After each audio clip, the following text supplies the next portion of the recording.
Madam Clerk.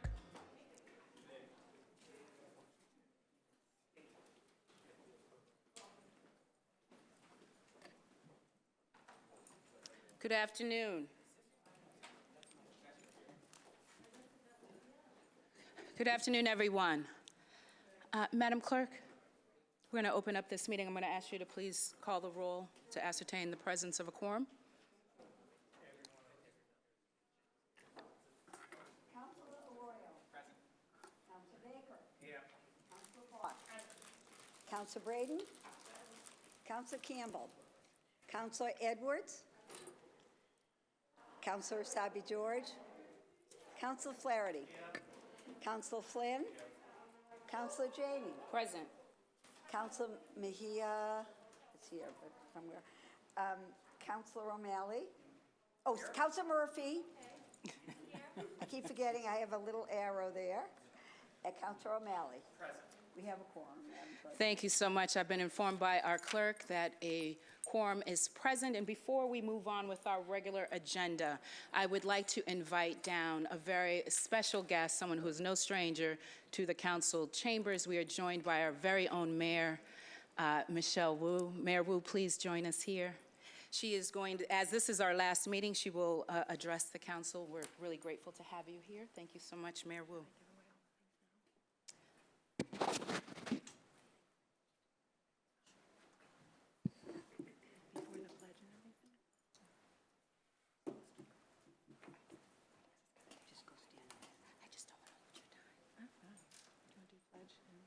All right, we will do that. Madam Clerk?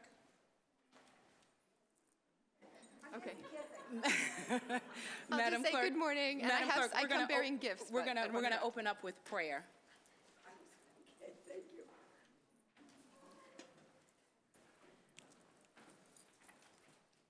Good afternoon. Please rise. In this special time of year of holidays, I just thought this prayer might be appropriate.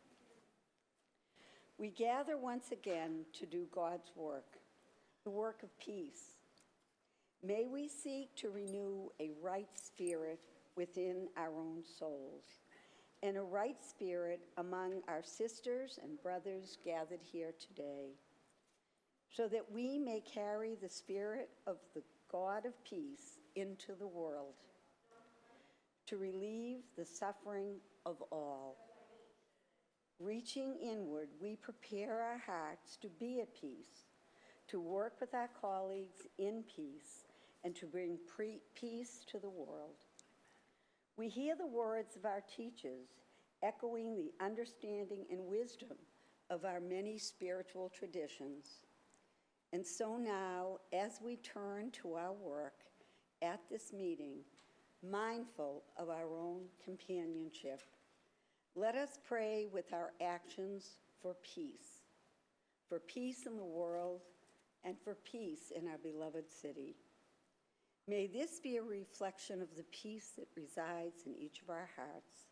May our greatest passion be compassion, and our greatest strength be love. Yes. So it may be. Amen. Shalom. Salam. Amen. Amen. Thank you so much. Please remain standing as we pledge allegiance to our flag. I pledge allegiance to the flag of the United States of America and to the republic for which it stands, one nation, under God, indivisible, with liberty and justice for all. Thank you so much. Thank you, Madam Clerk. And thank you, Madam Mayor. Thank you so much for joining us. Thank you, Madam Mayor President. I am excited to see everyone and come bearing some gifts in the tradition that I've been very honored to step into. There are 4 councilors for whom this is the last meeting, and so on behalf of a very grateful city and administration, and just from myself as a colleague and friend, I'm really excited and honored to be able to present each of you with a Revere Bowl that is engraved with your name and a title and a short thank you message. So I'll bring everyone up one by one if that's okay. Okay. So starting with Councilor Campbell.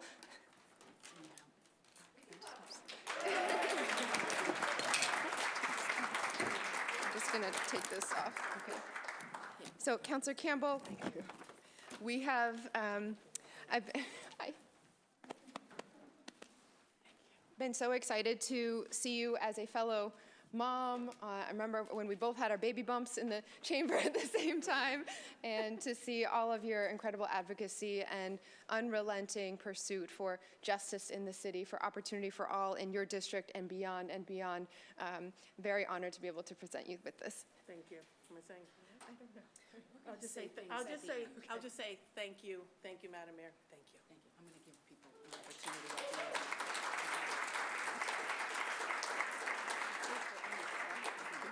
Okay, Councilor Savi George.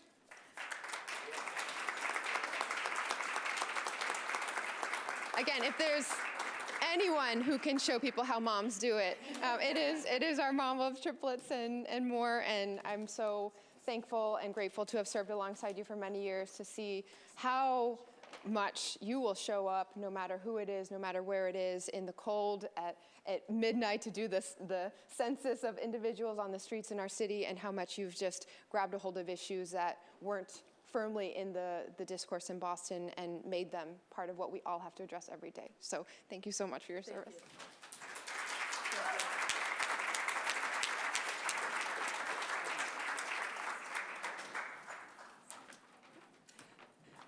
Councilor O'Malley, now sitting in my spot at the end. There's so much that I know we are all grateful to you for carrying the whole history of the city and the city council and every bit of Boston politics in your mind, but more importantly in your heart. You bring such passion to this work, and we can all just feel the glee and delight every time you stand up to speak about issues. And so thank you for all the ways in which we partnered on policies. And so your bowl says President pro tempore of the council as well. Thank you.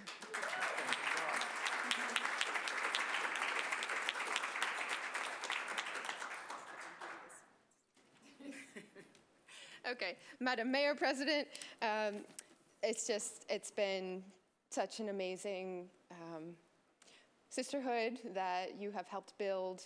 I've watched you create spaces and rooms and groups for people who have never felt seen and represented in government. And I think your impact within Boston will always be felt and known, and we will make sure that it is also nailed up on the names and in the places that are deserving. But I want to emphasize how many ways in which your impact has spilled over beyond the borders of our city too, to show Boston in a different light nationally, to build the coalitions across our state of Black and brown municipal elected officials who now all stand ready to help us. It is because of your service and leadership.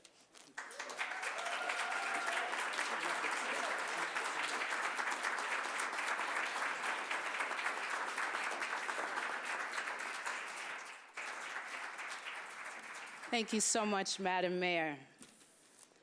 Thank you very much for joining us. Ooh, not going to cry today, you guys. Now on to the first order of business, the approval of our minutes. Seeing and hearing no discussion on the matter, the chair moves to approve the minutes from our last meeting as presented. All those in favor, please indicate by saying aye. Aye. Any nays? The ayes have it. The minutes of the last meeting have been approved. Madam Clerk.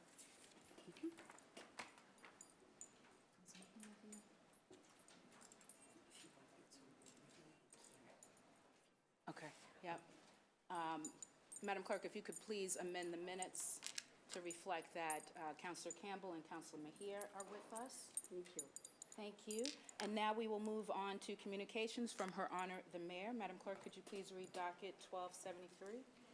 Docket 1273, message and order authorizing the City of Boston to accept and expend an amount of $160,000 in the form of a grant for immigrant advancement initiatives awarded by the donor group to be administered by the Department of Immigrant Advancement. The grant will fund programs, initiatives, events, and small grants that enable immigrants to play an active role in the economic, civic, social, and cultural life of the City of Boston. The chair recognizes Councilor Mejia. Councilor Mejia, did you want to speak to this? Did you want to speak to this docket?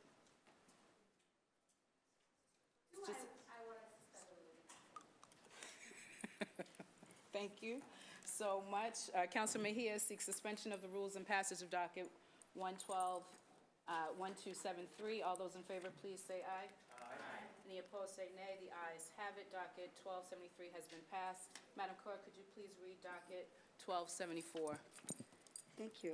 Docket 1274, message in order to accept the benefits of the City of Boston's Mayor's Office of Emergency Management, a donation of a shower trailer from the Boston Public Health Commission valued at $38,781. Thank you so much. The chair recognizes Councilor Arroyo, Chair of the Public Health Committee. Councilor Arroyo, you have the floor. Thank you, Madam Chair. This is a one-time transfer of property in a shower trailer from the Boston Public Health Commission to the Mayor's Office of Emergency Management. The Office of Emergency Management plans to utilize the trailer for decontamination after disaster and emergency responses. As Chair of Public Health, I ask that the City Council suspend the rules and pass this docket. Thank you so much. Councilor Arroyo seeks suspension of the rules and passage of docket 1274. All those in favor say aye. Aye. Any opposed, nay. The ayes have it. Docket 1274 has been passed. We will now move on to reports of public officers. Madam Clerk, could you please read docket 1275? Certainly. Docket 1275, communication was received from Councilor Edwards regarding the nominations for the East Boston Housing Stabilization Trust Fund. Thank you so much. Docket 1275 will be placed on file, and we will now move on to reports of committees. Madam Clerk, could you please read docket 0600? Docket 0600, the Committee on Government Operations, to which was referred on April 28, 2021, docket number 0600, ordinance to create a task force to address literacy rates in the City of Boston, submits a report that the ordinance ought to pass in a new draft. Thank you so much. The chair recognizes Councilor Edwards, Chair of the Government Operations Committee. Councilor Edwards, you have the floor. Thank you very much. This legislation is the hard work of our colleague, Councilor Mejia. The proposal would establish a task force on literacy rates in the City of Boston, and the purpose would be to study rates of illiteracy across the city to develop a plan to help adults as well as children who are not able to read or write or access city services, and to recommend programs that help to eliminate illiteracy, but also help to advance and make our city more accessible to those individuals. It establishes a membership of a task force in terms. The ordinance also provides that members of the task force who are not employees of the city will receive a stipend of $100 per meeting, not to exceed $50,000 per year. Highly unlikely that we'll get that many meetings in. But the proposal also outlines the responsibilities and authorities of the task force. I would like to turn it over, with your permission, to the lead sponsor and advocate for this proposal, and I recommend that this task force pass in an amended draft. Thank you so much. The chair recognizes Councilor Mejia. Councilor Mejia, you have the floor. Thank you, Madam President. So good to see you back in the chamber. Caught me off guard here. So I just would like to first say that when we filed this ordinance back in April, we all need to acknowledge the tremendous privilege we all have that allows us to communicate with each other on a daily basis through emails, text messages, city forms, and other paperwork. Both my mom and I came to this country from the Dominican Republic not being able to speak, read, or write in English. My mother never got beyond an education past the 3rd grade, and till this day even struggles to read and write, even in her own native language. This is a reality for many families across the city of Boston. But this conversation is so much bigger than just what is going on with our immigrant friends and neighbors. We also need to be talking about the school-to-prison pipeline and those who've experienced interrupted education. The data is clear. Across the U.S., 85% of juveniles who interact with the court system struggle with reading and writing. And 60% of our nation's inmates who are incarcerated have little to no literacy. We need to be asking ourselves as elected officials, what are we doing to ensure that folks re-entering our society are set up for success in all aspects of life, but especially when it comes to reading and writing. A little bit of history as to how we got here. When we filed that ordinance, our language access efforts, which passed earlier this year, we wanted to put into that policy a set of standards for how to engage people who cannot read or write in any language. We received word from the administration that the city was not ready to implement these standards because we did not know enough about literacy rates in Boston. And sure enough, we did the research ourselves and found very little is known or compiled about literacy rates. The most recent data provided by the National Center for Education stats for literacy rates in Suffolk County was in 2003. That's almost 19 years ago. We need to do a better job in the city to understand the scope of literacy in order to find new and creative ways to provide services. We also need to know that there are currently organizations across the city, organizations like English for New Bostonians, the MEDA Coalition, and others who do amazing work for English language learners. But this city needs to play a role in making sure that these services are coordinating and collaborating with each other to ensure that as many people as possible are receiving these services. Since filing this ordinance, we have made a few changes. We have made a distinction between community members and administration members who are listed as ex officio. You guys got to Google that word. Other changes have been made to ensure that this ordinance is compliant with our city's charter. Overall, we have been lucky that in this issue, everyone is ready and willing to roll up their sleeves and get to work. I know people tend to look down on task force, but in this instance, we literally don't even know what we don't know. So reaching out to people who cannot read or write to learn more about how to provide care for them is a challenge because our whole institution of gaining knowledge is based on written surveys and emails. I also want to give a shout out to Edith Bazil and Elizabeth Santiago, who worked incredibly hard on this project alongside our office. So thank you to both of them. I'm encouraging my colleagues to vote in favor of this ordinance, and I also just kind of like want to acknowledge and thank the administration for their support in moving us along in this process. There was a lot of point of tension. For me, I always talk about this work being personal and professional, but if we're really serious about dismantling the school-to-prison pipeline and addressing the issues that so many of our students are facing in the classroom, then we're going to need to lean into some of the root causes. And if we're really serious about looking at the issues around re-entry, we need to make sure that our incarcerated loved ones are being set up for success and can actually fill out job applications. And if we're really serious about supporting immigrants, then this, especially those who have had interrupted education, I think literacy is a fundamental human right. And I think we have an opportunity to just do more than just be a task force, but to really invest. And so I do hope that my colleagues will all vote in favor. And thank you to Councilor Edwards for shepherding us through this process. Really do appreciate your support, and thank you very much. Thank you so much. Councilor Edwards seeks acceptance of the committee report and passage of docket 0600 in a new draft. Madam Clerk, would you please call the roll? Thank you. Councilor Arroyo. Yes. Councilor Arroyo, yes. Councilor Baker. Councilor Bach. Yes. Councilor Bach, yes. Councilor Braden. Yes. Councilor Braden, yes. Councilor Campbell.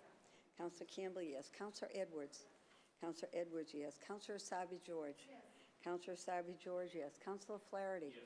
Councilor Flaherty, yes. Councilor Flynn. Yes. Councilor Flynn, yes. Councilor Janey. Yes. Councilor Janey, yes. Councilor Mejia. Councilor Mejia, yes. Councilor Murphy. Yes. Councilor Murphy, yes. And Councilor O'Malley. Yes. Councilor O'Malley, yes. Councilor Baker. Can you record me as an aye, please? Thank you, Councilor Baker. So recorded.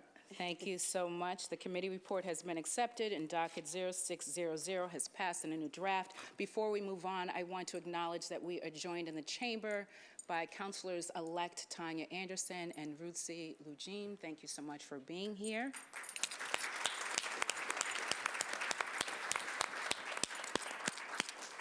Madam Clerk, could you please read docket 0638 at this time?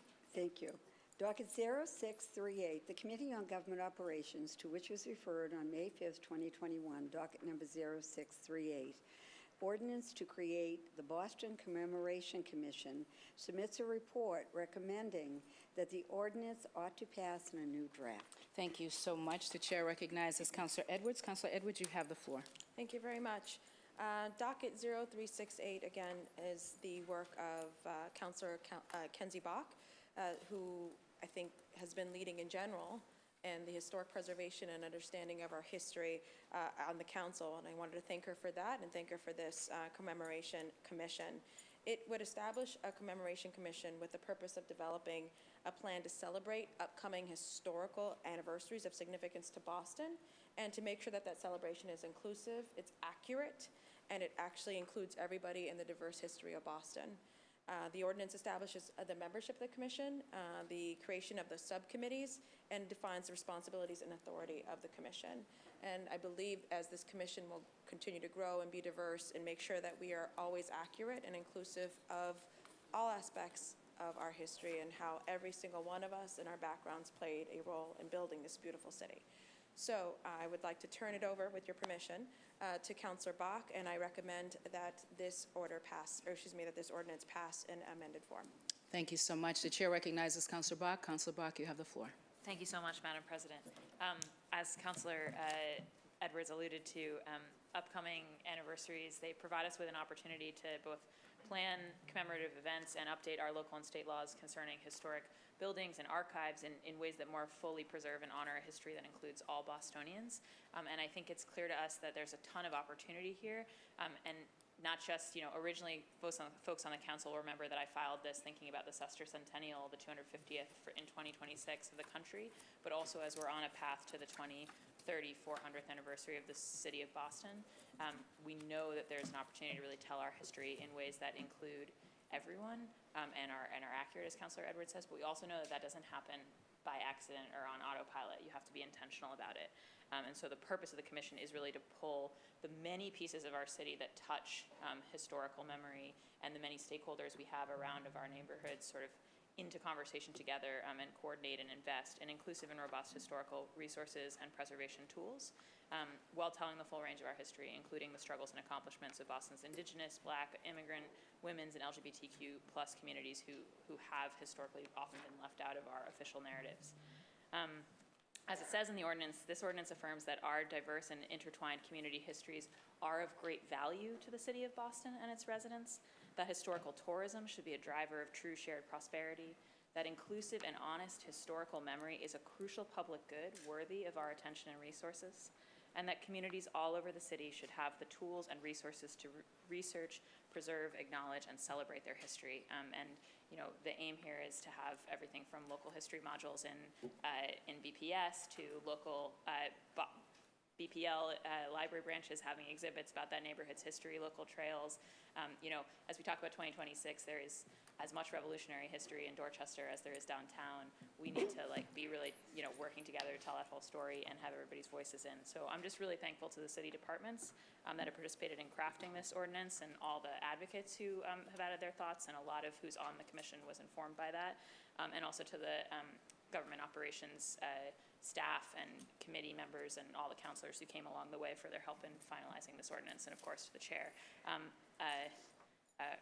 Councilor Senator-elect Edwards, and also the Vice Chair, Councilor Flaherty, for very helpfully chairing one of the sessions on this. So I'm grateful for the Chair's recommendation, and thank you so much, Madam President. Thank you so much. Councilor Edwards seeks acceptance of the committee report and passage of docket 0638 in a new draft. Madam Clerk, could you please call the roll? Certainly. Docket 0638, Councilor Arroyo. Yes. Councilor Arroyo, yes. Councilor Baker. Aye. Councilor Baker, aye. Councilor Bach. Aye. Councilor Bach, aye. Councilor Braden. Aye. Councilor Braden, aye. Councilor Campbell. Councilor Campbell, yes. Councilor Edwards. Councilor Edwards, yes. Councilor Sabi George. Yes. Councilor Sabi George, yes. Councilor Flaherty. Yes. Councilor Flaherty, yes. Councilor Flynn. Yes. Councilor Flynn, yes. Councilor Janey. Yes. Councilor Janey, yes. Councilor Mejia. Councilor Mejia, C. Councilor Murphy. Yes. Councilor Murphy, yes. Councilor O'Malley. Yes. Councilor O'Malley, yes. Madam President, docket 0638 passed unanimously. Thank you so much. The committee report has been accepted, and docket 0638 has passed in a new draft. Madam Clerk, we're going to take the next three dockets together. That's 1219, 1220, and 1221. Certainly. Docket 1219, the Committee on Government Operations, to which was referred on December 1st, 2021. Docket number 1219, petition for a special law regarding an act regarding the disability pension for Matthew Morris, submits a report recommending that the home rule petition ought to pass in a new draft. Docket number 1220, the Committee on Government Operations, to which was referred on December 1st, 2021. Docket number 1220, petition for a special law regarding an act regarding the disability pension for Richard Santillo, submits a report recommending the home rule petition ought to pass in a new draft. And docket number 1221, the Committee on Government Operations, to which was referred on December 1st, 2021, docket number 1221, petition for a special law regarding an act regarding the disability pension for Scott O'Brien, submits a report recommending that the home rule petition ought to pass in a new draft. Thank you so much. The chair recognizes Councilor Edwards, Chair of the Government Ops Committee. Dockets are consistent with several of the dockets we have done before, and with police officers who, as a result of an injury, have been decommissioned or unable to perform their duties. They were sponsored by Councilor Sabi George, and similar to the deep conversations that we had before when it came to the other dockets, we went through and made sure that they were consistent in language. We removed things like serious and really made sure we were talking about firearm injury. We wanted to make sure that while that they could have additional income, and we increased that income to $100,000 versus capping it at $15,000.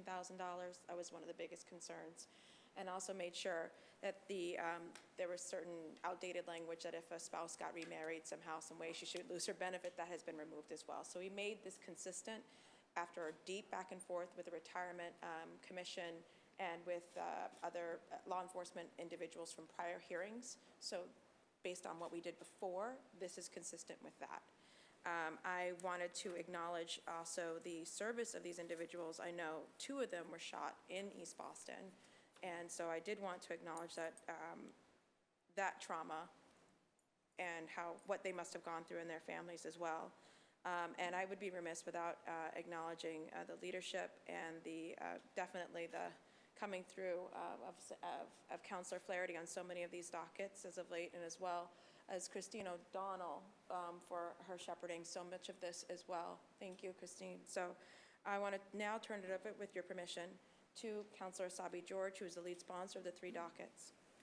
Thank you so much. The chair recognizes Councilor Sabi George. Councilor Sabi George, you have the floor. Thank you very much, Madam President, and thank you to the chair and to the vice chair for their work to ensure that this could be before this body today. I do want to echo Councilor Edwards' thanks for Matthew Morris, Richard Santillo, and Scotty O'Brien for their service to our city.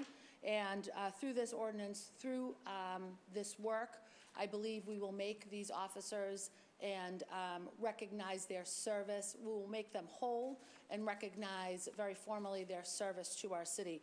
They all 3 have sustained tremendous and significant physical injuries, as well as will have forever some emotional scars that will remain with them forever. So just grateful for their service to our city, and look forward to and urge passage and acceptance of these 3 dockets. Thank you, Madam President. Thank you so much. Madam Clerk, we're going to take these dockets separately in terms of our votes, beginning with docket 1219.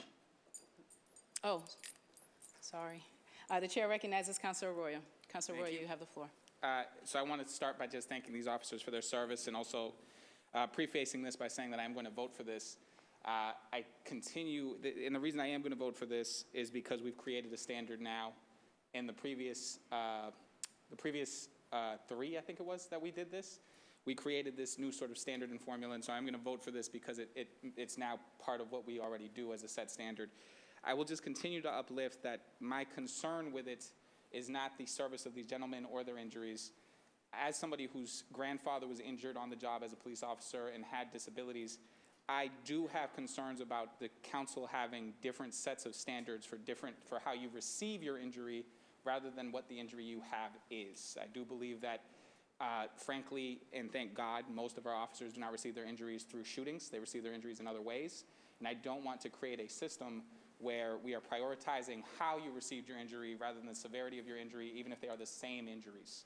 And so I know that we have a new standard that I will now vote to approve this under that because that's been set up. But I do want to just voice that concern because I don't want officers or firefighters or other folks coming in with the same injuries in a different way that they've received them and receiving different treatment or different standards. And so I would like us to have some thought about in the future how we make this a uniform process for all. And that is all. And again, thank you for their service. They all were injured in really heroic ways, frankly. And so I will be voting for this today. Thank you. Thank you, Councilor Arroyo. Madam Clerk, we're going to take each docket separately, beginning with 1219. Can you, Councilor Edwards seeks acceptance of the committee report, passage of docket 1219 in a new draft. Could you please call the roll? Thank you. Docket 1219, Councilor Arroyo. Yes. Councilor Arroyo, yes. Councilor Baker. Aye. Councilor Baker, aye. Councilor Bach. Aye. Councilor Bach, aye. Councilor Braden. Aye. Councilor Braden, aye. Councilor Campbell. Yes. Councilor Campbell, yes. Councilor Edwards. Councilor Edwards, yes. Councilor Asabi George. Yes. Councilor Asabi George, yes. Councilor Flaherty. Yes. Councilor Flaherty, yes. Councilor Flynn. Yes. Councilor Flynn, yes. Councilor Janey. Yes. Councilor Janey, yes. Councilor Mejia. Councilor Mejia, yes. Councilor Murphy. Yes. Councilor Murphy, yes. And Councilor O'Malley. Yes. Councilor O'Malley, yes.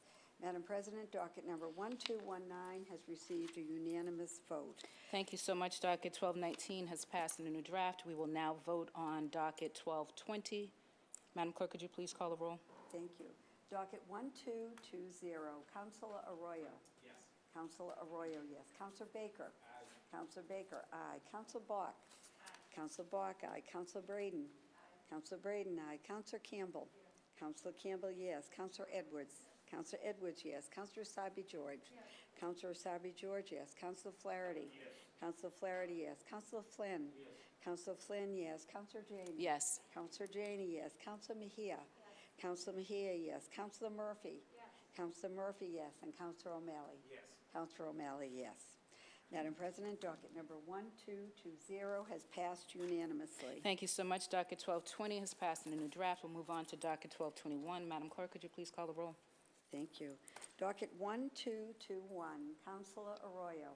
Yes. Councilor Arroyo, yes. Councilor Baker. Aye. Councilor Baker, aye. Councilor Bach.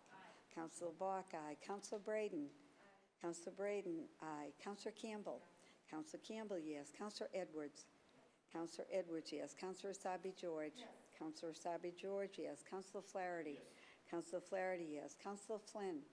Councilor Flynn, yes. Councilor Janey. Yes. Councilor Janey, yes. Councilor Mejia. Councilor Mejia, yes. Councilor Murphy. Councilor Murphy, yes. And Councilor O'Malley. Yes. Councilor O'Malley, yes. Madam President, docket number 1221 has received a unanimous vote. Thank you so much. Docket 1221 has passed in a new draft. Before we move on, I just want to acknowledge that we are joined by former City Councilor John Tobin. Thank you so much for joining us. Thank you. Madam Clerk, could you please read docket 1239? Certainly.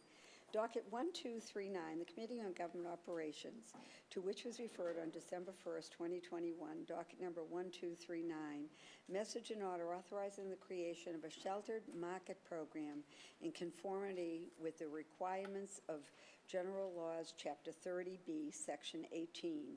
This authorization applies to contracts for goods, professional services, and support services. This authorization is for no more than 6 contracts, which must be awarded by June 30th, 2022. This sheltered market program shall be available for disadvantaged minority and women-owned vendors for whom there is a demonstrated substantial disparity in the city's 2020 disparity study. Submits a report recommending the order ought to pass. Thank you so much, Madam Clerk. The Chair recognizes Councilor Edwards, Chair of the GovOps Committee. Councilor Edwards, you have the floor. Thank you very much. Again, this is actually a matter, I believe, sponsored by the mayor in conformance with the recommendations from the disparity study and making sure that we opt into this pilot program under Mass General Laws 30, Section 18. Again, it's really just following the recommendations of an already studied issue which demonstrates a disparity between minority contractors and women contractors receiving contracts from the City of Boston. So this would allow for us to shepherd and move these 6 contracts to those already designated groups who have a disadvantage. And I think it's really fulfilling a promise of making sure that we go through and make sure all aspects of the city government, including the financial benefits, are accessible to people in the City of Boston. I recommend that this pass, and I hope that my colleagues will vote for it. Thank you. Thank you so much.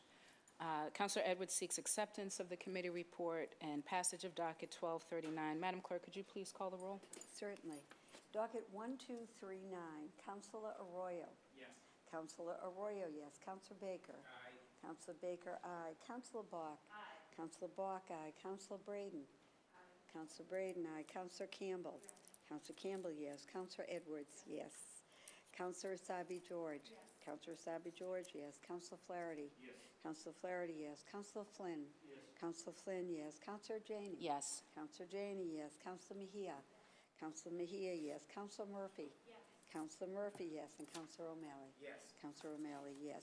Madam President, docket number 1239 has received a unanimous vote. Thank you so much. Docket 1239 has passed, and now we will move on to matters recently heard for possible action. Madam Clerk, if you could please read docket 0863. Certainly. Docket 0863, order for hearing to discuss pest control and illegal dumping in the City of Boston. Thank you so much. Docket is up. The chair recognizes Councilor Flynn. Councilor Flynn, you have the floor. Thank you, Madam President. Madam President, we held a working session on pest control and illegal dumping on December 15th. We held this working session, it was docket 0863, as an order for working session to discuss pest control, illegal dumping. I want to thank my colleagues, Councilor Murphy and Braden, for attending, and the administration panelists for participating as well. This is a follow-up from several conversations we've had throughout the year on the same subject, because we know that there's a significant increase in rodent and pest control-related issues in the city. And we have had neighbors reach out to us across District 2, but I also know colleagues, District City Council colleagues as well as at large, have also received significant calls as well about pest control-related issues. As we move into the new year, we wanted to discuss ways that the city can adequately handle this critical issue. It's important that we discuss measures for effective pest control and keeping our streets clean, healthy, especially when we are trying to keep our residents and environment healthy as well. In the working session, we're fortunate to have great leadership that are part of a task force that includes the City of Boston Public Works and Inspectional Service Department. And they are providing the tools to curb rodent activity and illegal dumping. And we also talked about the possibility of using products that would stop rats from reproducing, using a new kind of trash cans that we had a pilot program before the pandemic in the South End, and increasing the number of inspectors in inspectional services. Inspectional services play a critical role, as does Public Works Department, on this issue. We need to continue working with them, with the Mayor's office, to expand public outreach in different languages and continue doing neighborhood walkthroughs and working with residents on this critical issue. And finally, I highlighted the critical need that this is a public health issue, it's a public safety issue, it's a quality of life issue. And as we go forward during the budget debate next year, it's critical that we all advocate for more resources for pest control. Again, it's impacting every district in the city, and we need to stay on top of this to provide our residents the best public health and environmentally safe neighborhoods as we possibly can. Thank you, Madam President. Thank you so much. Docket 0863 will be placed on file. We will now move on to docket 0732. Madam Clerk. Docket 0732, order for hearing regarding maximizing workforce development opportunities in biotechnology for Boston residents. Thank you. The chair recognizes Councilor Mejia. Councilor Mejia, you have the floor. President, on Monday, the Committee on Small Business and Workforce Development held a hearing on docket 0732, order for a hearing regarding maximizing workforce development opportunities in biotech for Boston residents. It was a jam-packed hearing with panelists from all different backgrounds, from advocacy to government experience to for-profit enterprise experience. We were joined by the sponsors of the docket, Councilors Baker, Flynn, Breeden, and Bach, as well as Councilor Murphy and Flaherty. From the administration, we were joined by Midori Macquarie, Chief of Office of Economic Development, Michael Christopher of the BPDA, Shanice Wallace of the Life Tech Industry, Manager of OED, and Trin Nguyen, Director of the Office of Workforce Development. During their testimony, they spoke about the current and future plans to create pathways for Boston residents with a particular focus on BPS students of color into the STEM workforce as we continue to develop life science projects across the city. We were also joined by former Senator and current Mass Bio CEO Joseph Bancori and Kim Tai of IQHQ, who provided their experience working in the life science field and what they are doing from an internal perspective to recruit more diverse candidates and Boston residents. Finally, we were lucky to be joined by Amy Nishman, Sunny Schwartz, Laura Rubin, Elizabeth Zulik, Kate Lopick, and Tarnisha Green-Williams, who offered their perspective as academics and advocates. I want to highlight Tanisha's testimony in particular, as it is crucial that we are making space for Black and brown students, particularly Black and brown women in the life science space. It was incredibly a productive hearing, and we hope to be able to take some action on it once again in the new year. For the time being, as the chair, I'd like to keep this docket in committee, and also note that as we move forward, one of the things that I like to do is look to see who's in the room and who's in the Zoom. And I think as we talk about the life sciences, it's going to be upon us to make sure that those who are living the realities can be full participants in the discussion to inform what are the barriers and pathways towards this industry. Thank you. Yep. Thank you so much. Docket 0732 will be placed on. Yes. Thank you. The chair recognizes Councilor Baker. Councilor Baker, you have the floor. Thank you, Madam Chair, and thank you, Councilor Mejia, for having the hearing on Monday, I believe. So we're not doing anything in this space for training people towards these jobs. My opinion, I think what we need to start doing is Kenzie talked a lot about commitments from developers, from the biotech industry, which I think we will have, but where we are lacking is actual space to point to train kids or young adults, to train them wherever they are in life. When I was growing up, you used to be able to maybe walk into a place and ask for a job. Now it's, here, go sit on that computer, fill out all your information, give up your firstborn, and then take this packet of paperwork. I wasn't doing any of that when I was 18, 19, 20 years old. So we need to figure out the pathways in, the low bar pathways in, kids that will never walk inside of a lab. And someone had an interesting point. We know who doctors are and who nurses are. We see them. We don't see the inside of the labs. One of the things that I'm trying to do in the Beat, which is the former Globe site, it's 700,000 square feet of lab space, research and development, and hopefully manufacturing also, is to keep the space open, doors open all the time, so people can come in and be exposed to what's happening in the building. It's going to be in, and within that space, I want to bring in people that will never see this industry. We need to bring them in and expose people to this industry. And certificate programs, building space, certificate programs, 10, 15 weeks, you can get multiple certificates for a initial step into that industry. And then the industry, whoever hires, we'll take a chance on that person and say, I'm going to give you the apprenticeship so you can go from 40, 50,000 a year and potentially have that career that's 150 or whatever. So it's going to start low bar. We as district councils and the at-large councils, just the Globe site, around that site in one little area, I'm probably going to have, in 10 years, we're going to see probably 7, 8 million square feet of lab space developed in just that one area. It's a missed opportunity if we're not there now demanding space and, what'd you call them? Commitments. Commitments from the, thank you, from the bioed industry. There was one other point that I wanted to make, but I won't bore you. Yes. So thank you. Thank you so much, Councilor Baker. Docket 0863, docket 0732. Oh, Jesus. The chair recognizes Councilor Flynn. Councilor Flynn, you have the floor. Thank you, Madam President. Thank you, Councilor And Bach. just want to say thank you to Councilor Mejia for chairing that important meeting, and proud to be an original co-sponsor.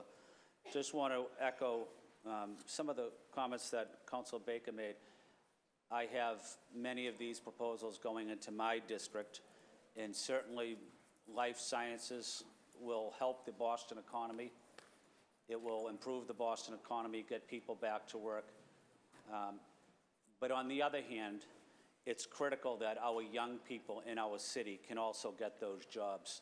But we have to educate and train our young students in BPS at the earliest ages, even in kindergarten, first grade, learning about the STEM programs.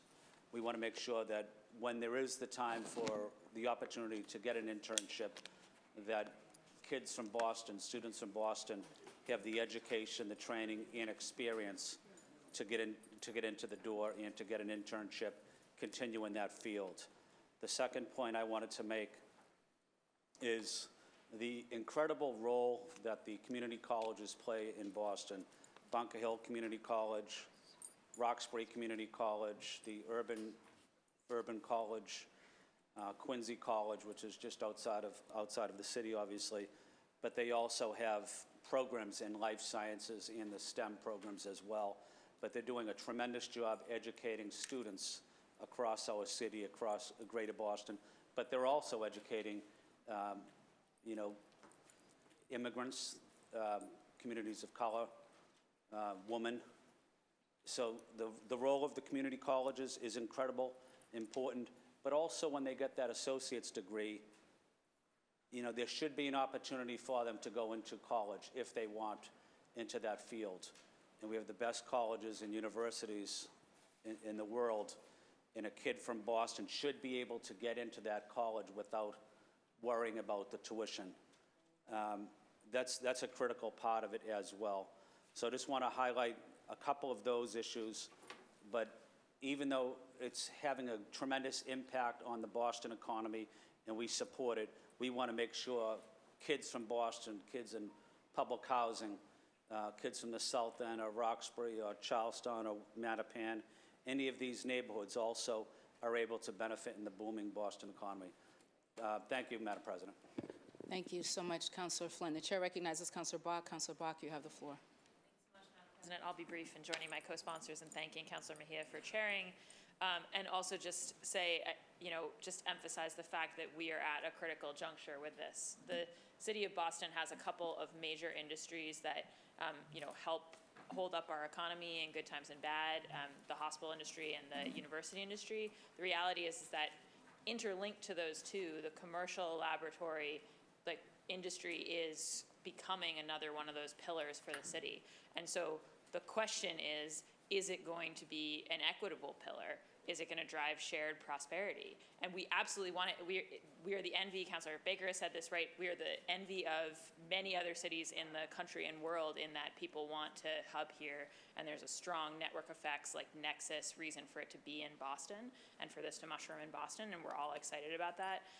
But when we talk about inequality, we're talking about when the rich get richer and there's no harnessing of that for folks in our neighborhoods. And so I think I just want to say how much I think the whole council shares this sense of urgency around the need for our Boston kids, our Black and brown youth, our public housing tenants, right, to have access to these. And I will just underscore, as Councilor Baker mentioned, I think absolutely right, we need the spaces for people to walk into and that they see, but then we need them to be able to walk out with a job. And the reality is, sometimes we say, oh, the young people, why are they not signing up for our training programs? They don't understand lab yet, et cetera, et cetera. Not signing up for a training program is an extremely rational decision if there isn't a job on the other end of the rainbow. And I think it's just so important for us to be working with our lab employers and partners to make sure that at scale, we are setting up a bridge, not to nowhere, but into great careers. And that's something where I was really grateful for the participation of the city's Office of Workforce Development, Trin Nguyen, and Chief Morikawa, and a BPDA. And I think there's an opportunity for the city of Boston to really lead, but we have to not kid ourselves. It can't be little things around the edges. It has to be an at-scale structural pipeline solution. So thank you, Madam President. Thank you, Councilor Bach. The chair recognizes Councilor Braden. Councilor Braden, you have the floor.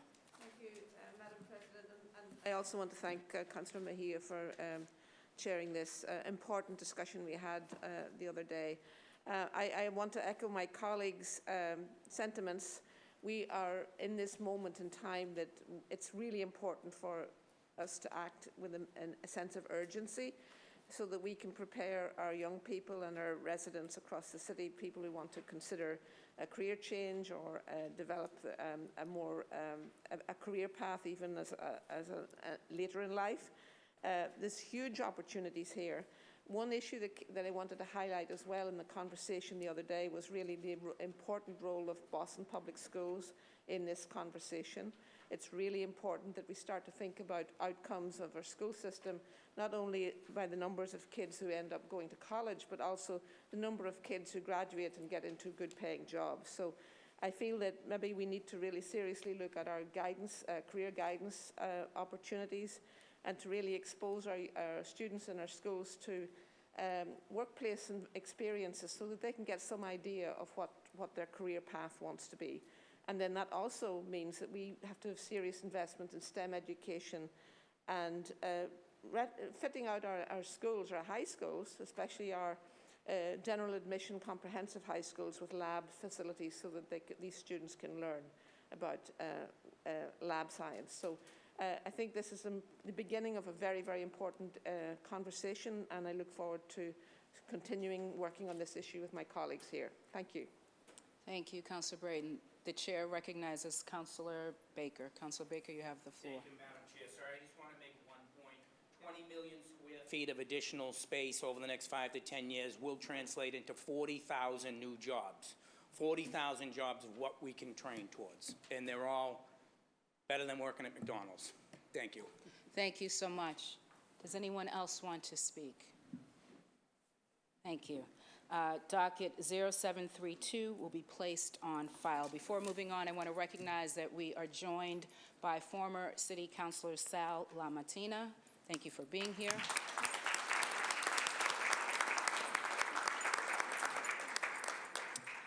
Madam Clerk, could you please read docket 1167?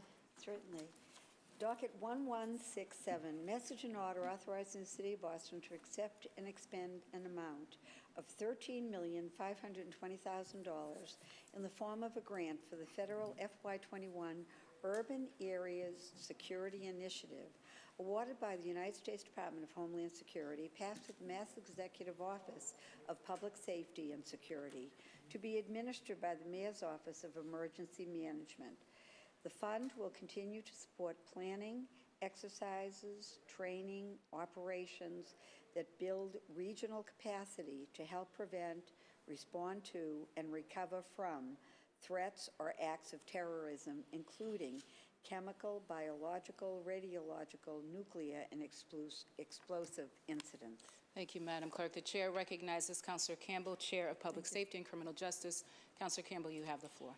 Thank you, Madam President. The Committee on Public Safety and Criminal Justice held a hearing this past Monday. We actually held it on 3 dockets. We'll talk about the other 2 later in the agenda, but for now, I'll just talk about docket 1167. We heard from the Mayor's Office of Emergency Management, Chief Shumaine Binford, who testified on behalf of the administration. Docket 1167 is a grant from the Urban Area Security Initiative.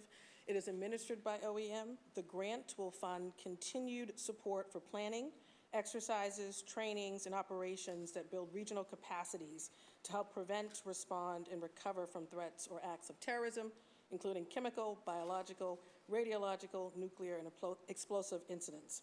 Chief Benford explained that this grant provides infrastructure support for OEM and the city's primary public safety disciplines in being able to maintain, of course, a readiness posture for safety and security threats.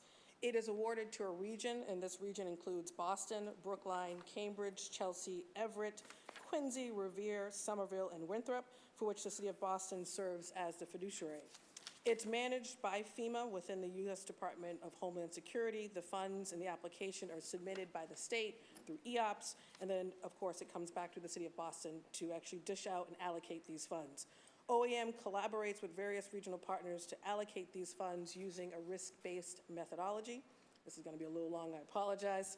The 8 specific mission areas of the grant include several. Safety and security, which the breakdowns were sent to all councilors, of course, who can review those, but $1 million for that. Critical infrastructure and protection, $2 million. Intelligence and information sharing, $3.1 million. Interoperable communications, $2.2 million. Chemical, biological, radiological, nuclear, and explosive detection response, $1.6 million. Public health and emergency services, $430,000, which also includes planning and community preparedness at $1.2 million. And lastly, cybersecurity at $1.2 million. There are further breakdowns in this. I sent this all to various councilors, some documents before the hearing, some documents during the hearing, and some documents that we received this morning from the various departments. A significant portion of these funds come from the Program Administration Fund and allow for much of this to serve some human capital. There were significant, and I want to acknowledge that there were some concerns about the grant's effect with respect to compliance of the new surveillance oversight ordinance and the funding of BRIC. And Chief Benford explained that the grant will, of course, be in compliance with that new ordinance that was passed by the council. All of the new councilors and, of course, the new mayor will have to ensure that happens, particularly with the procurement of any new additional technology. I also note that there were several questions that we forwarded to the BRIC, and we did get some responses to those, Councilor Royo. I will just say more detail than we've received in the past, which I really appreciated in such a short time frame. I also will stress that because this is a regional grant, some of this, of course, is within the control of other municipalities. So what they procure, for example, for their security, their safety may be different from what the City of Boston procures. And obviously, they do not have the ordinance that Boston has, so there are different provisions that are in play. But here in the City of Boston, we got more information about what some of this regional technology will be. Some of it includes critical infrastructure monitoring system maintenance, which is referred to as SIMS. This is an existing camera network that is a regional project. This will also include gunshot detection system, which is also a regional project. There is a license plate reader program that does not actually include Boston. It includes some of the other regions, so it's not a project that BPD participates in. So this is some of the major technology that will be funded by this, and this will probably be about 10.2% of the budget. In terms of the BRIC, there are several positions that will be funded by the BRIC. And we know that this came up before with the previous grant of $850,000 that the council decided to hold because we didn't get as much transparency and responses to those questions. This, I think, is a little different. Here, we got specifics around what they will be funding these for. Analyst positions, I know that folks have questions about, well, what will they be analyzing? That's going to be a question for the new council and the new mayor to have to go through. They obviously have not been hired yet, and I would implore the council and the new mayor to do just that, to follow this, to continue, of course, to follow BRIC, to encourage greater transparency from the agency. And in addition to greater transparency, greater accountability, and greater partnership, hopefully, with the council. I will just add, because the funding for the BRIC was folded into this regional grant, which is over $13 million, I am going to recommend that it be passed and that we pass it as a council because it includes so many regions and so many necessary equipment items and various infrastructure supplies that every department, every municipality absolutely needs. And also, I will just add, some of this infrastructure and supplies go to support our efforts with respect to COVID, which we know is still, of course, devastating the Commonwealth. And I'll just add one more point. I just want to thank the councilors who actually attended. Thank you to Councilors Braden, Murphy, Arroyo, and Flynn for joining the hearing and following up. Thank you to Chantal, who is over here, for getting us responses really quickly. And thank you to Chief Binford, who, as he said, prides himself on transparency with respect to OEM. He was incredible at the hearing. He did not have all the answers, but he worked really quickly with IGR to get as many responses as we could. So I'm recommending passage, but of course asking that, God bless you. God bless you. That council colleagues, as well as the new mayor, continue, I think, the advocacy of this body, continue the advocacy of this committee in ensuring that certain departments connected to public safety in the city of Boston are transparent, are continuing to do the work, of course, of rooting out racial disparities, which we all say still exist in our response, in our public safety response. So thank you for allowing me to go on a little bit long. Thank you, Madam President. Thank you so much. Councilor Campbell seeks acceptance of the committee report and passage of docket 11-6. Thank God this is the last. These red lights. Thank you so much. The chair recognizes Councilor Arroyo. Councilor Arroyo, you have the floor. Thank you, Madam President, and thank you to Chair of Public Safety, Councilor Campbell, for a very good summation. I'll be voting yes on this, but I do so with reservations, largely based on so the truth is, this is much more information than we received on that grant. It is not very close, and I'm assuming the reason for that is the size of the number here. And my vote yes for this is largely for the reasons that you detailed. There's regional partners here. There's other communities involved in this. And what I will say, which is sort of just a notice for both Boston Regional Intelligence Center, for the administration, I think also for the council, is that most of their answers were, we're going to comply with the surveillance oversight that we passed and check back up with us in August of 2022 when we put together our report. And I think it's important that we, just because I was kind of stunned at the amount of, or the lack of amount of say in where these funds go that OEM had. Even though they're the administrator, they're more of a pass-through. They ask for the grant, they get the grant, but they couldn't detail exactly what was going to be done with the grant, who was going to be doing what with the grant, whether or not, for instance, these analysts are going to be using the gang database or are going to be focused more on regional counterintelligence for terrorism or things of that nature. And so I look forward to, in August of 2022, going through this and making sure that we do this, because I believe this is an annual grant, and this is something that we will have the ability to ensure compliance moving forward with our ordinances, with the things that we have dictated we would like to see from a transparency, for transparency's sake moving forward, because of the surveillance oversight, we should have more say in terms of what the information that they're doing and what they are doing with these dollars, because this is not a small amount of money. And so I will be voting for it, but with the, just with the notice for everybody who's still going to be here and everybody who's joining, that we still have work to do on ensuring that this is money that is being used properly, that is being used in a way that is the most positive for our community. So thank you, Madam President. Thank you, Madam Chair, for your leadership. Thank you so much. Does anyone else want to speak on this? Okay, great. Councilor Campbell seeks acceptance of the committee report and passage of docket 1167. All those in favor, please indicate by saying aye. Aye. Any opposed? The ayes have it. The docket 1167 has passed. Thank you so much. Madam Clerk, let's take the next four dockets together, docket 1168, 1169, 1170, and 1171. Great, thank you.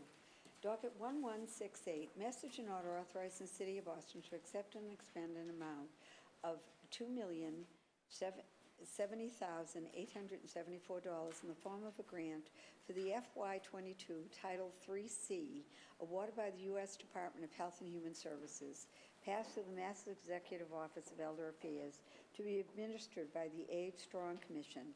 The grant will fund nutrition services for older adults in the City of Boston. These services are enhanced by Federal Nutrition Services Incentives Program and State Elder Lunch Program grants.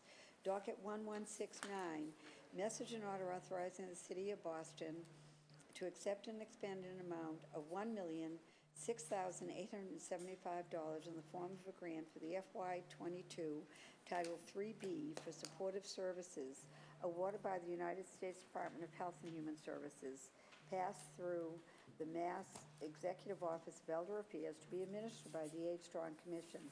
The grant will fund supportive services for older adults in the City of Boston. Docket 1170, message and order authorizing the City of Boston to accept and expend an amount of $526,120 in the form of a grant for the FY22 Title IIIE, awarded by the U.S. Department of Health and Human Services, passed through the Mass Executive Office of Elder Affairs to be administered by the Age Strong Commission. The grant will fund caregiver services for older adults in the City of Boston.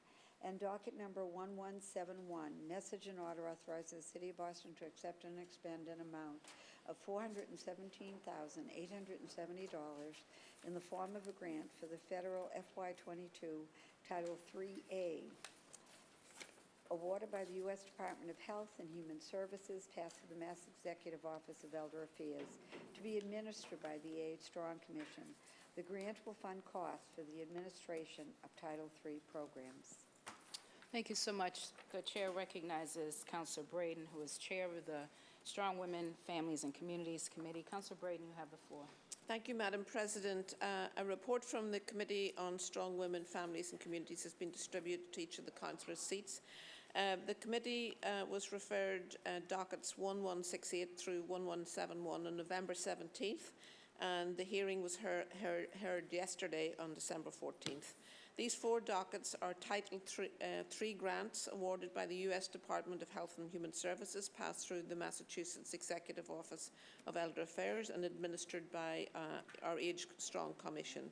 The 4 grants total $4,021,379 and will support Age Strong's Commission's work throughout the city for nutrition and distribution of meals, supportive senior activities, and housing stabilization programs and caregiver services, including seniors who are caring for youth.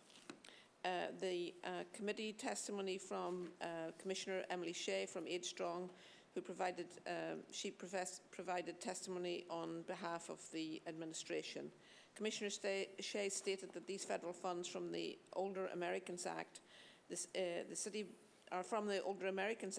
of Boston is eligible for this funding because the Age Strong Commission is a federally designated as an area agency on aging. A large majority of this funding will be used to put out requests for proposals to Age Strong community partners to determine how this funding be used to meet the needs of the community and follow guidelines as stated in the Older Americans Act. At this time, it's my recommendation to the Council that these matters ought to pass. Thank you. Thank you so much. Any red lights? Anyone want to speak? Okay. Now, we are going to vote on each docket separately, starting with docket 1168. Councilor Braden seeks acceptance of the committee report and passage of this docket. All those in favor, please say aye. Aye. Any opposed? Nay. The ayes have it. Docket 1168 has passed. Moving on to docket 1169. All those in favor, please indicate by saying aye. Any opposed? Nay. The ayes have it. Docket 1169 has also been passed. Moving on to docket 1170. Councilor Braden seeks acceptance of the committee report and passage of this docket. All those in favor, please indicate by saying aye. Any opposed? Nay. The ayes have it. Docket 1170 has been passed. And the final docket is docket 1171. All those in favor, please indicate by saying aye. Any opposed? Say nay. The ayes have it, and docket 1171 has also been passed. Madam Clerk, I think we're going to take the next 2 dockets together, docket 1207 and 1209. Thank you. Docket 1207, message and order authorizing the City of Boston to accept and expend an amount of $106,575 in the form of a grant for the FY22 DMH Co-Response Grant, awarded by the Massachusetts Department of Mental Health to be administered by the Boston Police Department. The grant will fund a full-time recovery coach, forensic peer specialist to assist Boston Police Department officers with hub and center responsibility meetings citywide. Docket number 1209, message and order authorizing the City of Boston to accept and expend an amount of $72,600 in the form of a grant for the FY 2022 Jail Arrest Diversion Grant awarded by the Mass Department of Mental Health to be administered by the Boston Police Department.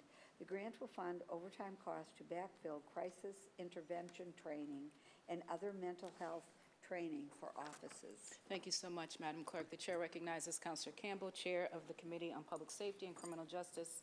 Councilor Campbell, you have the floor. Thank you, Madam President, and thank you, Madam Clerk. We held a hearing on Monday, and we also included these two dockets, docket 1207 and docket 1209. I want to thank Jenna Savage from the Police Department, who is the Deputy Director of Research and Development, who came and testified on behalf of the administration on both of these grants. I also want to thank again Councilors Murphy, Braden, Arroyo, and Flynn for joining us in the hearing and bringing your questions. Docket 1207 is a grant from the State Department, the Department of Mental Health. It is to hire a full-time recovery coach and forensic peer specialist to work with our BPD officers. Deputy Director Savage explained that the city has received this grant for several years and used these funds to hire a best clinician. But now the best clinicians are funded by the operating budget. And I'd be remiss if I didn't thank Councilor Sabi George for her leadership with respect to the best clinicians and expansion and expanding that human capital within the police department across several parts of the city. She also explained that the department was able to work with DMH to continue using these funds through the BEST program, which resulted in the current proposal to hire this particular recovery coach. And she noted that they may look to revise the grant to actually be able to hire a few more folks. So that is docket 1207. And I will just add, at the end, it speaks to the Hub and Center of Responsibility meeting citywide. I want to thank in particular Mass Housing and Thaddeus and Kayla and some folks out of Chelsea, Jamaica Plain. I had attended some Hub meetings, particularly in Jamaica Plain and Chelsea, with respect to this community response to public safety, and work with our department to actually expand the resources for this. And so through some creative partnerships, including with ROCA and various conversations, they were able to secure funding to bring on more Hub folks and to expand that model across other neighborhoods, including C11 and B3. So I just want to thank the BPD Grants Division for their leadership on this. And I also want to lastly talk about docket 1209, which is also a grant from DMH. This is to fund backfill for officers who are going through the crisis intervention team and going through mental health trainings. And so officers are going through the trainings, they obviously have to cover their responsibilities. This is what this grant does. It was explained that these trainings are voluntary, but of course aimed at officers who ride with the best clinicians to have training. Officers obviously are excited to be able to participate. It makes it easier when there's funding to allow that to happen smoothly so that it doesn't disrupt the operations of the department. So at this time, I'm seeking, as Chair of the Committee on Public Safety and Criminal Justice, I recommend passage of these two dockets, dockets 1207 and 1209. Thank you. Thank you. Does anyone else want to speak on these dockets? Great. We're going to take separate votes, starting with docket 1207. Councilor Campbell seeks acceptance of the report and passage of docket 1207. All those in favor, please indicate by saying aye. Aye. Any opposed, nay. The ayes have it. Docket 1207 has been passed. Moving on to 1209. All those in favor, please indicate by saying aye. Aye. Any opposed, say nay. The ayes have it, and docket 1209 has also passed. Madam Clerk, could you please read? Yes, ma'am.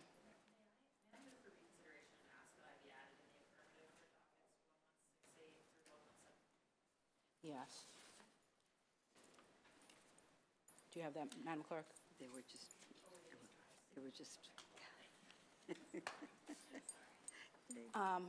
Madam Clerk, if you could please read the next docket, which is 1240. Thank you.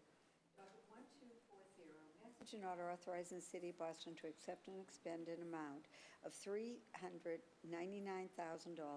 in the form of a grant for the East Boston Foundation 2, awarded by the Massachusetts Port Authority, to be administered by the Age Strong Commission.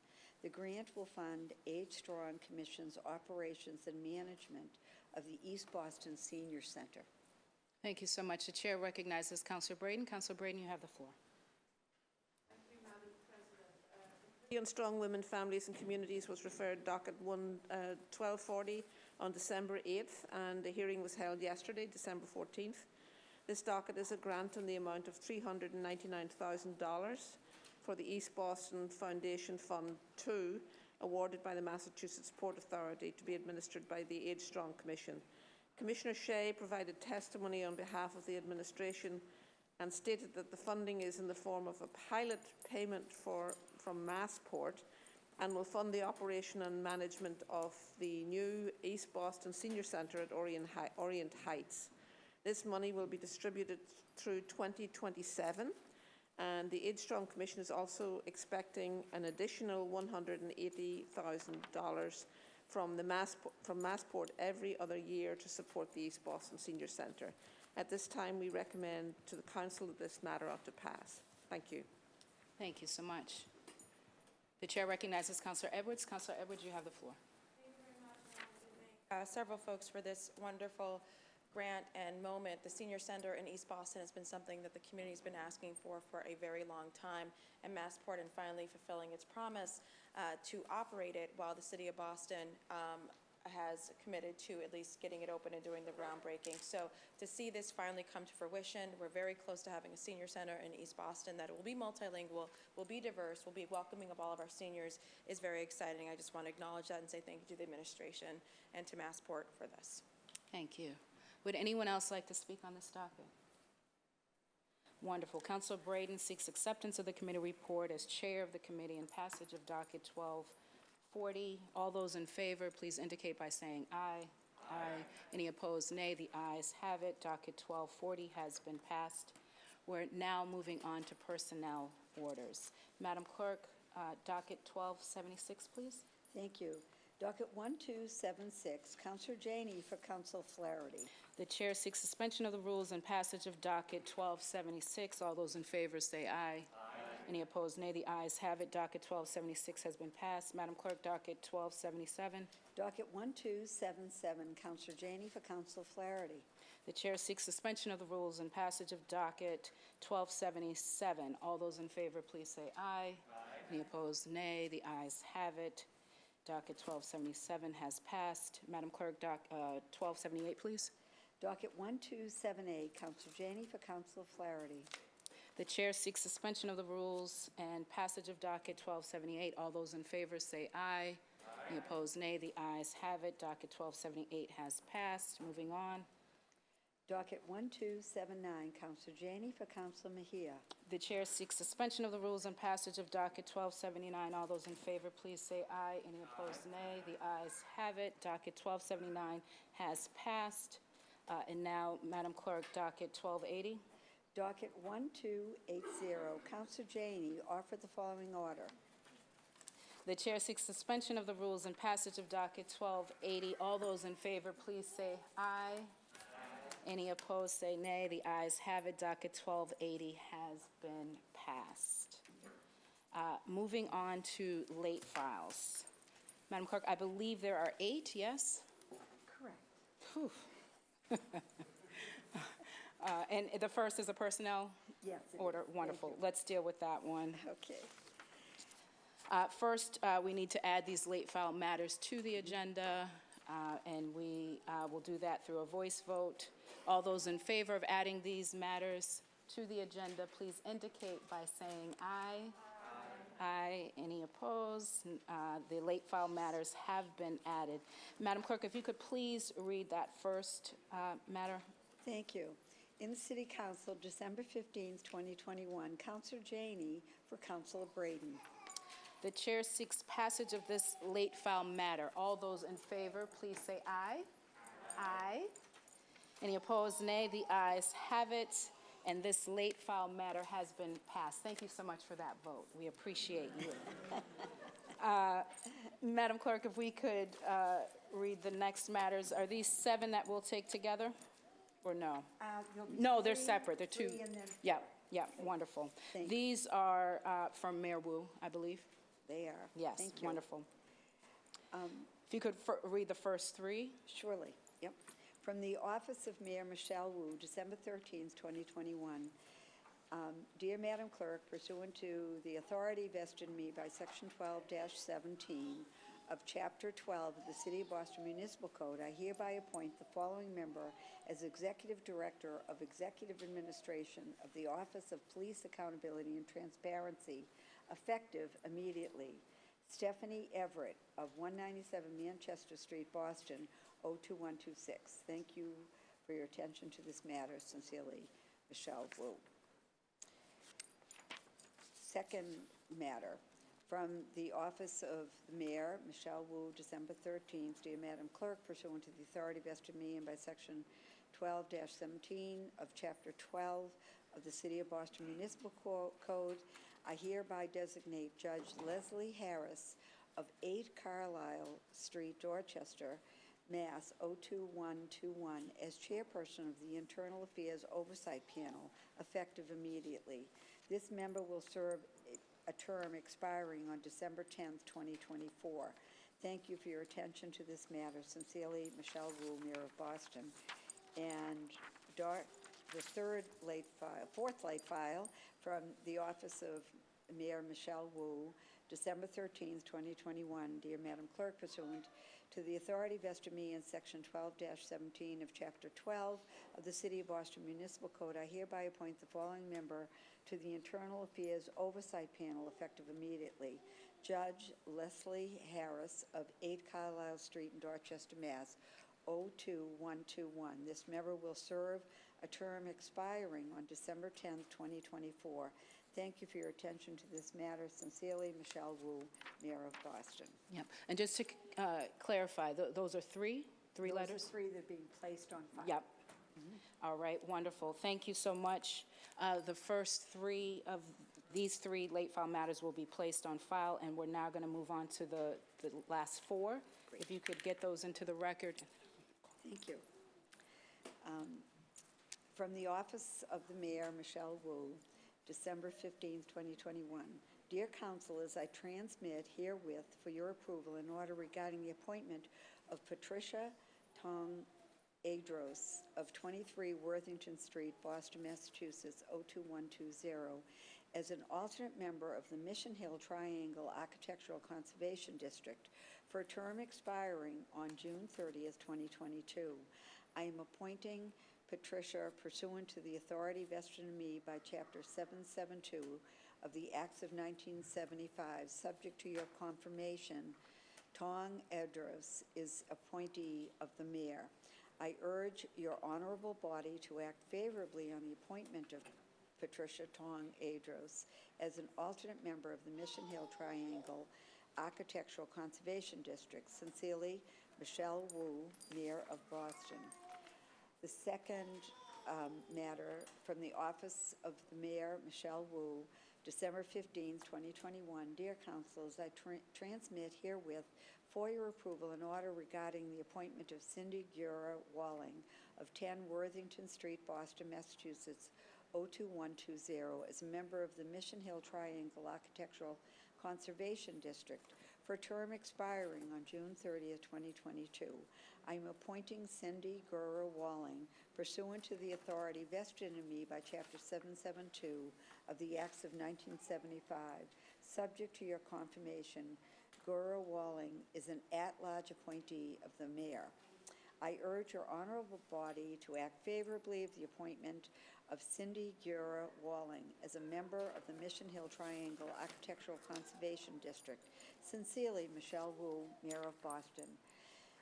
Third matter before us is from the Office of Mayor Michelle Wu, December 15th, 2021. Dear councilors, I transmit herewith for your approval an order regarding the appointment of Katie Genovese of 29 Worthington Street, Boston, Massachusetts, 02120, as a member of the Mission Hill Triangle Architectural Conservation District for a term expiring June 30th, 2023. I'm appointing Katie Genovese pursuant to the authority vested in me by Chapter 772 of the Acts of 1975. Subject to your confirmation, Genovese is an appointee of the mayor. I urge your honorable body to act favorably on the appointment of Katie Genovese as a member of the Mission Hill Triangle Architectural Conservation District. Sincerely, Michelle Wu, Mayor of Boston. And the final late file from the Office of the Mayor, Michelle Wu, December 15, 2021. Dear councilors, I transmit herewith for your approval an order regarding the appointment of Ellen Moore of 12 Worthington Street, Boston, Massachusetts, 02120, as an alternate member of the Mission Hill Triangle Architectural Conservation District for a term expiring on June 30th, 2023. I'm appointing Ellen Moore pursuant to the authority vested in me by Chapter 772 of the Acts of 1975. Subject to your confirmation, Ellen Moore is appointed, an appointment of the mayor. I urge your honorable body to act favorably on the appointment of Ellen Moore as an alternate member of the Mission Hill Triangle Architectural Conservation District. Sincerely, Michelle Wu, Mayor of Boston. And there is a typo there. In the last sentence, it mentions another candidate who is also up for confirmation. So I'm sure the mayor's office will furnish us with a replacement. But it is, the confirmation would be for Ellen Moore. Thank you so much, Madam Clerk. The chair recognizes Councilor Baker. Councilor Baker, you have the floor. Thank you, Madam President. I would like to suspend and accept these nominations. It basically what has happened here, these 4 nominations have been stuck at landmark somehow, so we want to move these along so this commission is able to meet. And if it's okay, I would like to turn it over to Councilor Bach so she can explain some of the background on the commission. Thank you. Thank you. The chair recognizes Councilor Bach. Councilor Bach, you have the floor. Thank you so much, Madam President, and I want to thank the council for your forbearance. I know that late files and suspension and passage, as Councilor Baker, the chair, recommended, is not something we try to do in the ordinary course of business.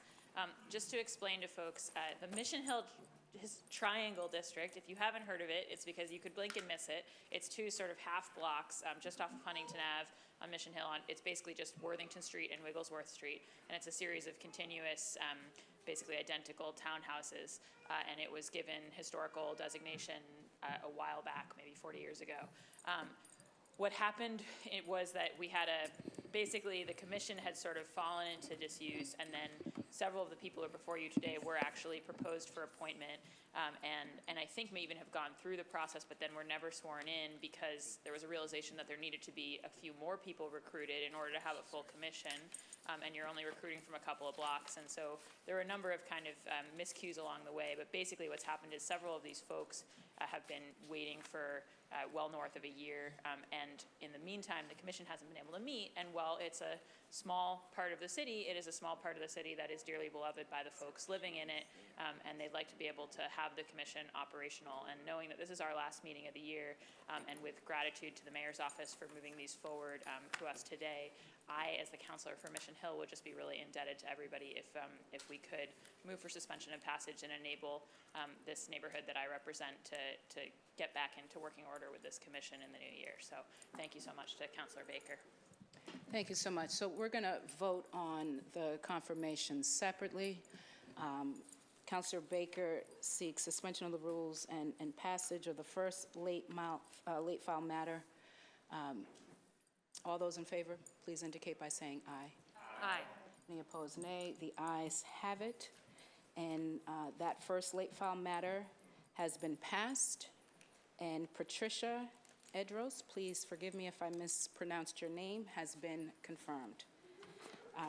The second late file matter, all those in favor, please indicate by saying aye. Aye. Any opposed, nay? The ayes have it. The second late file matter has been passed, and Cindy Gora-Walling has been confirmed. The third late file matter, the chair seeks suspension of the rules and passage. All those say aye who are in favor. Aye. Any opposed, say nay. The ayes have it. That third late file matter has been passed, and Katie Genovese has been confirmed. And then the final late file matter, all those in favor, please say aye. Any opposed, nay? The ayes have it. This late file matter has been passed, and Ellen Moore has now been confirmed. Moving on to the green sheets. Anyone wishing to remove items may do so at this time. The chair recognizes Councilor Bach. She is going to be pulling, I believe, docket 1166. Before you speak, Councilor Bach, I'm going to ask our clerk to read this into the record. I believe you can find it on page 2. Is that correct? Madam Clerk, could you please read the docket into the record? Thank you, Madam President. Under page 2, assigned for further action, message and order for your approval, an order authorizing the City of Boston to appropriate the amount of $1,212,000 for the purpose of paying the cost of feasibility study and schematic design associated with boiler and window and door replacement projects at certain Boston public schools. This includes the payment of all costs incidental or related thereto, and for which the City of Boston may be eligible for a grant from the Massachusetts School Building Authority, known as MSBA. Said amount to be expended under the direction of the Boston Public Facilities Department on behalf of the Boston Public Schools. Docket number 1166. Thank you so much. The chair recognizes Councilor Bach. Councilor Bach, you have the floor. Thank you so much, Madam President. As a reminder to everybody, this is for that design work, and the specific projects that we're talking about here are at Boston Day and Evening Academy, Henderson Upper, Rafael Hernandez, and the William E. Russell, for which we're eligible for grants from the MSBA, and this is the first step of the MSBA supporting us with the design contract on these. We took our first vote on this docket in the affirmative on December 1st. As folks will remember, because this is a capital docket, we need a 2/3 vote twice, each time 2 weeks apart. And so today I'm asking for your second vote in the affirmative so that we can get these well-needed projects in which we will have substantial partial reimbursement from the Massachusetts School Building Authority underway for our students. Thank you, Madam President. Thank you so much. We will take a vote on this matter. Madam Clerk, could you please call the roll? Certainly.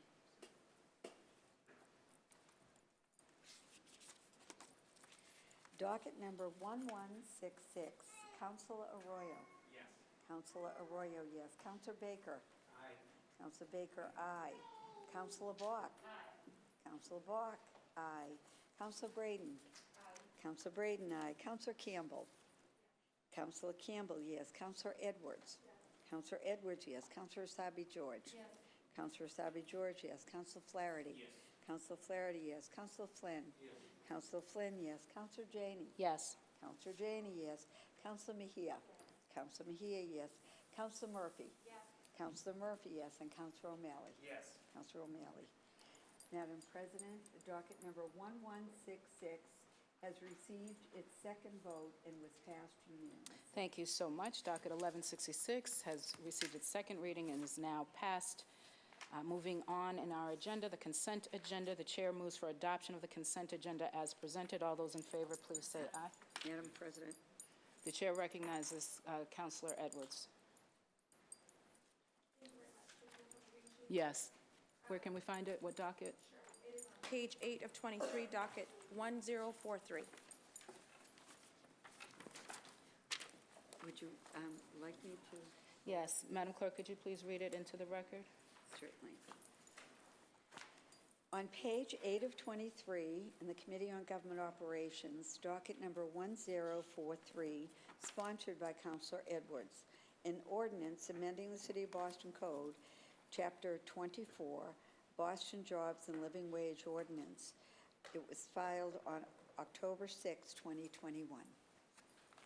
Chair recognizes Councilor Edwards. Councilor Edwards, you have the floor. Thank you very much. This is the living wage ordinance codifying the executive order from this summer that is sponsored by myself and Councilor Mejia, that is completely supported by and actually really co-authored by also 32BJ. This is basically bringing us into consistency for living wages for city contracts and city contract workers, especially those who are cleaning our offices throughout the city and through all of our departments. And it's encouraging a lot of the private actors who take city contracts to also pay them the living wage as well. So this is exciting. I know we have the support of our mayor, and I would love for the council to support this living wage ordinance. Thank you. Thank you so much. Did you want to speak? Thank you so much for that. We're going to do a roll call vote since no one else wants to speak on this matter. Madam Clerk? Thank you.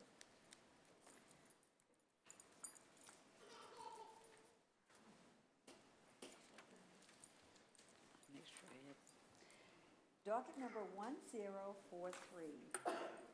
Nope, I'm sorry. Yes, it is docket. Yes, 1043. 1043. Councilor Arroyo. Yes. Councilor Arroyo, yes. Councilor Baker. Aye. Councilor Baker, aye. Councilor Bach. Aye. Councilor Bach, aye. Councilor Braden. Councilor Braden, aye. Councilor Campbell. Councilor Campbell, yes. Councilor Edwards. Councilor Edwards, yes. Councilor Asabi George. Yes. Councilor Asabi George, yes. Councilor Flaherty. Yes. Councilor Flaherty, yes. Councilor Flynn. Yes. Councilor Flynn, yes. Councilor Janey. Yes. Councilor Janey, yes. Councilor Mejia. Councilor Mejia, C. Councilor Murphy. Yes. Councilor Murphy, yes. And Councilor O'Malley. Yes. Councilor O'Malley, yes. Madam President, docket number 1043 has received a unanimous vote. Thank you so much. Docket 1043 has passed. Great. Now we're moving on to the consent agenda. The chair moves for adoption of the consent agenda as presented. All those in favor, please indicate by saying aye. Aye. Any opposed, say nay. The ayes have it. The consent agenda has been adopted. We're now moving on to announcements. And what I'd like to ask folks, if you have an announcement about a holiday party or something like that, let's get all of those types of announcements out of the way first. Then for counselors who are staying, if you have remarks that you'd like to make, please make them. Then I'm going to allow those counselors who are departing to make their announcements at the end. Does that make sense? Wonderful. Are there announcements? Show of red lights, please. And remember, these are just basic announcements. The chair recognizes Councilor Asabi George. Thank you very much, Madam President. I just want to acknowledge we did not file a formal resolution for this, but next week, December 21st, is National Homeless Persons Memorial Day, and that is coordinated through the National Coalition for the Homeless, the National Healthcare for the Homeless Council, and the National Consumer Advisory Board. Just want to make mention of that as we think about those struggling with homelessness across our city and across our country, to note that next week is a National Day of Remembrance. Thank you. Thank you so much. The chair recognizes Councilor Baker. Councilor Baker, you have the floor. Thank you, Madam President. I just want to mention two people last week. Keith Haig was on the memorial, and Keith was someone that I worked closely with for South Bay, the addition of that new part of South Bay down there.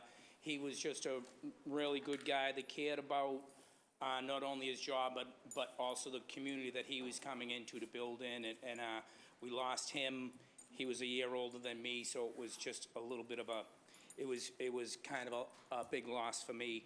And also I come here with a heavy heart today. We lost another family member. Today's Wednesday. We lost her on Monday.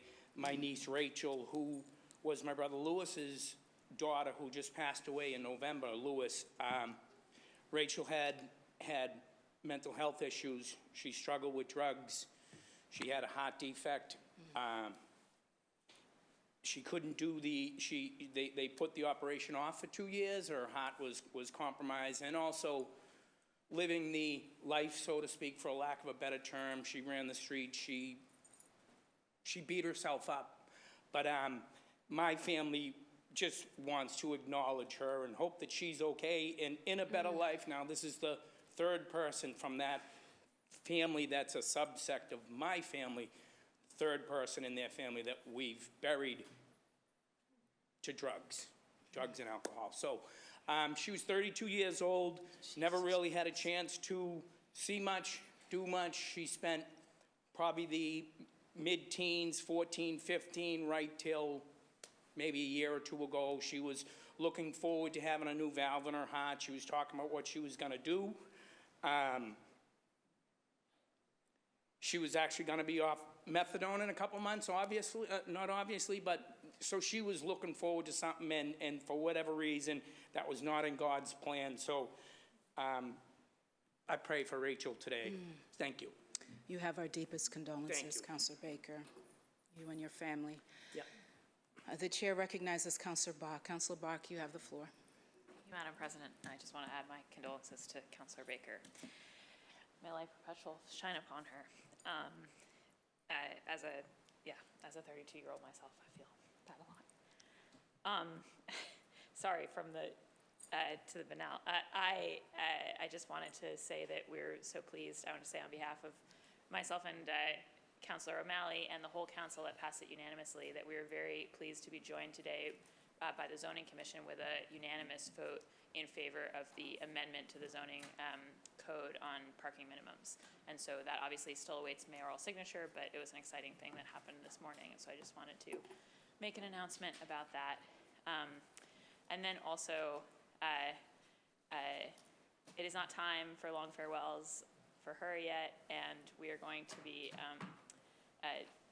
focusing on others in what's coming next, but I just felt I would be remiss in announcements not to say how thrilled and elated I am today to know that our colleague, Councilor Lydia Edwards, won the primary to be my state senator.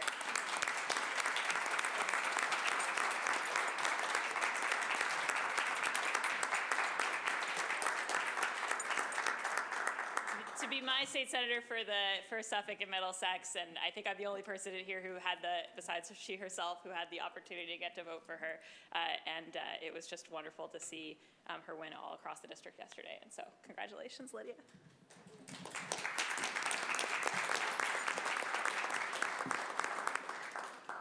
Thank you. The chair recognizes Councilor Braden. Councilor Braden, you have the floor. Thank you, Madam President. It's just come to my notice during this meeting that a pedestrian, a nurse from St. Elizabeth Hospital, was killed crossing the road this morning in the early hours by being struck by a vehicle. This is the second fatality in our district in 48 hours. And, you know, we talk about Vision Zero and trying to reduce fatalities on our roads from our pedestrians, bicyclists, and vehicular accidents. And it's just a very heavy heart to think about these families that are missing loved ones at their table this holiday season. And I want to commit myself, and I ask you all, and my new colleagues, to commit ourselves to really seriously addressing this issue of speeding and just unsafe driving in our city, so that all of our road users can be safe and get home safely at night or in the morning after the end of their shift at a hospital. So I just want to, I don't have specific names for these people that died, but just want to hold them in our hearts at this moment. Thank you. Thank you. Other announcements? Remarks from councilors who are staying? Chair Is that you, Councilor Braden? Your light's on. You're good? Okay. Councilor Baker, did you want to speak? Do we speak everyone right around one at a time? We can do that. I'm open. Yeah. I'm going to save those who are departing, though, so that they can go last. Yeah. Yeah. So I can speak about. You can do whatever you'd like to do, Councilor Baker. Thank As you Madam usually Chair. do. As you Thank usually Madam do. Chair. As you usually do. And I'll be brief, and I'll start with you. It's been incredible to watch you and your just trajectory that's happened over the last couple of years. You've been, as the president, as the mayor, you were fair, and your ear was open to me, so I appreciate that. I often think about you and think that you and I are probably more alike than anybody else in the body. Growing up in larger families, I was in Dorchester, you were in Roxbury, really Boston bred. We were kind of maybe molded by a lot of the busing crisis that happened. The first year of busing was my first year of school. But to be able to stand here, both of us, more you, to be able to have done what you've done in the last couple of years, and I know that we'll still be seeing you over and over. We saw Sal earlier, Tobin's up there. Oh, there they are. So we continue to come back. I know that you're not going anyplace, and I don't think anybody else is going anyplace. But you were good to serve with, and you and I think, always had a little bit of tension. But it was okay. Tension and still being able to speak, that's democracy. If I think different from you, we should still be able to speak. Amen. So I appreciate that of you, and I know we'll see you doing something great, probably in the very near future. So thank you for that. Okay, now we'll go to Andrea. Andrea, your grace and your smarts have always totally amazed me. And knowing what you've come from, like what a lot of us have come from struggle and from families that are families. I talked about mine earlier today, mental health in my family, drug addiction in my family, violence in the family. But you've really brought it another step. And your generations that are before you have a lot to be proud of in you.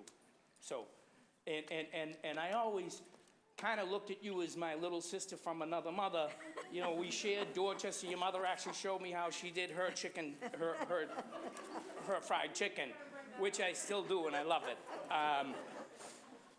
Anissa, we have been working together for probably 20 years. Anissa and I formed a friends group in our park, ironically over homeless being in the park, which the homeless are still there. They're worse now. But whatever, she's always going to show up, and you work harder than everybody that I know, and you care about your issues that you're in, and you can speak to them, something that I have difficulty doing. I know all these thoughts going around my head, but I can't speak to them the way you can speak to them, and I appreciate that. I thought you got a little bit of a bum stare in this last election here. I mean, the Globe talked about Doug like he was the devil. I grew up with Doug. His father was a volunteer at the Little House. His mother was a volunteer at St. Margaret's. That was a family that didn't have that much. And for Doug to get what he has done is a tribute to him, is a tribute to his family. And the Globe gave the other first husband a big wet kiss on the lips the week after. I was very upset by it, and I have to say that to you. We're proud of Doug. You know what I'm saying? Self-made man. Self-made man from Dorchester, went to St. Margaret's, played CYO baseball and basketball with me. So I'm proud of you, and I'm proud of Doug, and I'm proud of your children, and everything that you had to go through to get into this business here, that unfortunately you just had a little bit of it happen to you when your family, you get attacked, and it's not fair, it's not right. But I've enjoyed every minute of our time together. The Little Miss Dorchester stuff, the meatloaf dinner? Yikes. We still doing the meatloaf dinner? I hope not. Sorry, Maureen, I know that was your big thing, but the meatloaf dinner. I miss my mother's meatloaf. But you've been a joy, and you've all taught me and showed me, and now we have Matt, your last. So when I first came in here 10 years ago, I was the arch nemesis of the administration that was the Menino administration. And I had been in the city for 25 years, so I knew people. I started as a custodian here when I was 18 years old. So I knew people on the custodial staff, I knew people in all the offices, and when I came in being Menino's arch nemesis, people would see me and turn and run. They couldn't talk to me. They were afraid to talk to me. Is Menino still around? Everything went quiet on me. There was one city council that actually called me and said, I want you to come and I want you to meet me and I want you. So Matt was eventually I met with everybody, but Matt proactively called me, let me know what the job was going to be. Because now, mind you, high school education, I was a printer. You know what I'm saying? I'm better off with tools in my hand than with a pen. But Matt, I will never forget that, and you were always a friend. We've had some tension in the past also. I think we're through with that. Well, I know we're through with that. I know you're gonna be an amazing father. Look at, hi Margot. Margot's over there. I know, yeah. And we can talk about everything we do on this floor in the city and the good work we do, the stuff we wish we did better at. That's the number one thing in your life. That's your priority. Your job is to make sure that that little girl right there becomes a kind, compassionate person of the country that can give back and just make society a little better, and that's your charge. I love you, Matt. I think you've been great to me, and I don't even know what else to say. You've just been great, and I appreciate all of what you've done in the class, the ability to be able to get up and speak, which I still have a hard time with. You amaze me the way you're able to get up. You do the coat thing. You know, I haven't quite got that yet. Oh no, I got a button first. You're supposed to button. If you're a man, you're supposed to button first. But Matt, you pay attention to protocol. You pay attention to what we're supposed to be doing. I was never really a rule follower when I was growing up, but you taught me that rules are important. So, thank you. Thank you, Madam President. I hope it was. Thank you so much, Councilor Baker.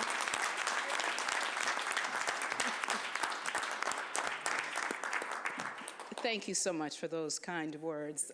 The chair recognizes Councilor Flaherty. Councilor Flaherty. Frankie, this is how you do it, buddy.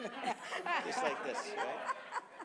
So I'll start with Madam President, obviously a dedicated mother and grandmother, someone who took over a leadership role here on the City Council, and then on behalf of our whole city within the administration as our acting mayor, during a somewhat difficult and tumultuous time in our city, smack dab in the middle of a pandemic. You led with grace and grit, and you elevated the issues that not only you care about, that we all care about. You were a great partner here on the City Council with respect to the Boston residency job policy. We worked closely on the cannabis legislation, but all of the things that were going on in your district, you made sure that the folks in your district were benefiting from those opportunities, and you were always looking to connect folks in your district to those opportunities, and I always appreciated that, and also appreciated working alongside of you. So we're going to miss you and wish you the very best in your future endeavors and success. Thank you. Councilor Campbell, I find you to be a faith-driven woman. I find you to be a dedicated mother, always optimistic, judicious, but optimistic. Great partner with me on the CPA-related work that we've done here on the City Council. One of your strengths is your amazing sense of humor, and you bring that humor into your work, and you can break tension in difficult situations and circumstances and moments with your humor, with your smile, and your understanding of our city. I look forward, obviously, to great things from you in the future, and wish you all the very best, and you and your family the best success as we move forward. Anissa, hardworking, tenacious, dedicated mother of 4 teenage boys with a set of triplets in there. I have twins. I remember running, and I would always say I had the mark on twins, and then Anissa comes along running citywide, and she trumps me with triplets, right? But a mother, obviously, of 4 teenage boys, triplets, small business owner, at-large councilor, dedicated to our city and its residents, especially the BPS students and our most vulnerable residents through your 2 chairmanships. You probably won't recognize or realize the difference that you've made through the Best Clinicians program, and also through adding school nurses and school psychologists at every site. That your leadership on that and future councils will come here, and that's been sort of the standard bearer, and the children and the families and the individuals that will benefit from your hard work in those 2 areas is a great legacy, I think, for you, and something that you can always look back for. And you always brought your A game. You always fought tirelessly for whatever that issue was. And if those 2 issues are 2 issues that are lasting issues, it's the work that you've done over with homelessness in the Mass and Cass area, and the work that you've done in our schools. You've made a huge difference, and appreciate your work and effort, and I wish you, obviously, and your family the very best success. And I'm sure we haven't heard the end of Anissa Rasabi George, so and best of luck today and through the holidays as well. And then obviously to Matt, Matt is the new loving, doting father that we've seen, and just that excitement just oozes from you. You're our in-house environmentalist. You really elevated climate and environmental issues since joining this body. I like to think of you as the council's tree hugger, all right? I know you don't have 5 cars, but you've also improved the quality of life in your district over the course of your 10 years here on the Boston City Council. You've been a great partner. You've been a great teammate on anything on the Southwest Corridor as an at-large councilor. That's big turf over there, and making sure that before we engage in some of those issues, we want to make sure that we would check in with you, and you always had sort of a breadth of knowledge and understanding of every side or every issue, every angle of every issue. And then obviously at a time when you come in as the council pro temp, there was a lot of tension happening on this body, and you were able to bring folks together, and you were able to, in your own way, develop and helped councilors who maybe had fractured relationships, helped bring those councilors together. And I think that's going to be, for me, it's going to be an amazing legacy for you in terms of your the ability that you had the ability as a leader to recognize that tension, and then to be able to, in your own way, lighten that up, and then to have those weeklies when we were complimenting folks and talking about each other's strengths and stuff. I know for one that it worked for me, and I'm sure I speak on behalf of all of our colleagues that it elevated, obviously, their individual relationships or created some new partnerships, and that's a testament to you and your great work. And also the decorum, as well as knowing the rules, and to the newer members that are here, knowing the city charter, knowing the council rules, that makes you a better city councilor, and also made you a better leader. And then this goes for, I guess, all of the departing councilors, because I've been there. So Flaherty round 1, then there was a little separation. So during that separation, my phone would continue to ring. People would still knock on my door. They'd stop you at the local coffee shop or supermarket. So for the 4 departing members, people will still approach you, looking for your help. You've been in the service business. And my advice is, don't say, hey, I'm not the city councilor anymore. Take that issue and reach out to your successor, or reach out to me as your at-large city council, because you're always going to be sort of part of the council family. And if you don't believe me, I know that we have 2 former colleagues up there, Councilor Tobin and Councilor Lamontina. They were sort of staring down like Statler and Waldorf of the Muppets, but they can tell you the same thing, right? They'll tell you the same thing, that they've been out several years and their phones still ring. Councilor Lamontina called me last night on a very important issue to him and his community and his family, and immediately we just started to try to find ways to help people. This is a business about helping people. You can come in and you can plan on giving great speeches, but at the end of the day, it's where the rubber meets the road. It's the constituent work that we do. It's the relationships that we build. It's all thoughtful. It's all heartfelt. But this is a business about helping people, and if you don't want to help people, I would suggest that you don't join the Boston City Council. We have all collectively helped people in our districts or across the city, and it's those bonds of helping people and working together which makes this a very special place here on the Boston City Council. So I wish you all a very Merry Christmas, Happy Holidays, and Happy New Year, and much continued success. And please, when you're out, there's an expression, when you're out, you're out. Please know that you can call me, because I'm going to respect your service. I'm going to respect the fact that we work together, and I'm always going to be willing to help you, your family, or any issue that you can bring forward. I'll be the first one to kind of jump over the boards and run out the ground ball for you and help you any way I can. So thank you, and God bless. Thank you so much, Councilor Flaherty.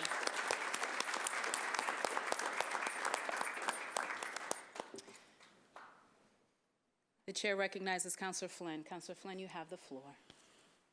Thank you, Madam President, and thank you for giving me the opportunity to speak this afternoon.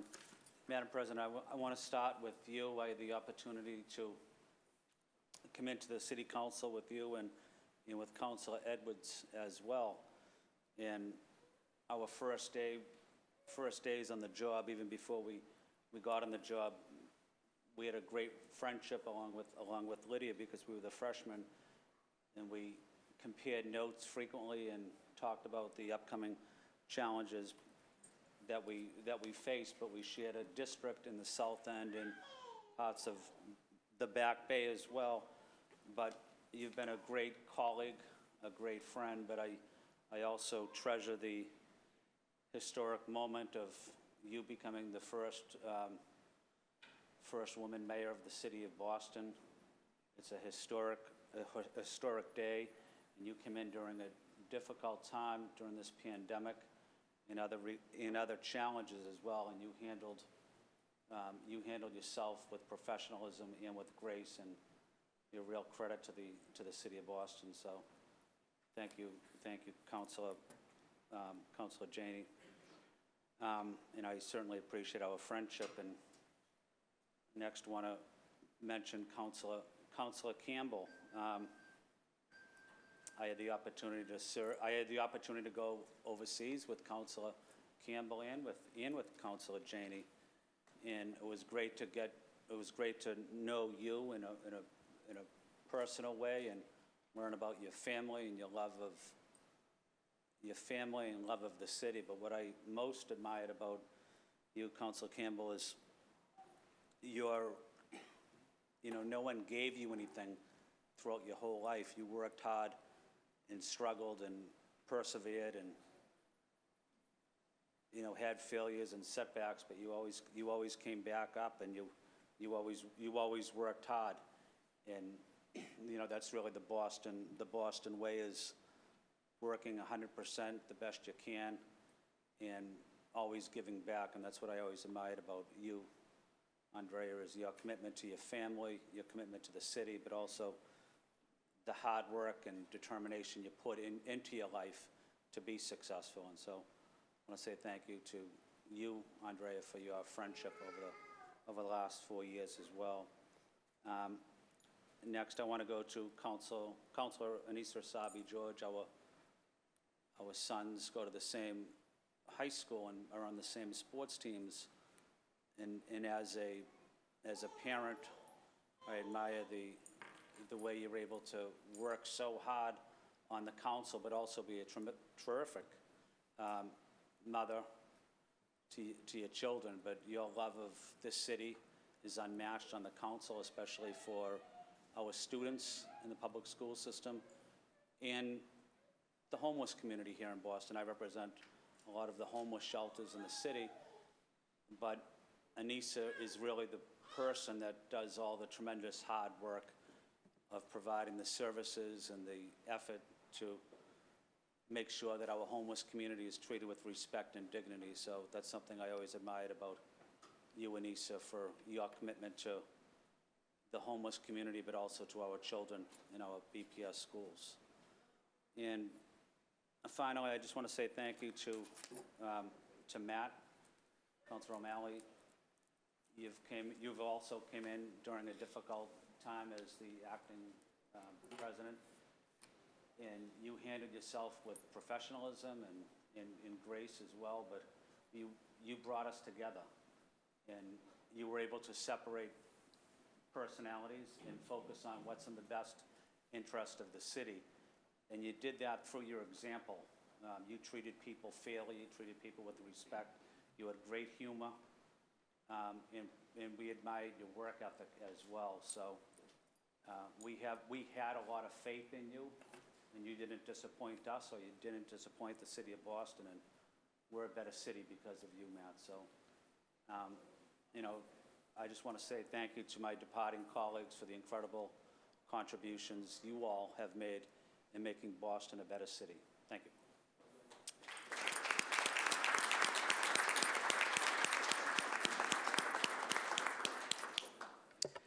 Anyone else looking to make, I'm sorry, Councilor Edwards, you have the floor. Thank you very much. It's definitely an interesting turnover that's happened since I joined the council. I think since then, there's now going to be just two members that were there before me. It'll be Councilor Baker and Councilor Flaherty into the next term in January. So it is interesting. And then I think about this moment and that picture of the six of us that they took for Boston Magazine. And some of us wore hats, some of us didn't, some of us whatever, and the guys teased us for being late. I'll be you guys won't be here.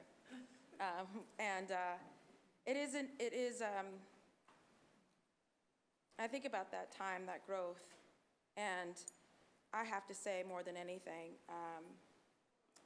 because I was the closest with you when I went through what I went through, I want to thank you all for the calls, for meeting, for the breakdowns that I had. I want to thank you all. I especially want, going in the order, everyone, to Kim, First Lady of Roxbury, first Black woman to lead this city. Your legacy will last many, many generations after you.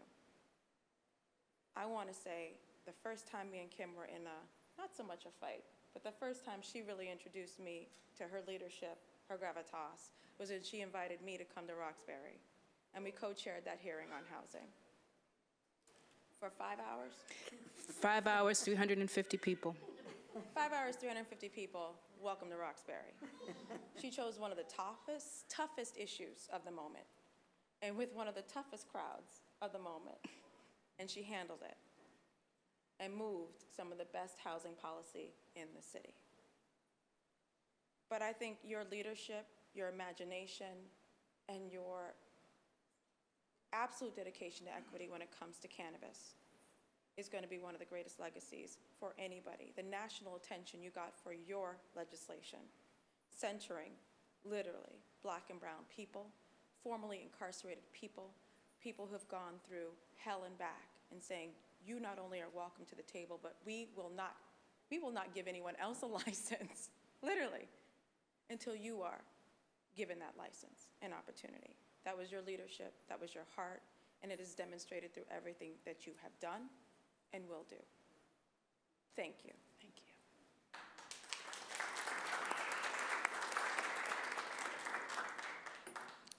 Andrea and I met many, many years ago, but I think it was when we were both unemployed, in a recession, and figuring out who was going to pick up the tab at a Burger King, and wondering where the hell we're going to go at this moment. We were all sorts of young lawyers trying to figure out what we're doing, how we're going to get there, and we just sat down. She was in transition and about to be a city councilor. We didn't know that, though. And I was in transition and about to go to this worker center and work on this thing for domestic workers. We didn't know that. But I think about that moment and that day and that time, and what I saw then and what I continue to see today. Fierce dedication to holding people to standards that you always meet and exceed. Not just dedication to faith, but walking in it. Unapologetically so. I think about that Bible phrase, no weapon formed against me shall prosper, and I think about you. Lord knows, lots of formations, lots of things came at you from a child, all the way to where you are now. And none of it prospered. You prospered. Your heart prospered. And I can't even imagine how your light is going to shine in this city, if not this state, if not this county, wherever you go. Because you shine that light, reminding every single one of us, no weapon formed against us shall prosper. Wherever you come from, however you got here, and whether your family members all can be here with you, I think about you, and thank you for that light. To my dear friend, Anissa,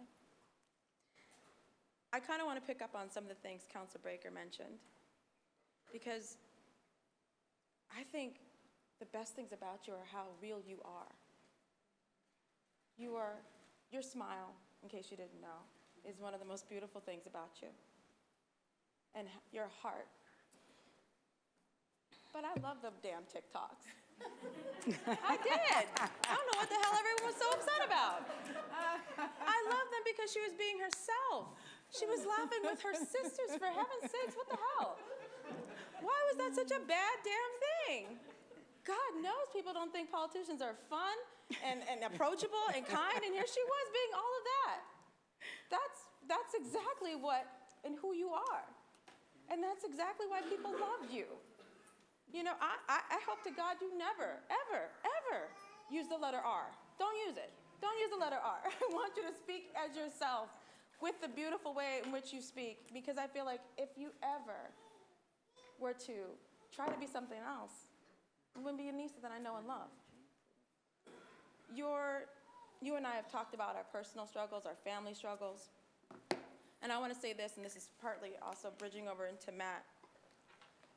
the loss of pregnancy ordinance, when we talked about that and what we did historically here, where we in the city of Boston made sure that people compassionately could have leave for stillborn, for miscarriage, for termination of their pregnancies. And as I'm writing and thinking about this, Anissa, I don't want to put out everything, but I will say this: your story, who you are, how you got here, that you're a mother is inspiring to me. And I hope one day I can be a mother as good as you. So thank you so much for your friendship, for your mentorship. And you don't know how many times she's pulled me back from fights. You don't know.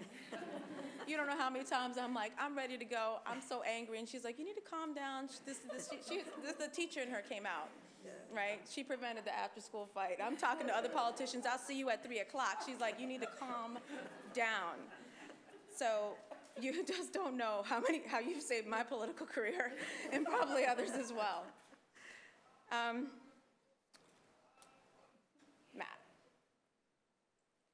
I have to say, Matt, we started off with some sort of tension. We went back and forth, and I think what you've shown me is to rise above it all the time, and that's extremely hard to do. I am consistently inspired by you and your grace, your kindness, and while I will absolutely miss you, I don't know that I'm gonna miss the say nice things exercise you made us do. For the public, okay, technically, I think this would have been probably violated open meeting laws. But Councilor O'Malley, when we talk about how he made us all come together, he literally made us say nice things about each other. Pick somebody to say something nice about. Your turn, your turn, your turn, until we all would say something nice about each other. He wanted to do it every week, okay? We were like once a month. But the point is, that takes strength. It is easier to get into the fight. It is so much easier. It is much harder to be the peacemaker, the broker, the leader in those moments of tension. You've done everything in the city council, and you've seen so much, literally from sunscreen, making sure that we have sunscreen, to Beardo. That kind of leadership, that kind of vision, from the grassroots to the big policy, is exactly what a city councilor is supposed to be, and everything in between. So thank you.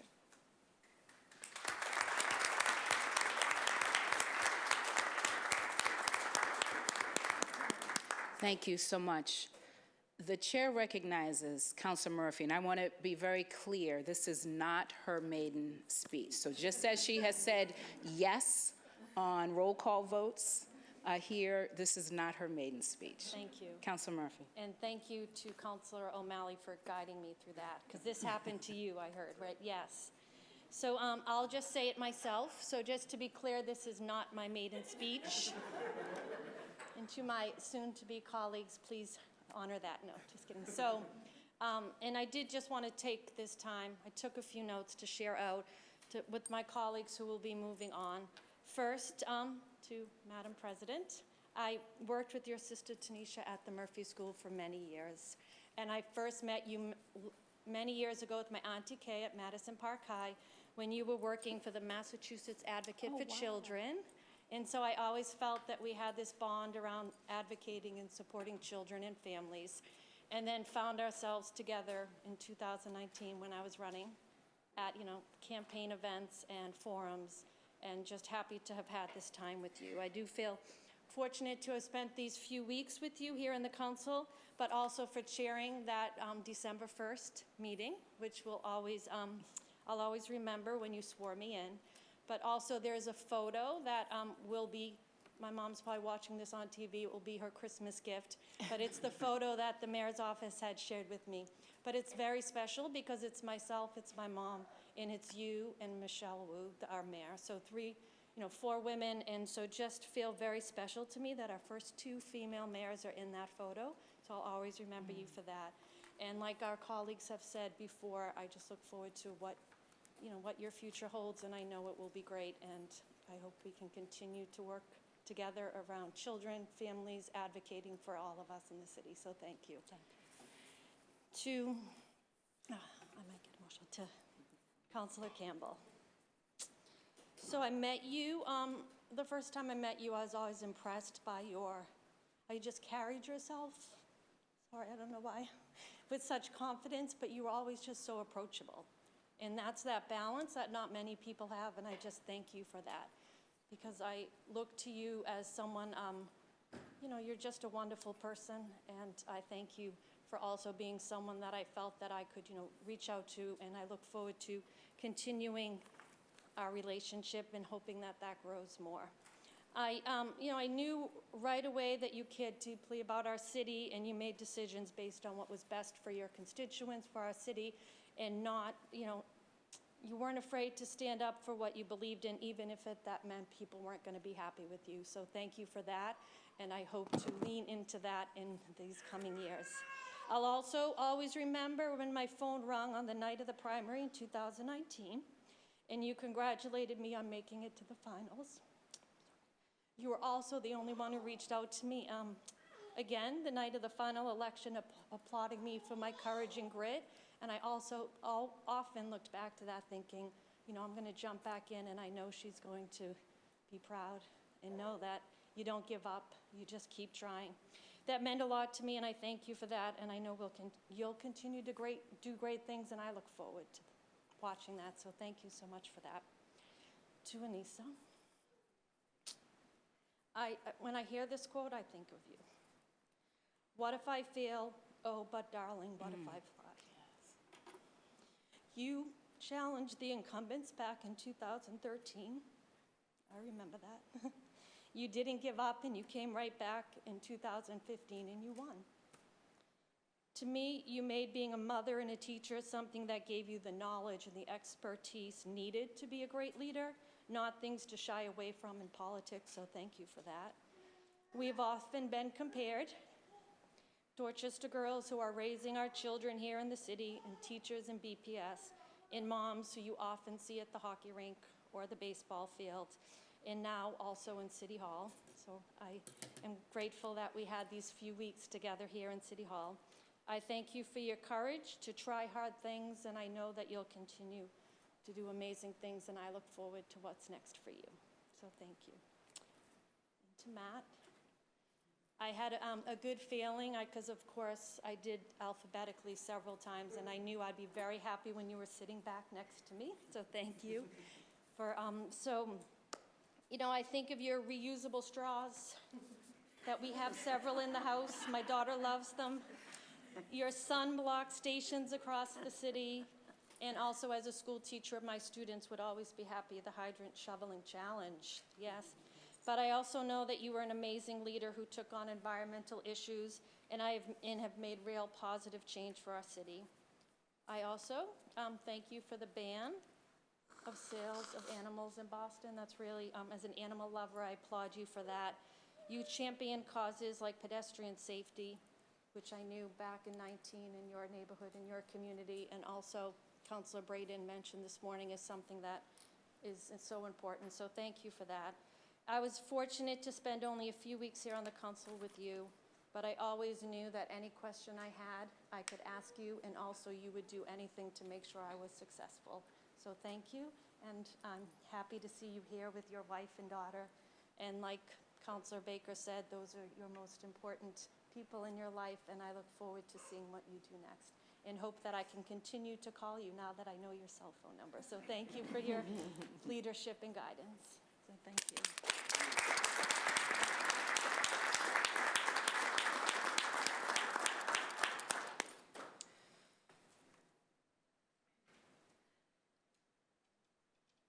The chair recognizes Councilor Braden. Councilor Braden, you have the floor. They say I'm a woman of few words, so I'm going to keep it really, really brief. I'm going to miss you all. I think one of the greatest regrets of this is my first term, one of the greatest regrets is that we all were sent home to work from home remotely 10 weeks into this. So I think it has Despite that, though, I have just tremendous respect for all of you.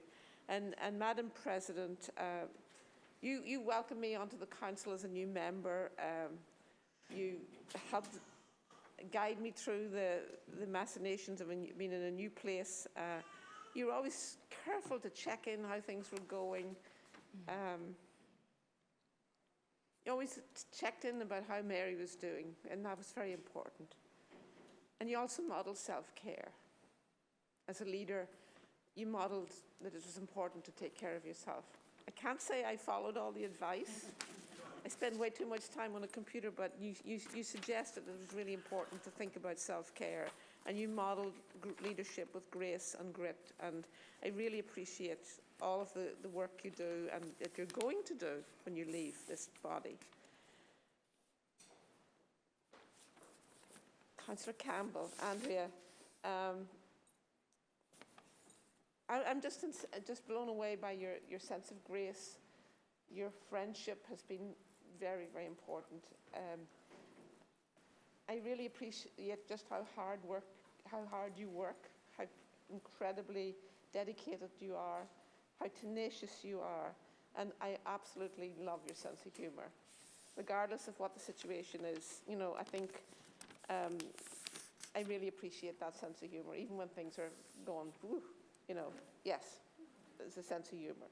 And the other little thing that's been really incredible for me to watch is your attention and that little guy, Aidan, who's just turned 2, who used to be a star appearance in all of our Zoom meetings, and your ability to sort of balance being an incredible mother with being a really strong woman leader in this council. So I really appreciate all of that. And the other advice you said is, Liz, always think about the decisions you make. What are the implications for your district and your constituents? And that's the baseline. You know, you make a difficult decision, think about what your constituents need, think about your district. So I appreciate that. You're a district councillor, and sometimes you get swept away in the bigger picture, but at the end of the day, the people in your district sent us here, so that was important advice for me. Anissa, I remember that night when you turned up outside the Faneuil Branch Library in your tracksuit to talk to us all after a friends meeting or something. I think the Faneuil Branch Library is the heart of Oak Square, and you knew where the heart of Oak Square was. You turned up frequently and always came with your sense of humour and your ability to connect with people. You can walk into a room and connect with people right out of the box. And, you know, I think I really want to honour and thank you for your commitment to addressing those very difficult issues, the intersectionality of homelessness, addiction, and the need for more recovery services and mental health services. You know, you've as Councillor Flaherty has already said, you've left a legacy and you've left us some work to do going forward. So I really want to thank you. I think we're going to see a lot more of all of you in the future. You're not going anywhere, but I wish you all the best in your next endeavour. And thank you for your friendship and support. This has been a rough few years, and thank you for your staff for that. Matt, I seem to remember meeting you at that cafe on Washington Street. What is it? Yes, it was a meet and greet for Andrea Cabral, who was running for Suffolk County Sheriff, and you were her campaign manager. And not only was I impressed with Andrea Cabral, I was impressed with you. And then after, I kept turning up and asking for boxes of literature to take to Alston Brighton, and I had no clue what to do with it.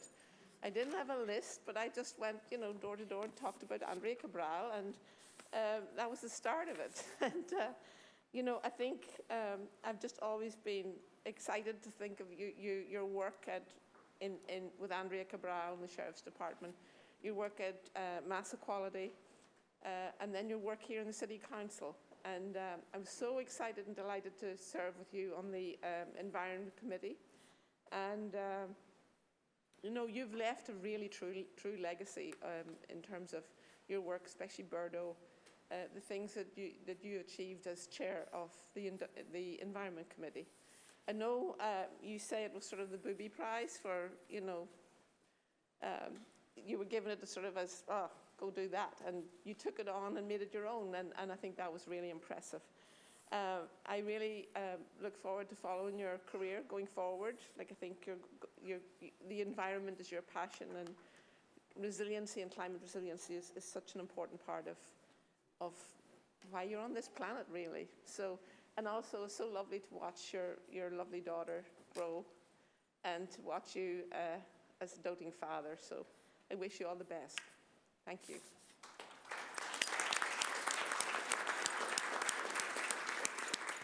Thank you so much. The chair recognizes Councilor Arroyo. Councilor Arroyo, you have the floor. Thank you, Madam Chair.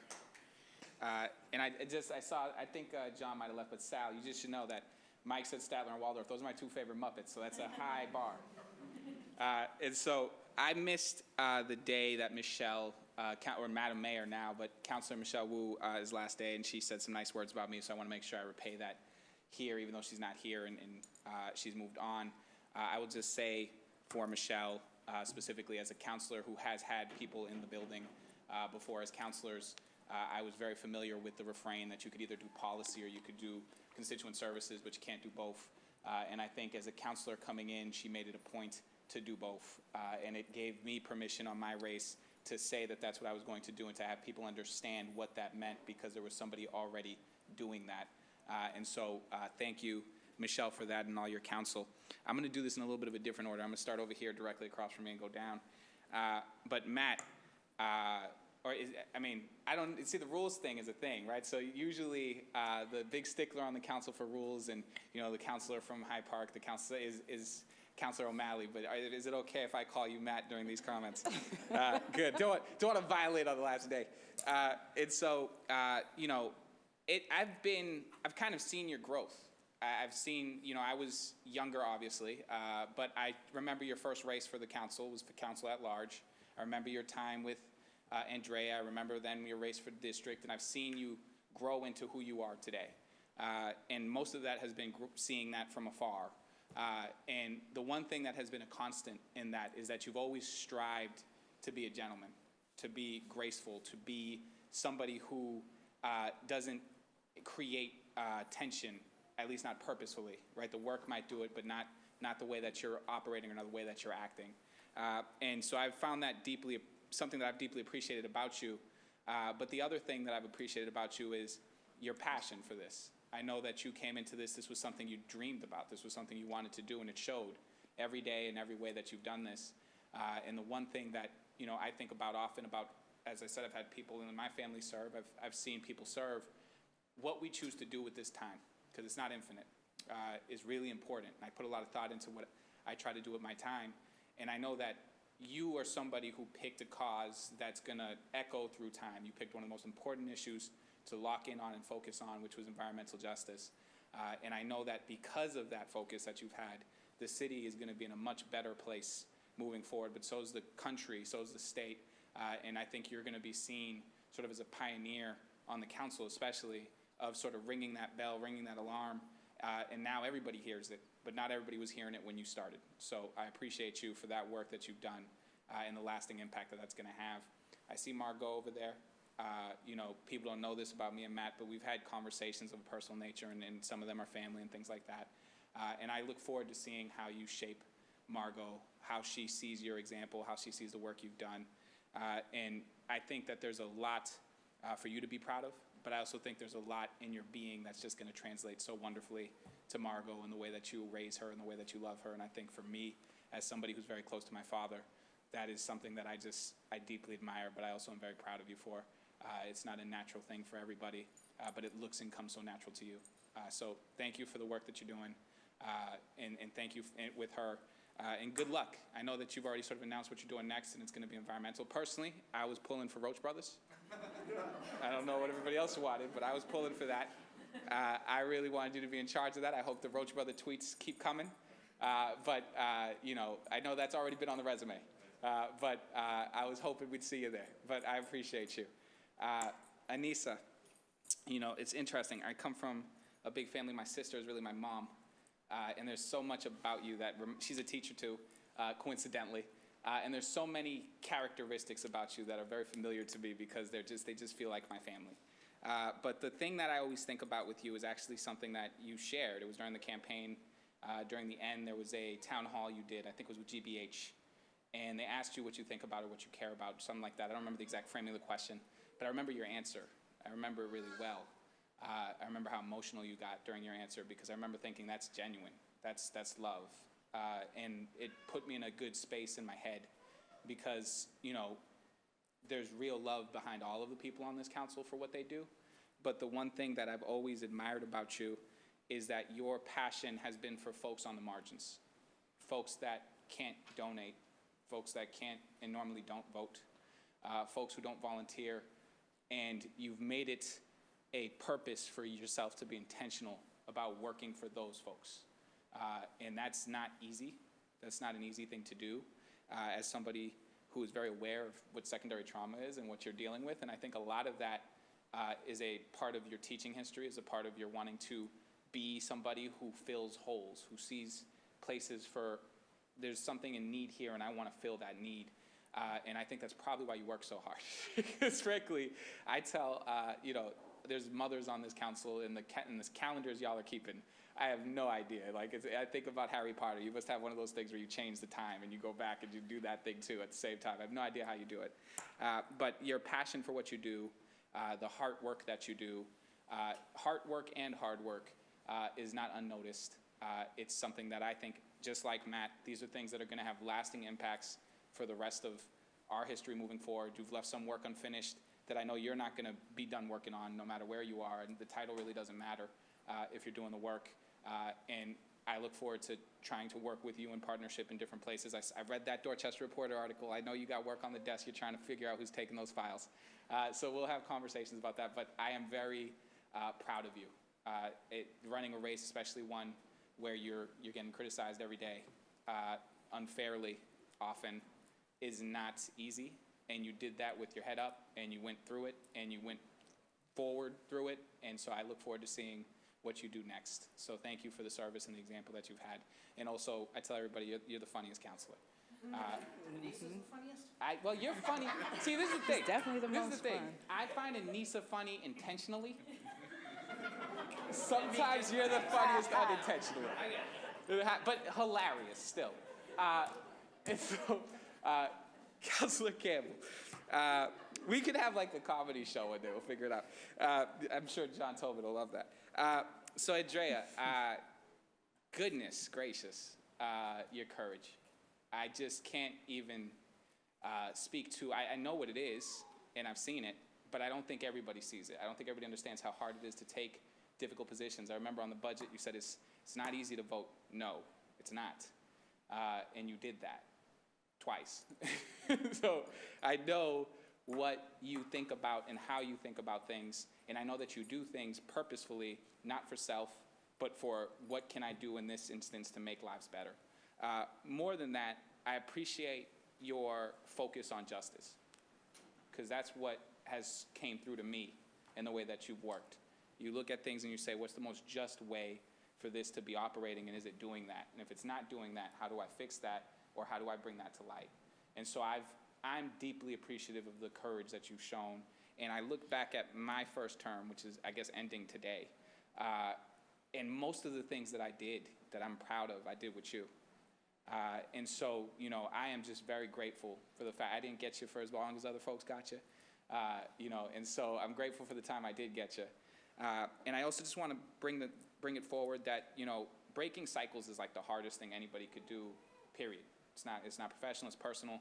Breaking cycles is really difficult because you often have to be the person who's leading on that. You don't have close examples necessarily near you. You have different influences. All the same problems that may have caused other people to fall into those cycles exist in your life too. The intentional work that you've done to break cycles so that your children and your communities, my communities, are able to see somebody uplift and do that work is more powerful than probably anything that anybody on this body is going to be doing anytime soon. And so I'm grateful to you for that. I'm grateful to you for your courage in doing that. And I'm grateful that in a society that has often told folks who look like me and you, who come from backgrounds like that, that need not apply, this ain't for you, that you applied and that you made it for you. And so thank you for that. This is why I did it in this order. I knew I was going to be getting emotional around this time. It would have made me a mess for everything else. So thank you for that. And finally, to my mayor, my president, Kim Janey. You know, this one's a tricky one for me. I campaigned for you in 2017. I was a public defender at the time, didn't even know I was going to do this, didn't know I was going to join this council, but I knew that I needed you on it. And so I was out there knocking doors. You know, one of the things about you that I have always admired is your grace. This was an incredibly difficult time to be graceful, and yet you were always graceful. You never got into a space where you allowed the fires that were constantly going to alter the way in which you treated individuals, to alter the way in which you move forward for the city, the image that you wanted to project. And one of the things, and I'll get into the accomplishments later, but one of the things that I think about with you is I remember we were in Mattapan, and there was this really emotional moment where a woman who had to be in her 90s, black woman in her 90s, had the cane and everything, was on a porch, and it was a block party, and you were in the middle of the street, and I watched her see you get up, grab the thing, work her way down the stairs, very intentionally going towards you because you were her black woman mayor, and we haven't seen one of those in this city until you. And I know how many folks have worked so hard to do that, and how oppositional for much of our history this city has been to giving black women, black men, people of color, any role of power. And to walk into that the way that you did, and to hold that up and set the example that you did was powerful. But what I remember especially was that woman, when she was hugging you and crying, I remember seeing her granddaughter who was 6. She saw your security detail. And there was a man on that security detail who was dressed in a suit. And she went up to him and she said, "Are you the mayor?" And he said, "No, she's the mayor." And I got to see that conversation happen with this 6-year-old little black girl talking to this man in a suit, being told, "No, she's the mayor," and watch her eyes change. And that was powerful, because forever she's gonna know she was the mayor. And you see it and you feel it in our communities, what it means to have a leader like you step into that role, to know that that's possible. And not just is it possible, but they could do a good job. So let's get to that good job. Got in there in the middle of a pandemic. First one in 100 years. In the middle of a vaccination effort. Got the city up to about 70%. That's not where it was when you got there. Reopened schools. Mostly successfully. Mostly successfully, because COVID is a pandemic, and there's things in there that we can't really measure for, and that are going to impact it no matter what. But put kids back in schools. Created a real framework for our communities to be able to stay in a city. It's an incredibly expensive city because of the way that societally people of color have borne the brunt of economic burden by design. Housing burden by design. It impacts us disproportionately. For you to do the work you did on first-time home buyer programming, on the tenant protections that you did, on the rent relief that you did, that impact is too vast to put into words. And so I appreciate that. My civil rights bill that came through here, that was vetoed initially by the last administration, thank you for signing that. It's personal.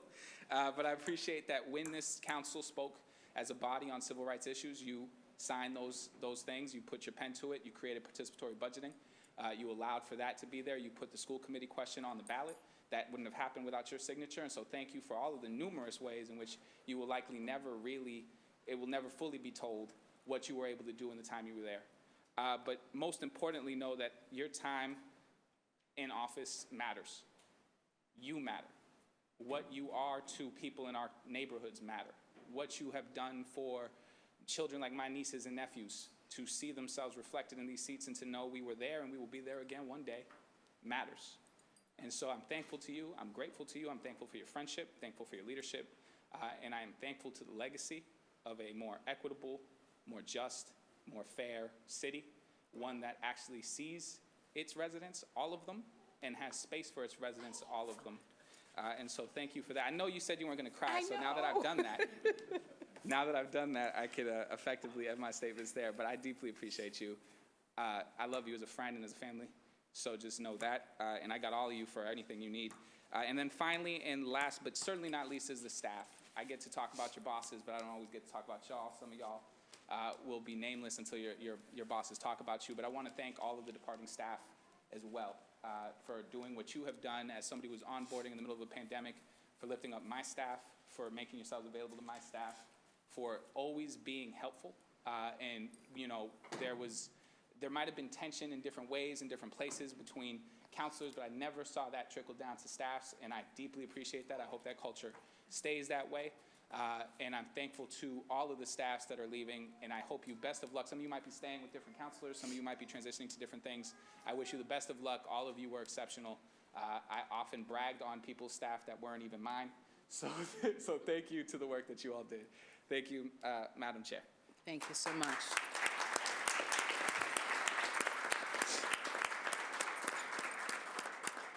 The chair recognizes Councilor Mejia. Councilor Mejia, you have the floor. So first, I just want to acknowledge that I did not get the memo about this. So I walked in, Councilor Flynn said, "Hey, are you ready to speak?" I'm like, "Oh my God, we're going to speak." But I sat here thinking about that the only thing I know how to do is speak from my heart, so I could do it. So I'm here for all of it. Yeah, and then Councilor Bach said you could just share stories, so thank you for the feedback in terms of how I get through this.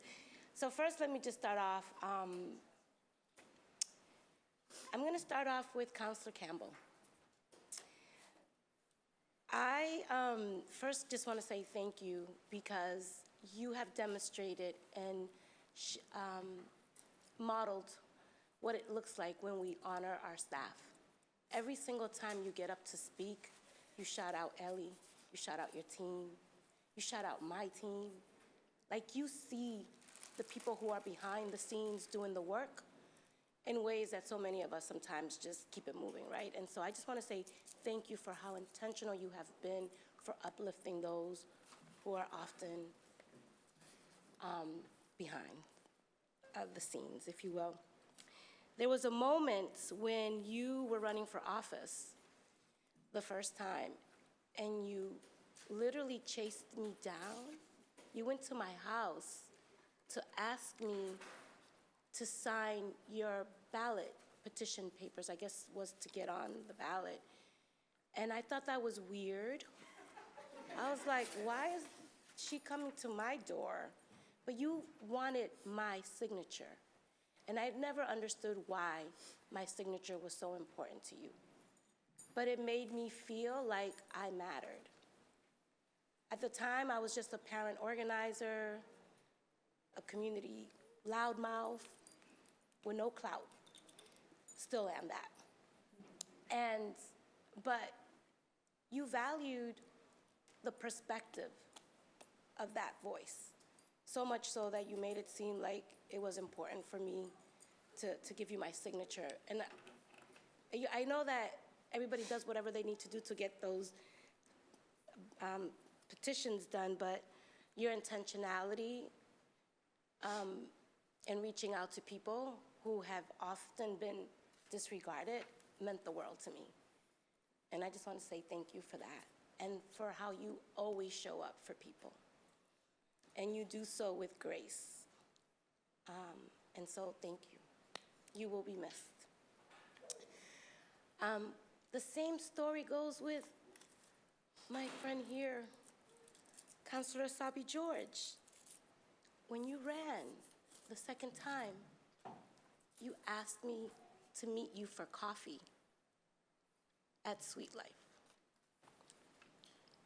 Again, I never understood why someone who was running for office would want to sit down and tell me that they were running for office and listen to the things that the parents that I had been working with were concerned about.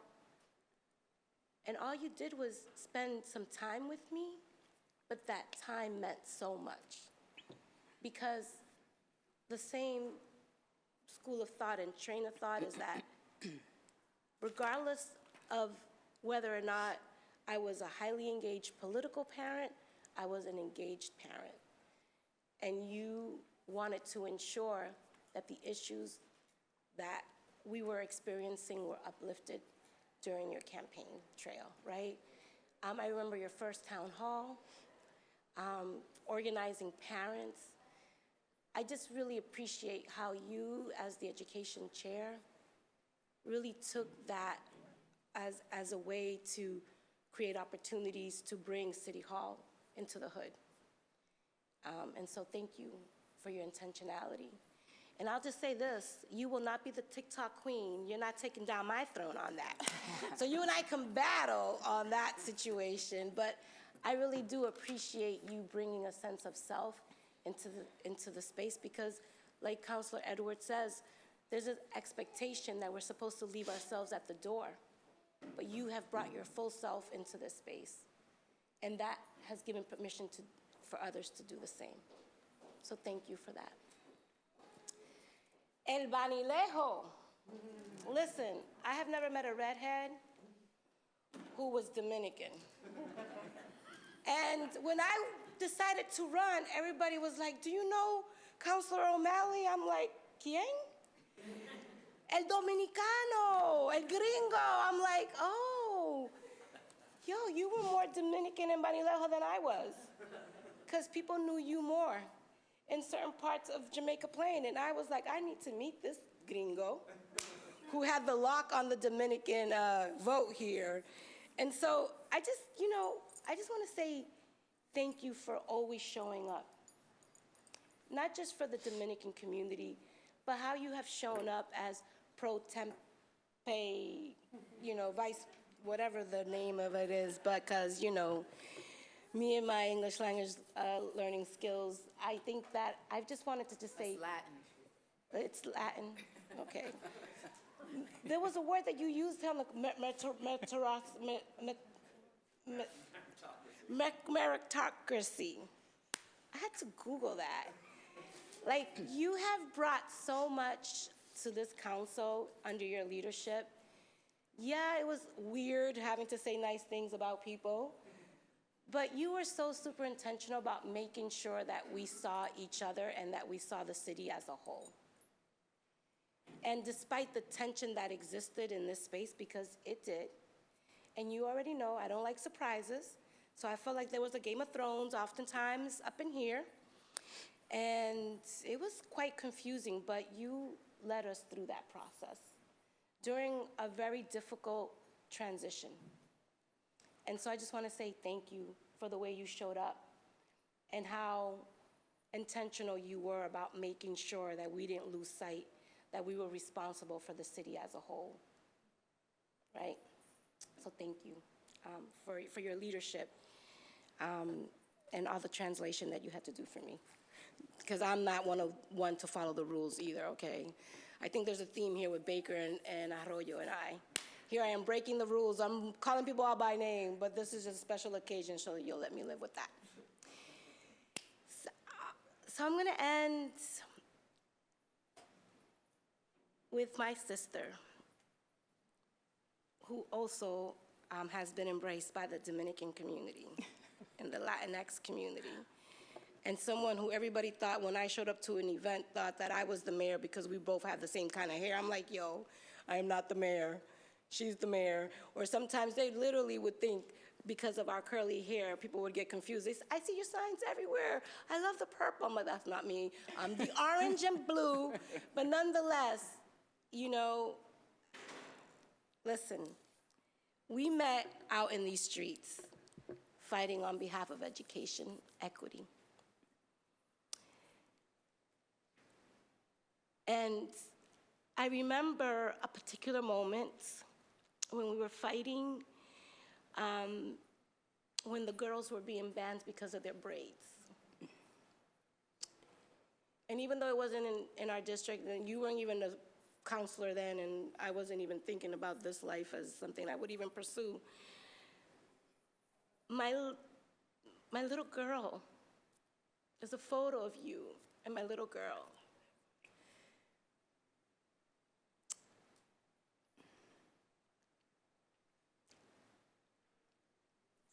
For us to share that moment,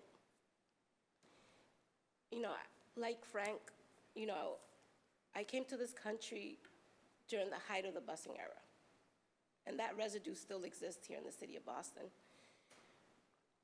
But when my daughter came to visit you in the office as her mayor, I thought about that moment when we were fighting for racial justice, for equity, and for my little girl to see herself reflected, right? To share that moment with you in the office after knowing that we were fighting out in these streets together was something that I know for her. And she had braids that day too, just so you know. That, as we see ourselves navigate through politics, as we see the hits that we have to take, the cattiness, the mean girl mentality, the racial tension that exists here in the city, all of that, right? And still rise, it's not an easy thing to do, but you did it. And you continue to do it. When you got to become the mayor and were appointed, for those folks who watch Disney Channel, you probably don't, I don't know if you do, there's a cartoon called Sophia the First. For some of the parents who have access to Disney, you should watch it. But Sophia the First was a little princess who was adopted. And she went from having nothing to having everything. And in so many ways, your journey as our mayor, you used to ride the bus. I still ride the bus. And then you were getting driven around. And to see you go through that transformation and to rock your chucks and to bring style and pizzazz and to bring all of who you are into that leadership role was liberating. And so for your style, for your grace, for your ability to lead, thank you. Thank you for me. Thank you for all the little girls who are watching you as you stepped into your power, and you will continue to do so. Thank you. Thank you. Thank you. Thank you. Thank you. Thank you so much. Thank you so much. The chair recognizes Councilor Bach. Councilor Bach? Thank you so much, Madam President. Madam Mayor, I want to start with you. I was thinking about what Frank said about just like how much has happened in the last 2 years, 3 years, I think, since we met. And I remember meeting in Boston News Cafe. I still don't understand why the press doesn't just hang out in Boston News Cafe, since it's where all the councilors find the moment to take a political meeting. But I was a first-time candidate, and I sat down with you, and you were obviously a first-term councilor. And I just remember you being like so like honest and vulnerable about, look, like these are the things I learned in my race, and these are the things like I got from Emerge, and these are the things I had no idea until people started, and it was just this wealth of knowledge, and it was the kind of wealth of knowledge that you can only convey when you're willing to admit that you didn't know all these things forever, like they just, like, you know, and when I think about that, and about the generosity with which you shared that with me, and then the fact that a term later, you were my council president and then our mayor, it's just like it's a trajectory and a learning curve and an assumption of power that's like a hockey stick. And I think Councilor Arroyo said the grace with which you managed that, and the reservoirs you drew on to manage that. Because the thing is, that was a short political trajectory, but one of the other things I was very conscious of as the youngest member of the council was that, yeah, okay, you were only a term ahead of me in this work here, but you were like many decades in to your work on behalf of the public, your work on behalf of children, your your whole lifetime and many generations before it into a history in the city of Boston. And like Liz said, even coming in as a new counselor, there were so many things that you were already modeling for us about like what does self-care look like and how do we build community. And I still remember us all going to Black Market in December 2019, and it was like manicures and yoga, and I'm really awkward about that kind of thing. But it was just such a lovely expression of sisterhood and emotional care, and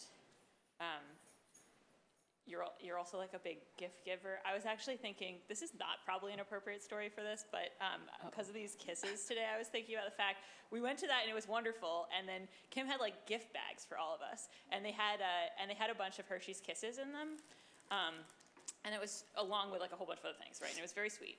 And then I got home and I was going off to visit my grandmother for Christmas, and I dropped it on the floor of my bedroom, and I went off to Vermont for a week.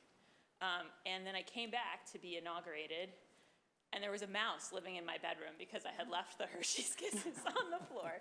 And so the first week of my inauguration, I remember I was not sleeping because I hadn't dealt with this mouse, and I was trying to keep it a secret from all of you. And so then I remember the next time you gave us a present and it again had candy, I was like, and I'm going to put this here in my office in a drawer.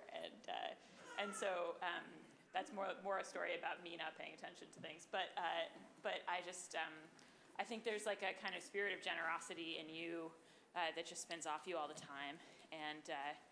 And I remember, like Julia just talked about the bus, feeling such a kinship about the fact that we don't drive, don't have cars, and both take the bus and the train. And then you became the mayor and you made the bus free. And I was just like, see, things can happen when people take these steps. And one of the first things we did together in February of 2020, before we all knew what was coming, was you and I, we went on Huntington Avenue and we opened, in my district, you were there as the council president, a free museum. And I remember your words at that and just that sense of this is a woman who understands what the arts mean and what free access to the arts and everyone, and just the sort of infinite possibility that comes from exposing our young people and people of all ages to the arts and not putting some kind of gate at the door on that, what that can mean for our city and community. And I felt again, that was a seed of something that I realized early in our interactions and then just bloomed and blossomed in your mayorship. And so I think one of the biggest things, though, that I feel just huge admiration and kinship with you on, it actually relates to the piece of legislation that we passed today, the Commemoration Commission, because I think that you live what it means to be proud of and to speak to the rooftops about the Black history of this city. And to say this is not just 20th century history. This goes all the way back. I loved when you became mayor and we got that story about your many generations here. There's kind of two sides of the Commemoration Commission type work. One piece is saying, we have just as much history in Roxbury and Dorchester and Mattapan and everywhere in the city as we have downtown. And it's just as proud and it's just as long and it needs just as much recognition and resources, right? Critically resources. And I feel I just want to echo others in saying your focus on that equity and resources. It's the thing that you led with as mayor and that we're going to keep seeing you lead with. But the other side, the flip side, is sometimes when we talk about it that way, we talk like all the Black histories in Roxbury. But it's also downtown. right? I mean, I live on Beacon Hill, and, you know, it's Lewis Hayden and George Middleton and Phyllis Wheatley, and it's an amazing thing to stand here today and say that people are going to make those lists about Black Bostonians who did things first and made a difference and shaped the whole city, not just for the Black community, but for the Boston community, and they're going to add to that list Kim Janey. And I am so proud and honored and humbled to have been here at the time that you were making that history. So thank you, Madam Mayor. Thank you.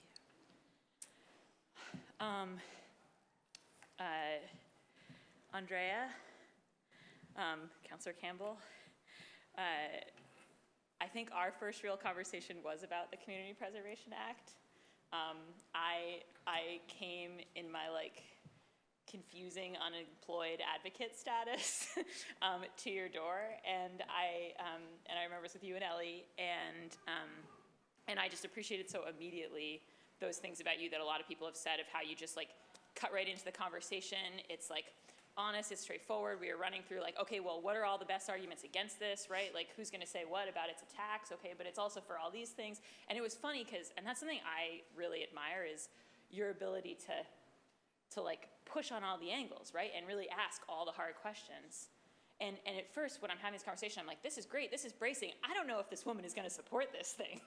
And then by the end of the conversation, it was yeah, I think I'm gonna sponsor it. And I was just oh man, that I think is what we look for in intellectual leadership in the city is people who are willing to test, battle test everything and then take a position and lead. And that was what you did with the Community Preservation Act, and I got to see it just as an advocate, and again and again, I think we all have moments when we feel like we have something difficult we have to talk to each other about, or we're trying to figure out where people are on something, and we kind of build up a conversation in our head, we imagine what we're going to say and then what this other person's going to say, Andrea is one of the people who, when I call her, if I'm a little nervous, how's this gonna go? I end the conversation so amazed and relieved because you will have just cut right through my trepidation, been okay, this is how I think it's going on. It's just the breath of fresh air, honesty and groundedness and sense of good humor, like people said, and ability to know that you are in deep relationship with the person you're talking with, and whatever we're talking about is not troubling that relationship, right? It's oh, this is the work we're doing together, and it's like you shore up, I feel each of our confidence in our relationship with you from the way that you approach it. Of course we have this together, and there's been a lot of references to faith today talking to you about you, and I don't think that's an accident. I think that I think a lot. I mean, for me, I ran to be a counselor. For all the campaign reasons, and it was about affordable housing. I mean, it's a vocation, right? It's about here we are on this earth, and when I go to the gates, I'd like to have my time well accounted for, and I did things for people. And I feel sometimes you can feel that way in theory, but then in practice get caught up in the rigmarole. And I just feel when you have real faith, you act as though you have it, which means your behavior in the world is different. And I just feel I always get that from you. And there's a place in Proverbs 31. I grabbed it. It's they're talking about the virtuous woman, the woman of noble character who's more precious than rubies. And there's a verse in there that says, she is clothed with strength and dignity. She can laugh at the days to come. She speaks with wisdom, and faithful instruction is on her tongue. And yeah, I think those lines are about you, Andrea. So thank you. Thank you so much. And I hope the Satanists don't get mad about the Bible quote, but that for me was that's who you are. And so just personally, as a model for faith in this work, you're unbelievable, and we're gonna miss you. Matt? So funny story, when I was 18, I joined the Democratic State Committee, and Matt was like an august leader of the Youth Services Committee. At the time at 18, I thought it was kind of pushing it, how old you could be and still count as a youth. But now I understand that he really was a youth, and because he was younger than me, and just so then I was observing from afar, but that kind of sense of good cheer and purposefulness, right? That like you don't have to be dour to be really serious about this work. Like that was already there, and that energy that Liz talked about in campaigning, and then it's just, and you know, I mean. We're both historians, we're both rules people. It's been great for me to have you, you and Michael, really, on the council from that angle. And I feel like we've had a lot of opportunity in the last 6 months to talk about your environmental leadership because we just keep passing things. But I think like, gosh, we are lucky as a city that you were on that train as early as you were, because it is putting us in a position where, yes, we are all collectively way far behind tackling the burden of climate change, but I would not like to imagine where we would be if Matt O'Malley had not been elected to the council 11 years ago. And so I just think we're so lucky. There's a, maybe, you know, appropriately for an environmentalist, I think of Matt as a man for all seasons, which some folks may know. There's a famous movie called A Man for All Seasons about Thomas More, but it actually comes from this quote about Thomas More, where they said, you know, More is a man of an angel's wit and singular learning. I know not his fellow, for where is the man of that gentleness, lowliness, and affability? And, as time requireth, a man of marvelous mirth and pastimes, and sometimes of as sad gravity. A man for all seasons. And I think what that's about is emotional range and like the ability to really sort of resonate and recognize what the moment requires. And I just feel like that is what we have gotten from you and your leadership time and time again, is knowing this is what the moment requires, whether it is a moment of great joy or great sorrow. You know, we don't have enough recognition, I think, for the men, particularly because of our gender stereotypes in our community, who have that kind of like emotional range and sensitivity. And I just feel like we've been so lucky to have that in you, that sense of care and awareness of the moment. So I'm so grateful to you too, Matt. And finally, Anissa.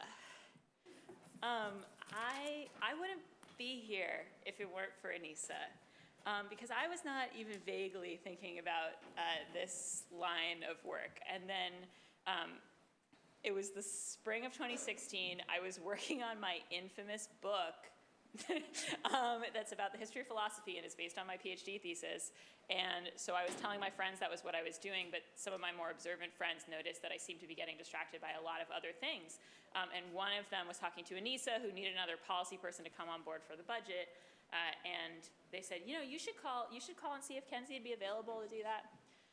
We didn't know each other. Like we had, I'd met you at the 2015 Ward 5 committee, and I voted for you because you weren't Steve Murphy. Sorry, Steve Murphy. But I mean, I'm just saying that's where I come from politically, Frank. So you know, but we didn't know each other. And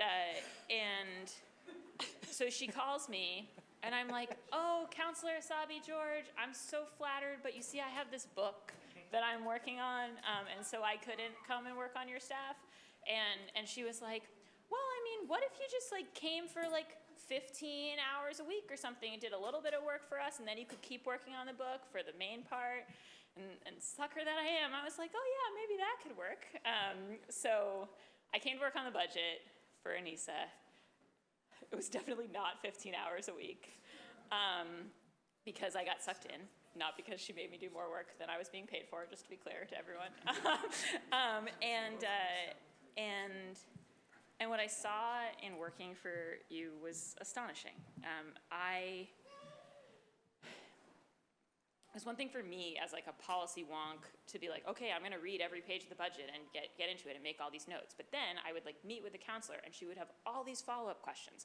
And she'd be like, what about this? And then we'd write all these questions down and she'd come to every budget hearing as a freshman and ask all of them. And just like the degree of interest in learning everything about the city and just soaking up knowledge from all angles was so impressive to me.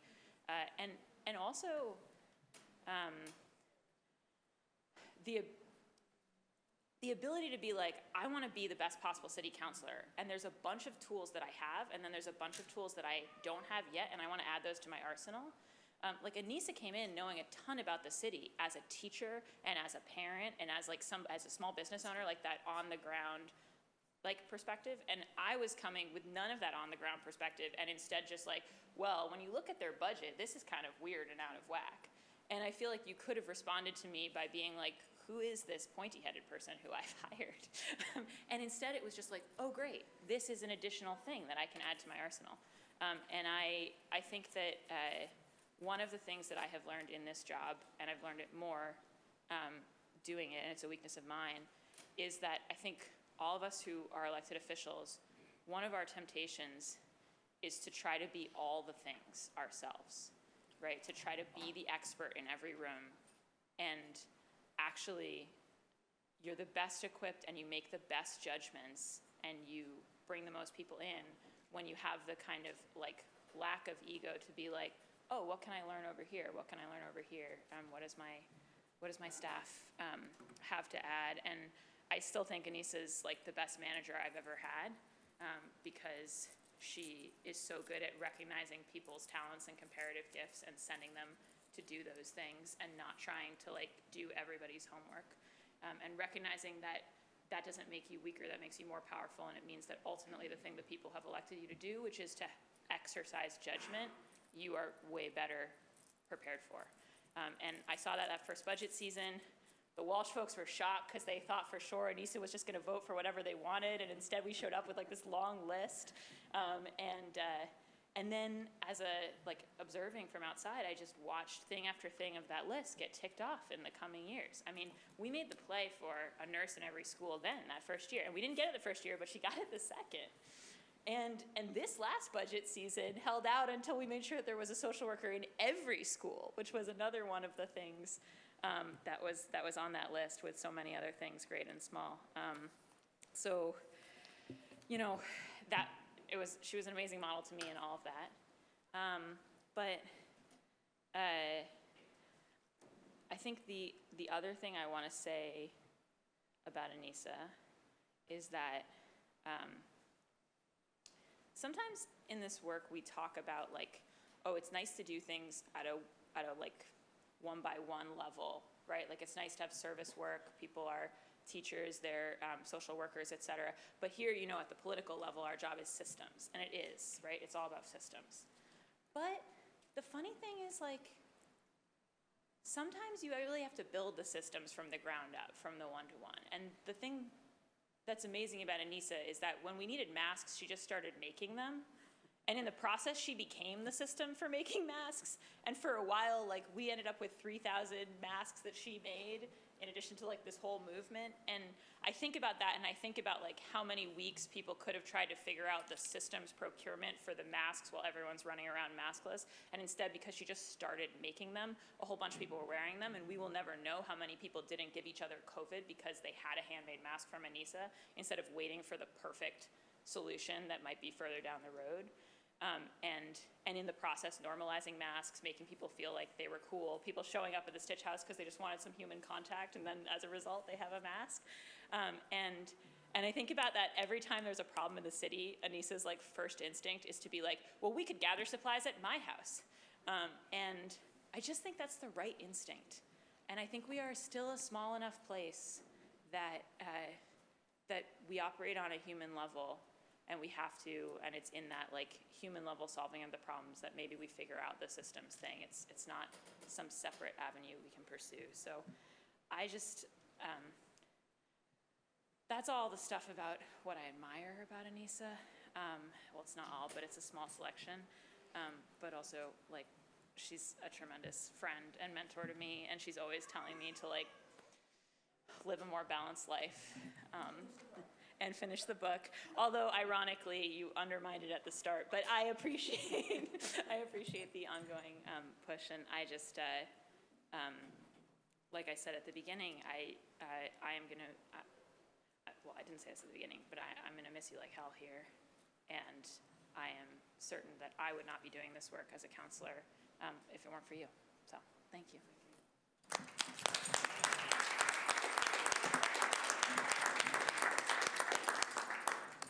Thank you so much. We've heard from all of the counselors who are staying, and at this time, we are going to hear from counselors who are departing. I am going to begin with our vice chair, who did such an amazing job leading this body through most of 2021. And Councilor O'Malley, if you'd like, please feel free to join me in the dais. It's up to you. Oh, thank you. I would love that. Okay, wonderful.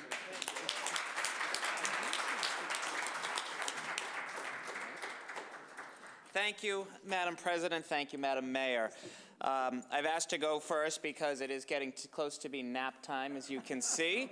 The baby's nap time, not my nap time, although Councillor Bach has reminded us all that I'm considerably older than she is.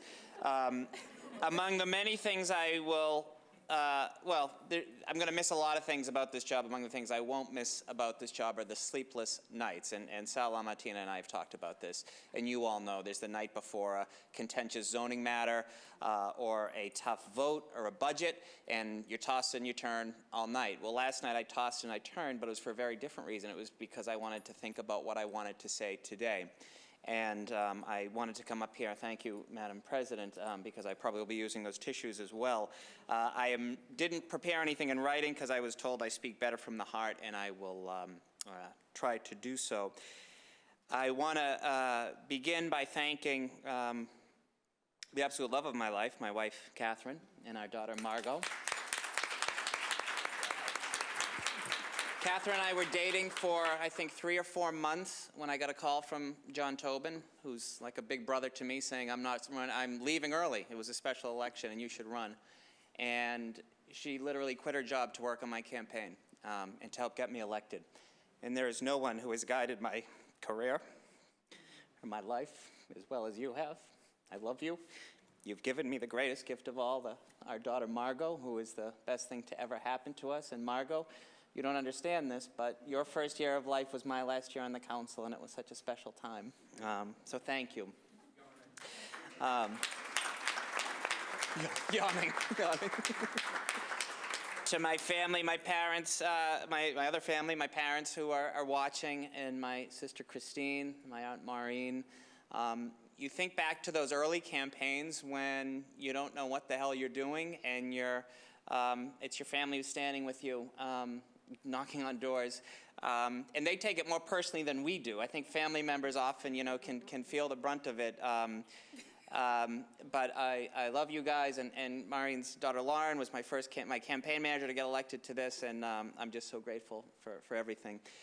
To my incredible staff, we are only as good as our staffs, and Jessica Morris, and Billy McGregor, Matt Donovan, Anna Fonseca, Peter Favorito, so many others from the Team O'Malley Alumni Network who aren't with us in spirit, but we know watching. You guys are just amazing. You really are like a family to me, and I am so grateful to each and every one of you.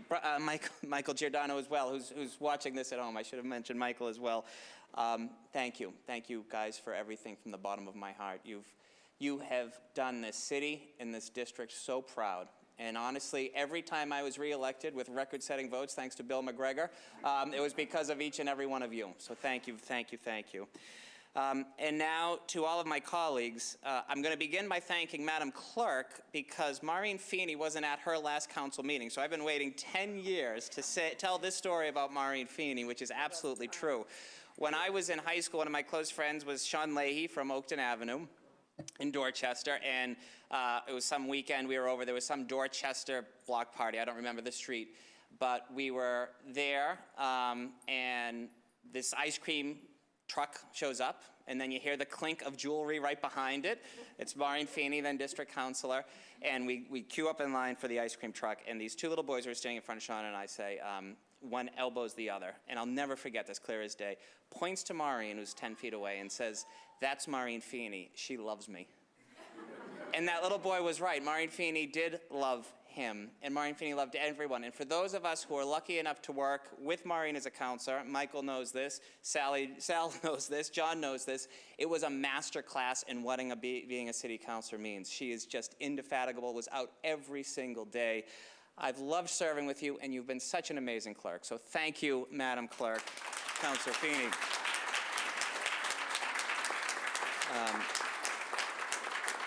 Madam President, as we go around the horn, I'm going to start with you. You have led through such a difficult time with class and with character. The fact that your face is literally on a mural in your district shows what your just a small part of what your legacy is going to be. You will always be our first woman mayor, our first black mayor, and you did so just exceptionally well, and we are so grateful for your service. This city owes you a great debt of gratitude. Councilor Arroyo, I've been so impressed by how you've taken on the fights that a lesser elected official would hide from. You don't shy away from something that may cost you votes. You don't shy away from something that can be not necessarily politically palatable to all, but you do so because you're governed by convictions, and that's something that is becoming a rarity in our business. So I really admire how you've conducted yourself, and know going forward you'll continue to be a great leader in this city. Councilor Baker, I've often said that we're like a big family, this body, a big dysfunctional family at times, but a big family nonetheless. And getting to know each other's family has been a high point. Getting to know today and your twins, and especially Bakes, going to D.C. with your brother. But one of my high points was bringing your dad to the Curley Mansion before he passed away. And he was like a kid on Christmas morning. He was probably 80 at that point, and he was just running around faster than both of us, just trying to take it all in. And, you know, your story is so amazing. You graduated Don Bosco right down the street, a couple years ahead of Flinney. And then you came here as a custodian, and then you got on the printing department, served exceptionally well. The printing department, they got rid of it the year before I joined, so I wasn't part of that. But you were laid off, and what did you do? Well, you went to work for the railroad for a little while, but then what did you do? You ran for office, and you won. And you have been an exceptional leader, not only for your district, but for this entire city for the last 10 years. And we all owe you a great deal of gratitude as well, and I'm just really proud to call you a friend, and you really are like a brother to me as well. So thank you, Frank. Kenzie, you have been, obviously, you've been one of the smartest members of this entire body, which is saying something because we're getting smarter and smarter, I think, every year that passes. But what you've done with the budget is just remarkable. You explained it not only to councilors and to staff and to the public in such a way that it makes us feel comfortable as the council is now in the new session going to really exert its influence and its partnership with Mayor Wu in crafting a budget. That's because of you. You've explained exactly what it means, and we worked with Kim to get the increase in the central staff budget and office budget. I got more credit than I deserve for that. That was all Kenzie Bach, who literally had the spreadsheets out, the Excel, the work doc, everything to get that done. I love your speeches. I love the fact that there's often a quotation in there. I love the fact that you feel you got into this business for the right reasons. I know you well enough to know you're not someone who has this grand plan to, be president of the United States someday, although hopefully you will be, who knows. But you're doing it because you want to give back to the city that has given you so much, and I think that that is such a remarkable thing about you. Liz B., other than Michael, I've known you the longest. As you mentioned, it was in the Pleasant Cafe in Rosendale on Washington Street where we first met. I loved your accent then. I love it even more now. And I just said, this woman is going places. We put together, you talk about a grassroots campaign in 2004, first woman of color elected countywide, and did so in a landslide against a former member of this body, by the way. You were out there each and every day, and it was a very small kitchen cabinet because we didn't have a huge volunteer base. The sheriff hadn't run for office before. But you went out there each and every day because it was the right thing to do. And when I heard you were running for this seat a couple years ago, I knew you were going to win because I know how you have this just magnetic personality. And again, you're in it for the right reasons as well. And people know that you're going to serve an incredibly wonderful district. And you've done so with aplomb. And there's a reason why you get reelected with bigger and bigger numbers every year. So I'm so grateful that we've had these 2 years of overlap. Andrea, we passed each other in the hallways at Latin School. I think I'm 3 or 4 years older than you, so we didn't know each other then. But the fact that a young girl from Roxbury in the South End and a young boy from Roslindale can go on 20 years later to serve the city that we love, I think it speaks volumes about what the promise of this city holds. And the promise that you hold is just could fill this entire city hall. I know for a fact how your mayoral campaign inspired thousands of people. And I'm thinking specifically of young boys and girls of color who will one day get elected mayor because of you, because they saw in you someone who could do it, someone who knew it, someone who was just such an amazing leader and such an inspiration. Your story and what you've been able to do on this body and what you're going to do next is as limitless as the city that we love. And I just can't wait to see it. And I'd love to get to know Matt and your boys as well. Lydia, I'm grateful that you ran for Senate because your leaving the body means that I don't have to miss being able to work with you because you have given me such an education on what it means to be a legislator. You take the tough issues, you build the consensus, and through sheer force of your personality and your smarts, you get things done. A couple years ago was MLK Day, and there was one of the TV networks was doing a long-form piece on environmental issues, and they wanted to interview me here. That was actually in this chamber. So I did the breakfast downtown with probably everyone here, everyone who was serving at the time, went home with Catherine, and then later came in. It was about 4 o'clock. Martin Luther King Day, a holiday. Nobody was in the building except the light was on in Lydia's office because she was working. Now, she had been at probably 2 or 3 events earlier in that day, but she came into work and was just, that's the type of work ethic that she's delivered each and every day. And your work product shows for it. I mean, what you've been able to accomplish in the 4 years you've been here have been amazing, and all I can say is look out, State Senate, because you are going to have the best and most valued colleague. Anissa, one of the reasons why I started doing the compliment chain, because I love this day, and I love us all saying nice things about one another, always feel good. So I'm going to be repetitive, because in my compliment chain, I talked about, not unlike what Ricardo said, how you remind me of my late sister, Jill. And she was a mother of 3 boys, a school teacher. She did not suffer fools gladly. She was smarter and tougher than anyone I know, and she was also the most adroit politician in my family. She would get me votes just through her personality. And I really see so much of the best compliment I can give anyone is saying that they remind me of my sister, Jill. And that's you, my friend. You've just been such a great friend to me. We have so many great trips together, lunches together, mutual therapy sessions together. And I'm just, I'm really lucky that you've joined this body. I'm really lucky that we've got to work together. I first met you in your home, I think for our friend Jess's 30th birthday, and it was quite a while ago. And I've just been grateful for what you've given this city. You have given this city so much. And even though the election result doesn't necessarily go the way we often hope, you are proof positive that city kids win, because you've won. Michael Flaherty is a character. And I mean that in the best possible sense. No. I mean that this is a guy who has so many great stories.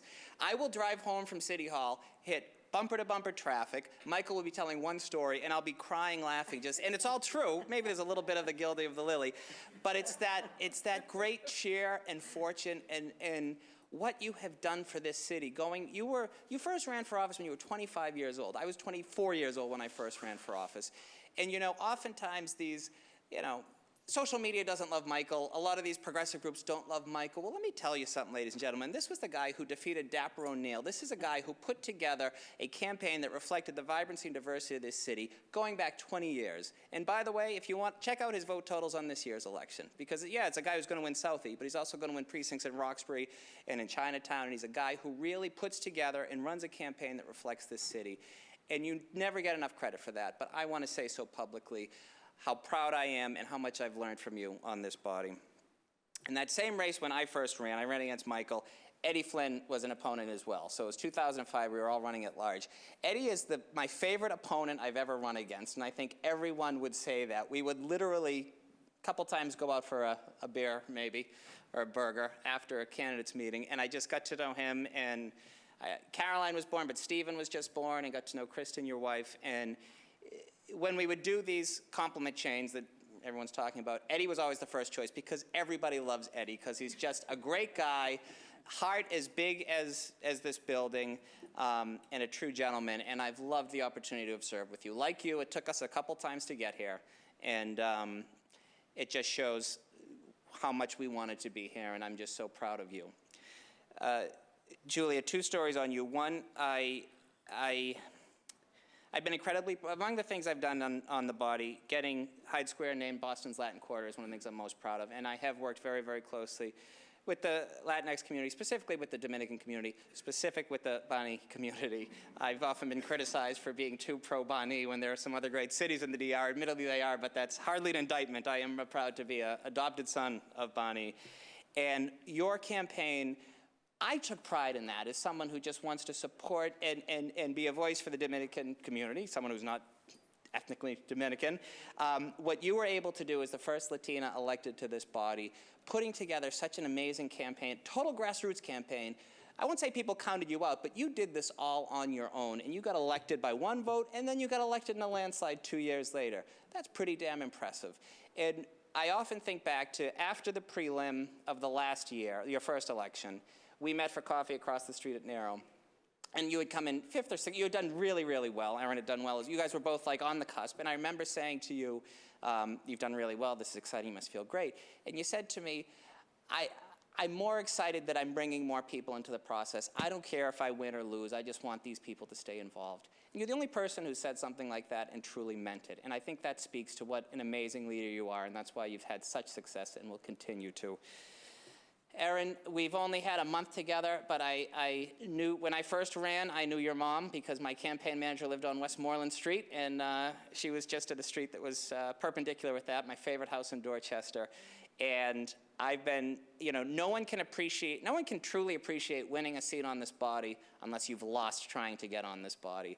And after you lost, as many of us had before, you never felt sorry for yourself, you didn't give up, you started right away. And I don't even know if you knew whether or not you were going to definitively run again, but you knew you wanted to give back and give to this city, and you will be an exceptional counselor. I think you've already shown such grace, such a willingness to try on new things, to take up these difficult issues, and I am just really, really excited to watch your career. And I would just say in closing, I'd mentioned John Tobin before. I've been incredibly lucky that my predecessor is one of my closest friends. We don't talk every day, but we talk most days of the week. He's been a great source of advice and counsel and wisdom through the years, and I am eternally grateful to you for everything, John. If I can be remembered as half the counselor you are, I'm going to know that I did a great job. And finally, I talked about the true great loves of my life, one of whom is sleeping, or about to be sleeping. The other, of course, is Catherine. The other great love of my life, well, the third, it goes, after Catherine and Margot, is the city of Boston, and particularly my district, West Roxbury and Jamaica Plain. People from outside our city can think that it's like a Ben Affleck movie or something that it's not. People outside of my neighborhood like to make assumptions as well that doesn't define that. The fact of the matter is we live in the greatest city in the world, with the greatest people, with the most resilient spirit. Do we have work to do? Of course we do. Nobody's perfect, and we should always be striving to be a better version of ourselves. But Boston is the greatest city in the world, and I have been so proud for 11 years to represent the greatest neighborhoods in Jamaica Plain, West Roxbury, a little bit of Rosendale, the back of Mission Hill, and a little bit of Roxbury. And the people, my neighbors, the people for whom I grew up, have taken a chance on me, and this truly has been my dream job. I mentioned this the last time I was at the dais, that 25 years ago I was an intern for City Councilor, Councilor Peggy Davis Mullen. And 14 years after that, I came back as an elected councilor, as the youngest member at the time. And then 11 years after that, I'm now leaving. This will be the last time I speak as a city councilor. And it's because of this city that raised me, because of this city that welcomed me, because of this city where I am raising my family. You've given me the greatest opportunity and the truest professional honor of my life. I will never forget it. I am eternally grateful. I love you all, and I love you, Boston. Thank you.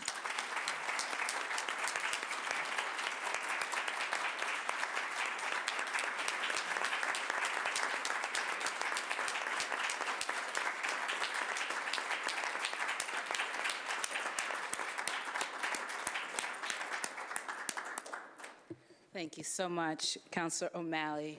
At this time, I'd like to bring up Councilor Asabi George.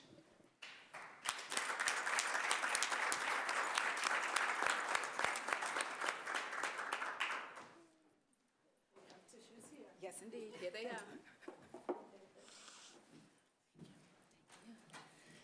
So I did write notes because I'd get lost in my words for sure.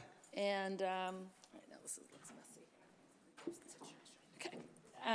They're clean. They're fine right there on the floor. So I did write some notes, so I'd like to follow them. I'd like to first begin by expressing my deepest gratitude to the people of Boston for giving me the opportunity, the honor of representing all of you over the last 6 years, and for allowing me to be a part of moving this great city forward. Many of you have heard me talk about my dad and how he thought that his daughter, an Arab girl with an Arab name, could never run for anything or be elected to anything here in this city. Well, I'm happy to say that I've been able to do just that more than once. And I know that he is proud of me and the work I have been able to focus on. When I took office in 2016, I was the first Arab American on the council, and I'm the only Tunisian American in the United States elected to office. I am so grateful that both my parents, my mother, Barbara Ogranicha Kasabi, and my father, Ezzedine Ben Salah Asaibi, both immigrants, made Boston their home. I'm also grateful to my family. Doug, thank you, Frank, for those very kind words about Doug. To the boys, Douglas, Charlie, Caden, and Samir, who have shared me with this great city over these last 6 years. It was with their amazing support and encouragement that this work was all possible. It's okay to do hard things. You just can't do any of them alone. I do also want to speak for a moment. We talk a lot about being sisters in service and being women in politics and in government, and how it's so important for us to do this to inspire other young women. I want to also say it's okay to inspire young boys. I am grateful that through my work that I've been able to inspire my kids along the way. And over my time on the council, I've been grateful to lead the council's Committee on Education, the Committee on Homelessness, Mental Health, and Recovery, to serve as the Ways and Means Vice Chair, and to sit on so many other committees. We together have accomplished so much over these years. We've pushed for the big and necessary changes to the Boston Public Schools to root out educational inequities by making sure that we had that full-time nurse and full-time social worker in every one of our schools. We increased services for students experiencing homelessness, and we made sure that we were seeing our students, our children, our city's children experiencing homelessness. I ask all of you that remain and those of you that will come to please not forget our children and their families who are experiencing homelessness. We created greater transparency in the Boston Public Schools for our families and our school communities. We've worked to better manage transportation spending and have engaged in conversations about later high school start times. Someone else could take that on. Adding additional library services because we need them. We have worked to make sure that our schools are safe for kids to learn, and we still have so much more work to do to make sure that our kids are safe at school. I've talked about, and Councilor Arroyo referenced the work that has been left undone. I trust that the work that has been left undone will be done by the councilors joining and those that are staying behind, and I'm happy to give you a list. When I started in 2016, we elevated our city's efforts to support our most vulnerable residents by establishing a Committee on Homelessness, Mental Health, and Recovery. And last year, we enacted a special commission to end family homelessness in this city. Please, again, do not forget our children and our families experiencing homelessness in this city. We have increased services to address the opioid crisis at Mass and Cass. We have passed an ordinance that requires needle take-back to make sure that sharps can be properly disposed in our pharmacies across our city. We have worked to fund mental health professionals to work toward mental health interventions, to decriminalize mental illness, homelessness, and substance use disorder. We have worked to support our first responders and their mental health. I was unable to finish my work on the Mental Health Commission, and we need to make sure that each and every Bostonian who looks to access mental health services can. Please continue that work. All of these accomplishments represent the collaboration between us, our city's residents, our service providers doing the very important work every single day, and people who lived these experiences, who live these experiences. I am honored to have worked alongside each and every one of you and each and every one of them. I am extremely grateful for you and the new friendships formed and strengthened along the way. As I begin this next chapter, I want to make it clear that I remain committed to serving the residents of Boston. We have so much of that work left to do, no doubt, and it will take each and every one of us, whether we are in elected office or back at home with our kids and in our communities, to get this done. To all of you, I want to say thank you. I've come to know all of you in very many different ways. We've experienced some ups and some downs, and although I've known and worked with some of you much longer than others, Frank, it's been like 30-plus years since we started this work, in the end, we have had the very shared goal of leading this city together. To councilors, and I've just got it in this sort of random order, I'm sorry about that. Ricardo, you've come from a line of public servants, and that legacy continues with you. Your first action as a city councilor was to declare racism as a public health crisis. That has impacted so many of our residents in such an impactful and powerful way, and I'm grateful for your service and to have gotten to know you. Madam President, Kim, you have shattered the glass ceiling that was left intact for too long.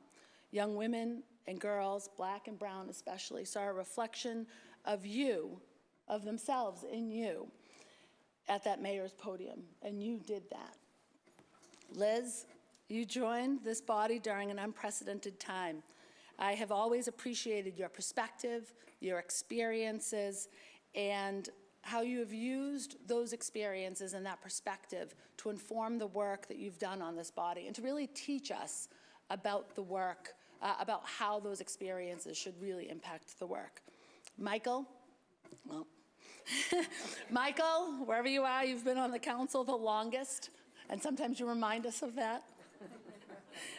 Really, well, and not the longest consecutive. There's all this debate about years of service and all of that. But your knowledge, your expertise, and your understanding of this body is truly incredible. Ed, Councilor Flynn, you've always paved your own way. It is clear of your commitment, and I am clear of your commitment to your district and to the people of Boston. You live the saying, never forget. For those who are in service to our country, you are also so passionate and act without hesitation to serve those that city government sometimes often leaves behind and doesn't hear from. Julia, you have been truly able to bring the voices of people here in Boston who have not seen themselves reflected in government, who have not heard their voices in the work that we do here. You have had this very special ability to bring their voices into this work. And I know that you will continue to do that. I know that you will be here for all of that. Erin, welcome. I am sure that these past few weeks have allowed you to settle in and get to know this body a little bit, to learn and to ask questions. You've done that.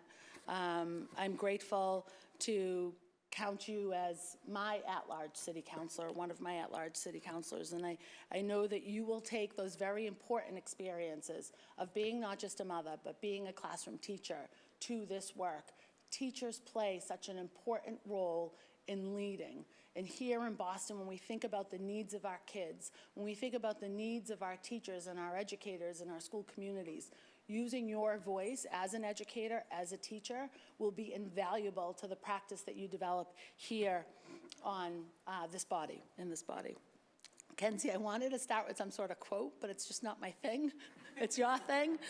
But from being an advocate to being an active member of your community, working in my office as our budget director, teaching me all that I needed to learn to fully engage in our city's budget process, and then becoming a district counselor and then chair of Ways and Means. It's why I note being vice chair, being your vice chair of the Ways and Means Committee, has been truly an honor. It has been great to get to know you, to get to work with you, and to watch you, and to develop a close friendship with you. I look forward to just being a regular everyday person and enjoying some time with you. But please, please finish that book. Please get that book done. I feel so responsible for it. Andrea, we both joined this council together, and we've both come a long way. When we joined, there were first 2 women, then 4 women, then 6, and then 8. And we've done that together. When I think about the comments that everyone has shared about you and have talked about your grace in particular, have talked about your intelligence, has talked about your experiences and all that you have brought to this fight, to this work, to this city. I am so grateful to know you. I am so grateful to have been on this journey with you. And I'm so grateful and to have the opportunity to see what's next with you. And then we can just be regular, everyday, regular people, and we can go out for maybe a glass of wine or do something just regular, and I look forward to that. Lydia, first, congratulations on your big victory and your big win. Thank you for becoming a real friend. We have had our personal ups and downs through the struggle of building a relationship, of doing not just this work, but developing a personal connection. And I'm so grateful that you gave me the opportunity to do that. We've been through difficult moments together, and I want to thank you for allowing me to be a part of those difficult moments. And I believe that that truly has strengthened our relationship and our bond, and one that no matter which building either one of us exist in, what spaces we're in, what neighborhoods we're in, that we'll always be connected, and I look forward to deepening that connection, especially post-election. I'm trying to speed through because I know time and tears.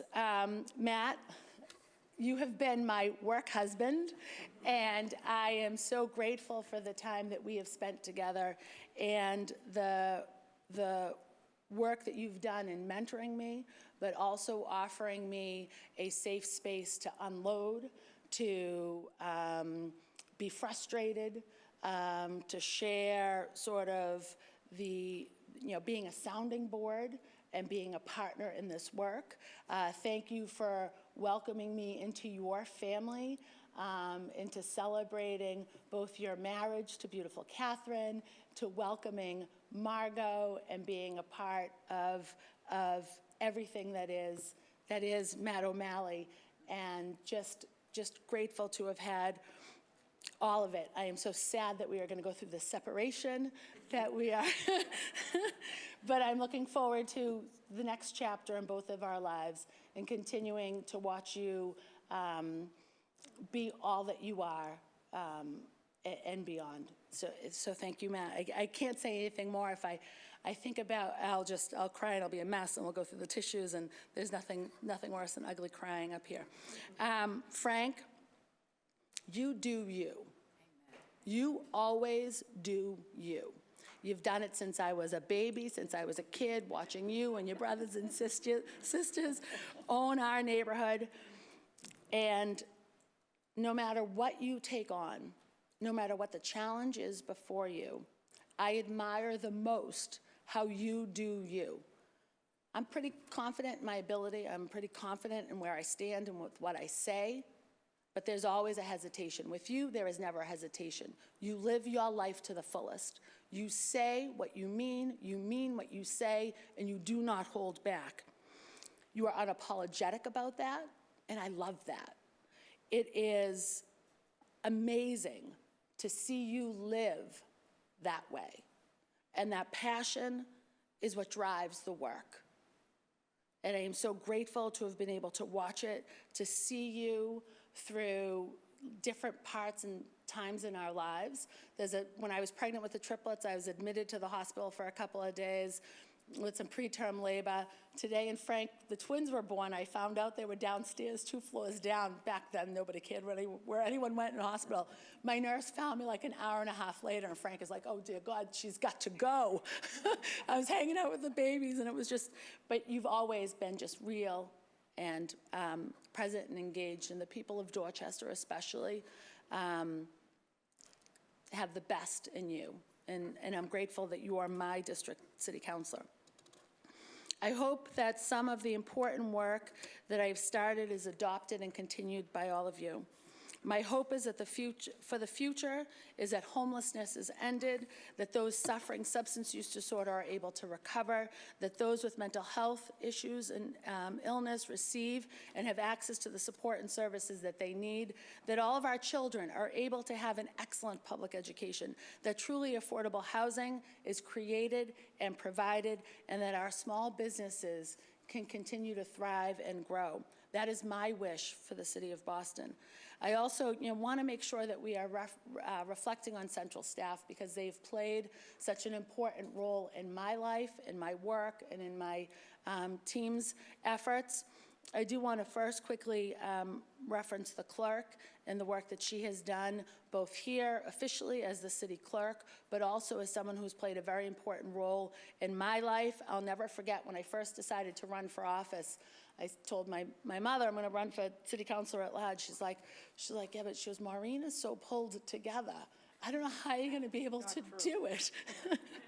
So, Maureen, you have been a tremendous leader and friend, and man, you help us get our work done, and I'm grateful for that. Thank you.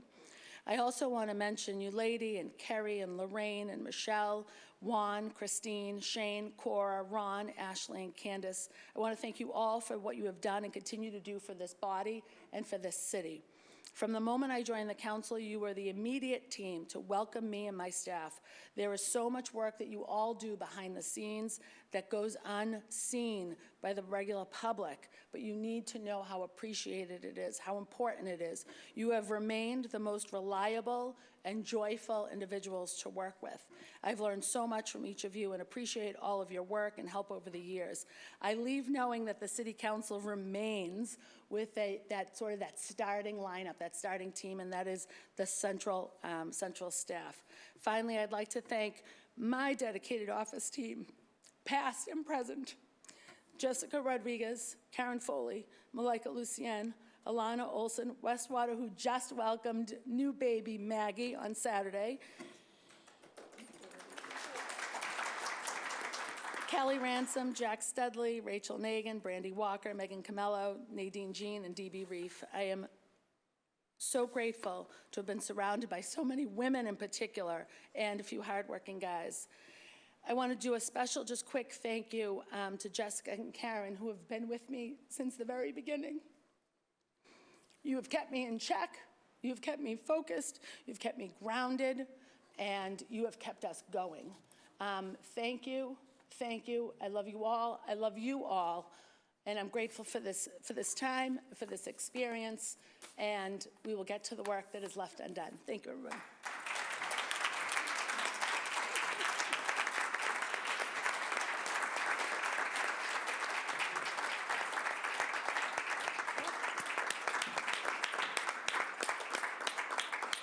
Thank you so much, Councilor Asabi George.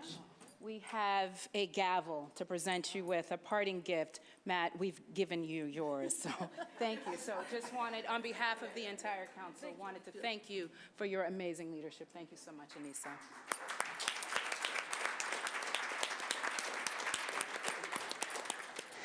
At this time, and I know the hour is late, thank you all for bearing with us. But this is an important meeting. At this time, I'd like to invite Councilor Campbell to the dais.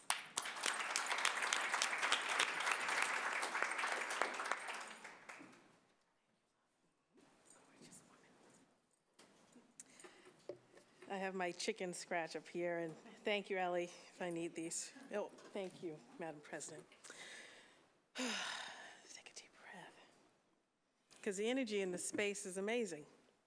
It's amazing. This is love. This is love. I first want to thank Central staff. Julady, Kerry, Lorraine, Christine, Michelle, Ron, Juan, Shane, Ashley, Candace, Cora, and previous Central staff members, including Kate, who played a critical role in not only making sure that when I joined the council and came into an empty office with no guidance, no direction, that I had everything I would need to be successful.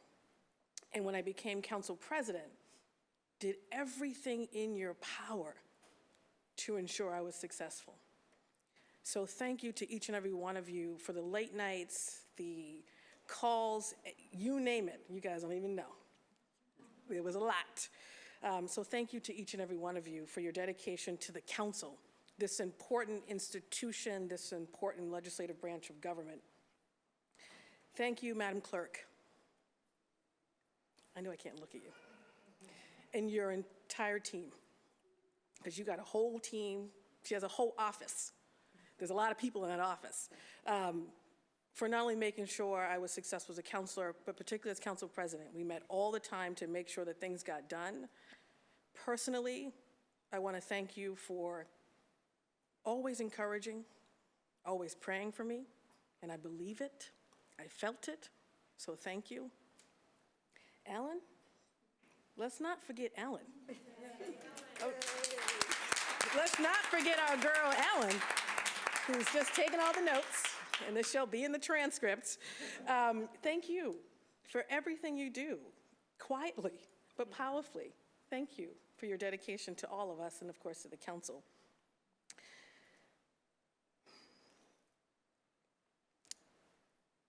I'm going to take some things out of order. So I first want to start with my council colleagues. And I'm going to start with Madam President, former mayor. What people don't know is we go back. We met each other at MAC. You were working at MAC. I was doing education cases for the Ed Law Project. We were advocating for children that looked like us to ensure they had access to an excellent education, to ensure they had access to everything that, frankly, we had to be successful. So when I decided to run for office, we ran into each other literally in the street. And you were like, wait a minute, you run? I was like, yes, I know you, we know each other. But fast forward, the moment and experience I will never forget is being in Israel and literally being in the Sea of Galilee. And I felt in my spirit to say a prayer. I don't even remember the words, but it was an incredible encounter, incredible, that only we will know and experience. And so thank you for your leadership. Thank you absolutely for continuing to put Roxbury on the map. Thank you for your leadership as mayor. You took over in a very difficult time. And one thing I want to say is, everyone has sort of referenced this. Yes, Black girls in particular. It is possible. It is possible, and it will happen in the city of Boston. Thank you. And thank you, on one more note. The narrative, it's always someone else's narrative in the media and out there. I've always said, and I think you get this too, there is more than enough room for a whole bunch of Black women to run. And I look forward to the day when there are announcements for different offices and they're not just calling the same Black woman, that there is a whole entourage of Black girls and women standing up to run for office and to go after their dreams and to take their rightful place in this city, in this state, and of course in this country. So thank you for that. I'm just going to go in order. Councilor Royal, thank you for the kind words, and most importantly, the partnership on the tough issues. Things related to the police department, it's not easy. Things related to public safety.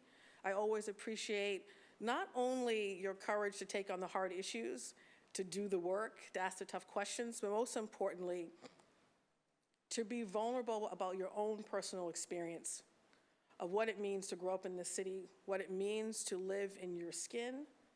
You have shared some incredibly powerful stories that you didn't have to. that have moved the conversation and the needle on so many issues. And for that, I am grateful, for those stories that you share, because it does lift up many folks who are not engaged with this institution, this body, this government. So thank you. Councilor Baker, yes, my brother from another mother. I want to thank you. I want to thank today. I want to thank you for the conversations about family. I can remember when Matt and I had one car and you would give me a ride home to Dorchester, Mattapan, wherever I was going, and we'd share stories about our siblings. We'd share stories about the hard stuff. That's why I knew you were special. And then I remember having an encounter with you outside of, I think it was a library, or actually it was a church in Dorchester. We were there for an important meeting. And your father, you shared that you had just gotten a call about your father being sick.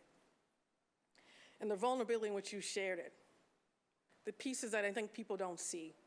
You're seeing more of that now, but you have stood in that always. Family, conviction, love of city, and the things that matter the most. And I am always going to be grateful to you, for allowing us to sort of have some of those vulnerable conversations. We do not agree on everything, but that's what's amazing. That's why we're so tight. That's why we've grown in our relationship in a deep way.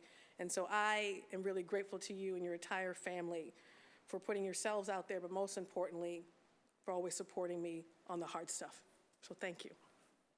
Councilor Bach, thank you for your kind words. Yes, CPA, you walked in, you were going back and forth, and I was listening, taking a lot of notes, and you were going on, and I was taking a lot of notes, and I was just like, no, we're gonna do this. This is a campaign commitment. Let's just get this done. You were like, oh, well, where do we start and where do we go? And so you mobilized people, you immediately jumped in. I was a new counselor, still trying to figure it out, and you helped me navigate some complex things in community. You stayed in touch. And I'll never forget that, because it is one of the things I am most proud of as District 4 counselor. And so thank you very much. And also thank you for just the kind words, the text messages, the calls, your deep sense of faith, your optimism, your joy. I will never forget it. I appreciate you. I value your academic spirit in this work, and I'm grateful to you. So thank you. Liz, it's just special. I see you, and you just, there's a connection there. We know what it is. It's bigger than us, and the fact that we've formed it in such a short period of time really means a lot to me. And in moments that were hard, particularly in the campaign and a whole bunch of things, you always showed me such grace, words of encouragement, things that people don't see. So thank you very much for your support. I absolutely look forward to continuing to partner in the work, of course, because I know you have a list of things you want to continue. I look forward to that, so thank you. Lydia, we go back to Burger King. Oh my goodness. It ain't even there anymore. We've come so far. I'm so proud of us. I'm so proud of you. We said we were going to cry. You know, young black lawyers in the trenches in Massachusetts, it's hard. It's hard to make a way for yourself. It's hard to find mentors. It's hard to find some of those authentic relationships. It's hard to really go after what you dream of for yourself or what you think is out there. You don't have that support. You don't have that encouragement. And so you have been there for me in many ways. You've pushed me in various ways to make me better, personally and professionally. And the thing I love about you the most, and I think Councilor O'Malley spoke to this too, grit, hard work, get things done, not wasting time, no nonsense, get things done, move the needle for the people that matter the most. And I will never forget, I knew you were going to win your state Senate seat. That was going to be easy, because the way in which you navigated the State House when you were not an elected official to make sure those who were really unseen, who are doing the work in our homes, who are doing the work in various spaces had rights. You didn't have to do that work. You didn't have to take on that task, and you did it with such grace, and you got it done. So I'm really proud to call you, of course, soon Senator, right? I'm proud of our work together and our partnership. I look forward to continuing to work together, but thank you for pouring into me. Thank you for having my back in different moments.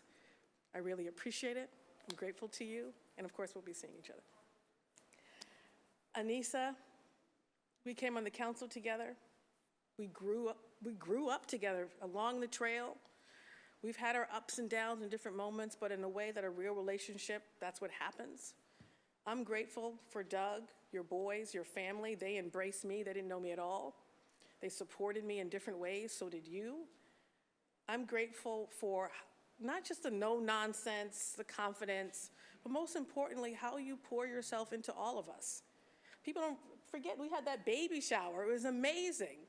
Michelle and I walked into a surprise baby shower that you created in partnership with so many folks in this body. You valued, and you continue to, of course, motherhood. You value sisterhood, as you do with your own sisters, but you're authentic about it. It's real. And it's hard to find that in this space, as you know. And so you know how I feel about you. We will definitely find each other. We will definitely connect, of course. But thank you for your partnership in the work. Thank you for all that you've done, particularly for students within Boston Public Schools, homeless students. And like I said at one of your fundraisers when I was introducing you, and I think I swore, I was like, you get a lot of stuff done that people don't even talk about, people don't even know about. So thank you very much. Flaherty, I'll just thank him for CPA and so many other things. He had to leave early, so I won't talk to an empty chair. I'll talk to him when I see him. Flenny, thank you. We went to Israel together. One thing we connect on is the faith piece. You're just genuine. You're a good man. You have a good heart. You share that all the time when folks are not looking. When counselors do remarkable things, you actually reach out and congratulate them. There's no ego there. And I will always appreciate that. In ways in which you supported me when I was council president in particular, you were new to the body, but you had great advice. So thank you very much. Julia, yes, I did chase her down the street. I know it's late.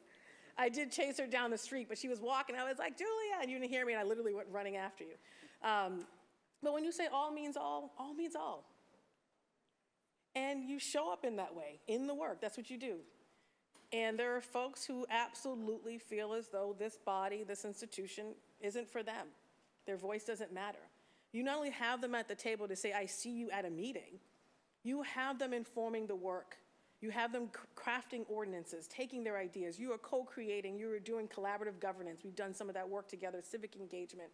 That's remarkable because you're navigating this space too, but you're always making sure they're at the table and they're doing the work with you. So I am grateful to you. I'm grateful to your team as well for the work we've done in partnership. So thank you very much. Erin, thank you and your whole family. Your mom, who shared some really nice words. There is a connection, and you're just real. You're real. And I think there are a lot of folks who think they know you. They don't know you. They don't know you at all. And I'm excited you're in the body to do the work, of course, not just for folks within Boston Public Schools in the traditional sense of education, but to make sure that folks come together, really have a voice, but that everyone feels as though they can be a part of the work. Those who don't think, like you said, whether it's motherhood, being a teacher, that you can be in this space informing it. So thank you, and thank you always for the kind words, the words of encouragement. I appreciate you, your team, so thank you. O'Malley, your beautiful family. I can't say husband, but we did joke once, because my husband is Matt, and they were like, oh, Matt. I'm like, wait, are you talking about my husband, or are you talking about O'Malley? But thank you for what you did, particularly this year, to make sure this body stayed afloat, that we were all brought together. Thank you for putting and always demonstrating what it means to put the council first. That this body is incredible. This body has the opportunity to transform lives, to break cycles of poverty and trauma, to make sure that people have access to everything they would need to be successful and to thrive in the city of Boston. And that only happens when we leave egos at the door and, of course, actually do the work in partnership. So I'm really grateful to you for always demonstrating that, supporting me when I was council president, always, of course, sharing the stories. And what I admire about you the most is not only your deep sense of Boston, but the stories. You always know your constituents' names, the context, the history. Most folks don't. And so you do the work with just such heart and passion and compassion and empathy. Grateful to you, your leadership on environmental justice issues, not climate justice, environmental justice issues, and your framing and your intentionality around that work, which I know is near and dear to you. In Latin school, we love Latin school. It's near and dear. So thank you for your leadership, and thank you for just supporting me every step of the way. And thank you to all the counselors' families. We don't do this work by ourselves. Each and every one of you bring your families into this work who've shown up in different ways to support us, including your children, so thank you to your families. I have to thank my team. None of us do this work by ourselves. I have the best team in the entire city council, and I know it. Sorry, I love all your team members, but that's the thing I hear the most. I go into other folks' districts and literally they're like, oh, I called your office and you called me back and Ellie called me back and Dustin called me back. And I'm like, that's right, a standard of excellence. When we said we get back to you within 24 to 48 hours, we mean it. I don't care if you voted or not. If you contributed to a campaign, you matter, you're valued. And I've had an incredible team, so the alumni, my entire team, thank you.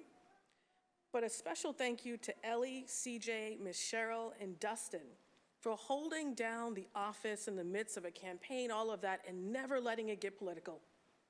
Always making sure that the residents of District 4 and other parts of the city felt heard, seen, and were served with such compassion, such dedication. All of you love this city so deeply. You pour yourself into the work. I often say you're overworked, you're underpaid. Thank you. And Ellie, because I am looking at you, I've known you for a long time. And I think my team is an example of what it means to give folks opportunities in spaces that you normally wouldn't think that they are maybe best suited for. You were coming out of the work doing work in immigration. And I said, well, why don't you come into City Hall? You're like, what's that? I don't know about City Hall. And I was like, well, I'll show you. I don't know either, but we're going in together. And you've learned quickly. You are compassionate. You are strong. You are dedicated. That's right. You are strong. You are dedicated. And you were in this work for all the right reasons. And so to you, thank you for holding us down. To my entire team, thank you for your prayers. Cheryl, I'm thinking of you in particular. Thank you as an elder Black woman for always holding me down and keeping me in your prayer. I feel it. I stand in it. And then lastly, or I'll say two more things, not lastly. I want to thank the residents of District 4. I said this on a Zoom call last night. I thought I would have this out of my system by now. You up next. You're going to start crying. I'm not no more. To the residents of District 4 who put me here, I will never forget it. This is Dorchester, this is Mattapan, this is Jamaica Plain, this is Rosendale. Folks who believed in me, who volunteered, who showed up, but most importantly, who did the work, who partnered in the work with me to get things done. You've made me, as I said last night, not only a better counselor, but a better human being. I'm not the same Andrea Joy Campbell as I was when I first started on the council. And that's a beautiful thing. And so thank you very much for pouring into me, for investing in me. And I am proud, and have always been proud, to rep D4. I say that all the time, but thank you to my residents. This is a district where all the red flags, every inequity you can think about exist. But yet I say that is not the narrative that we choose to tell about this district. This is a district with hardworking Black and brown residents who are civic leaders, who wake up every single day in the midst of trauma to get things done on behalf of not just themselves and their families, their neighbors, their community, their city. They are remarkable human beings. And so at some point, the media will catch up to us in our narrative and share that story. And so thank you to my D4 residents. And lastly, thank you to my family. MZ, thank you for being here, but thank you. Thank you to my husband, my two boys. The foundation of my life is my faith in my family, and I've never forgotten it, and I never will. So Matt, thank you for always holding it down. To my parents, 1 in the morning, I can walk across the street and need a little prayer. I got it, and I'm good, and I go back across the street. Thank you for holding me down. And I never forget why I do this work.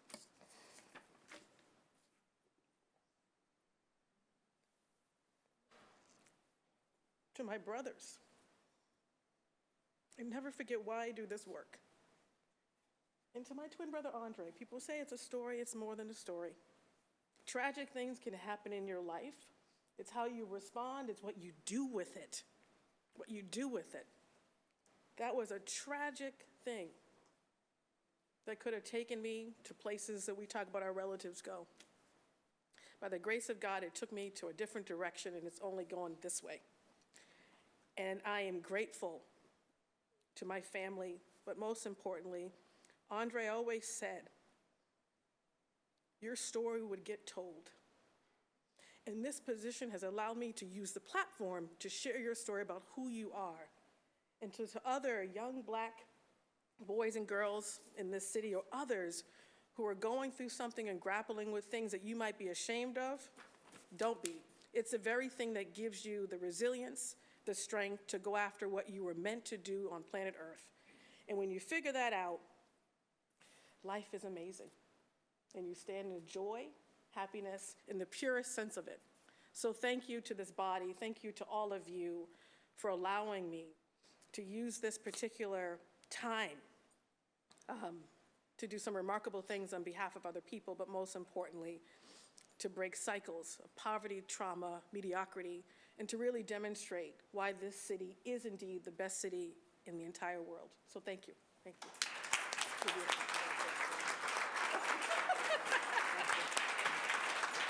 Thank you, Councilor Campbell.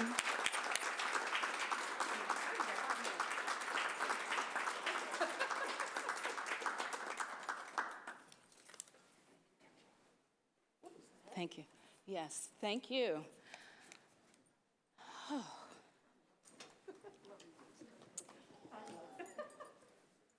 So thank you again. I will try to keep my remarks very brief. I don't have anything prepared, but I wanted to acknowledge a few folks before we even get started. I'm going to start by acknowledging our clerk. I am really grateful to you, Madam Clerk, for all of your amazing work. You've heard it already by a number of people here, so I won't belabor the point, but only to say that as Council President, working with you has been a joy. I've seen the way that you care about our city, the way you care about the work that we do, the way you help shepherd this work. And so I actually wanted to invite you and present you with a gift.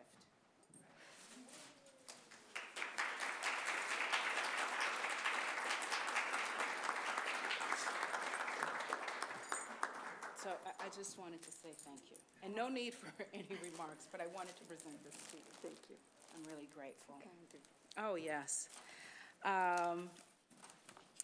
Next, I'd like to bring up Julady. Is she here?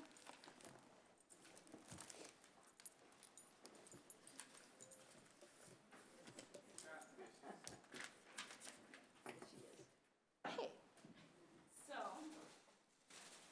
Julady is our staff director, and she does incredible work. Come on up. Come on up into the dais. I'll give this to you.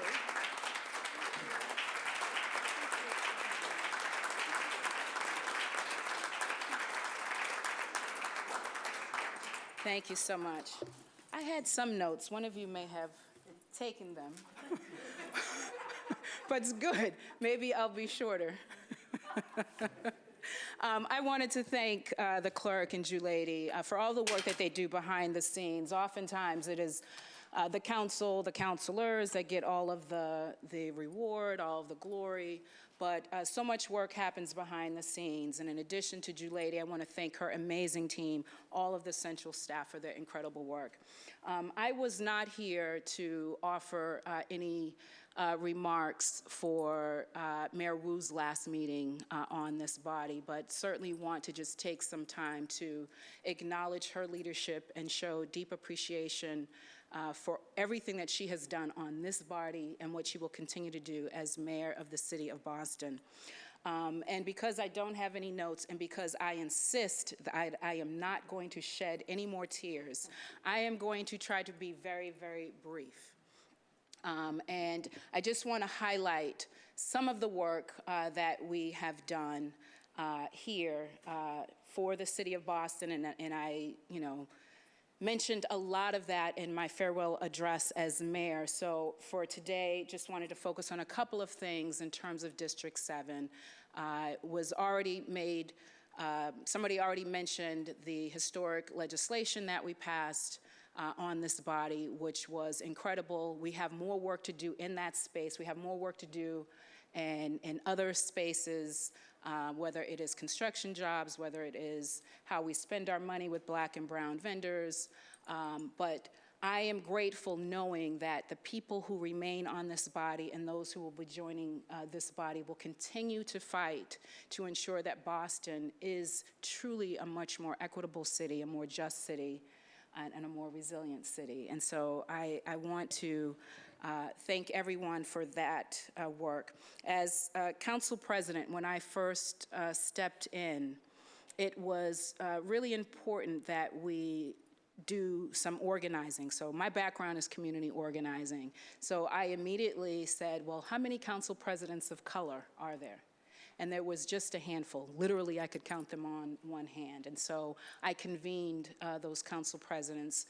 And who knew that we really needed to be in contact with each other, because within weeks, we were in the throes of a global pandemic, and we needed to make sure that our cities, our municipalities were good. And so I'm grateful to the council presidents that I had the chance to work with.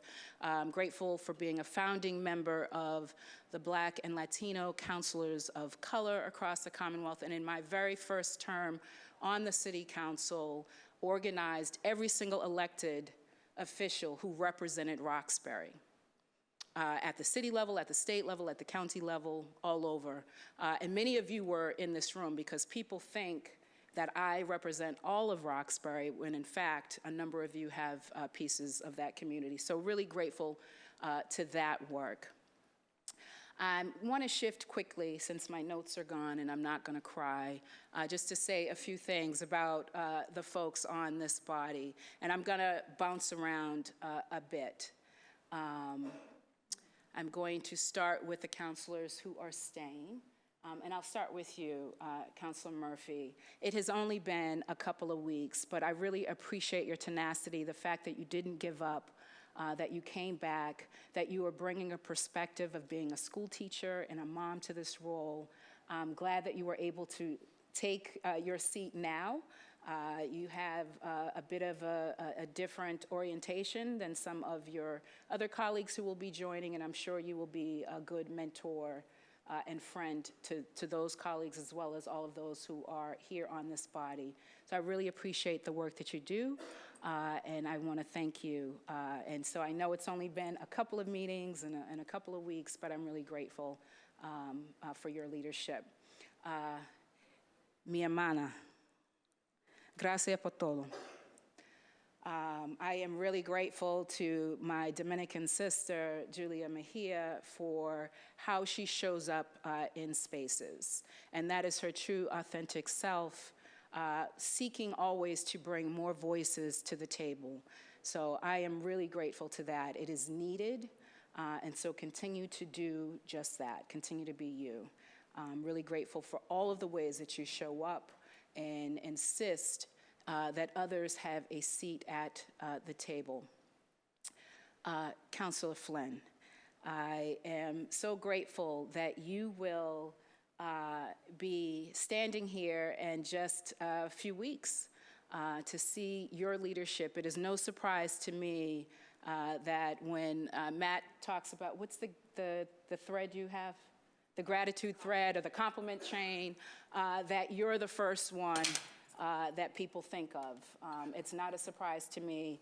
You and I came to this body together with Lydia, the three amigos, and I really appreciate how we bonded and all of the ways that you continue to show up for the residents of your district, and all of the ways that you continue to make your family proud. And I'd be remiss if I didn't mention that your dad, the ambassador, was good friends with my uncle, Ronnie, and he always mentions that every single time that I see him, that they played sports together. So thank you for your leadership. If there's anything that you need as you step into this role, know that I will be here for you. I'm going to skip over to, I'll say something about Councilor Flaherty. He is not here. I think it was you, Matt, who was mentioning all of the things that people are getting wrong, the progressives don't like him, and all of this. One thing that you didn't mention was that he has 5 cars. And I wanted to mention that because it is a source of humor for me. When that story was breaking on Twitter in my first term, I got so much joy. And I couldn't retweet anything. I couldn't retweet it because it was about a colleague. But the great thing about Michael was that he could also see the humor in it. And Michael is a great storyteller, and he's had me in stitches laughing so many times. If you have not heard, to the newbies here, if you have not heard the story about the M&Ms on the mayor's desk, and I won't tell you which mayor, please ask him about the M&Ms on the mayor's desk. It is hilarious. Councilor Edwards, you, me, and Flynn came into this body together, the 3 amigos. You and I, particular, joined 4 other women who were here. And this was a historic council, a historic race where 6 women of color were here. And it is really gratifying to me to see how amazing these 6 women truly are. 2 of them have run impressive campaigns for mayor. 2 of them have become mayor. 1 has become a congresswoman, and now you have become a senator. And so it's really good to see how women of color are shaping our world, are being recognized for their leadership. And so I appreciate that. Councilor Braden, I love the way you represent your district. I have a fondness, I guess, for district councilors and all of the ways that they really show up for their district, and your continued push around transportation and all of those kinds of issues that impact people's daily lives are so, so important. And so I really appreciate you, and I appreciate Mary. Please tell her I said hello. Councilor Bach, we shared the Fenway. One of the things that I appreciate you is something that I also appreciate about Matt, and that is the history. As a history buff, making sure that we understand our history, but importantly, that we tell the real history, that we tell the truth about our history and where we've been and where we need to go. So really appreciate that. Councilor Baker. They say that politics makes strange bedfellows, and that is true. You are one of my favorite people on this body. You are. And I would... I think Michael might be the funniest. But what I really, really appreciate about you, Frank, and I would say this all the time, so Mike's not the only one the progressives don't like. They don't like you. The Twitter folks don't like you. We all, I know, and that's why I like you. That's why I like you. I like you because you show up your true, authentic self. You are always straight. I much rather have a clear no than some, shaky maybe. And so I can't stand that stuff. And you always show up and you're real about what you need, what's important to you, and the way that you care about your district, and you focus on the constituent services. Lots of folks talking about big policy, and not that you don't talk about policy, obviously you do, but it's the day-to-day stuff that impacts people and the quality of life that I really, really appreciate about you. That I could always just pick up the phone, call you, you give it to me straight. Either we agree, we don't agree, or we talk about it. I really, really appreciate that about you. Councilor Roya, and I'm not going to cry. So I am going to keep this very, very, very brief, but oh, maybe you're my favorite counselor. I don't know. I guess you're my favorite counselor. I don't know. Whoever I'm talking about is my favorite counselor. But Ricardo, there are so many similarities in the sense of you also understand, and I guess others in this room understand, how difficult it can be to try to live up to what others have done in your family, while also overcoming some of the regular challenges that we all have growing up in a city, growing up in a country that doesn't truly value people of color. And you are just unapologetic in your fight for what's right, for racial justice, for not being afraid of having those tough conversations, because when it comes to doing what's right, it isn't about being polite it's about doing what's right. And you do that unapologetically. You show up all the time. You fight hard for your district. You've got a new health center coming to your district because of your leadership, because of your advocacy. You are currently the only man of color on this body. I am glad that you will not be the only man of color moving forward in the new council, but I am really, truly, truly grateful for all of the ways that you show up, not just for your community, but for this entire city. And we are better. I don't know that others will say that, and I don't mean others in this room, but others will say that. But we are a better city because of your leadership and the leadership of others here. It was often thought that this was, by the media and others, that the Boston City Council was kind of this just do nothing, whatever.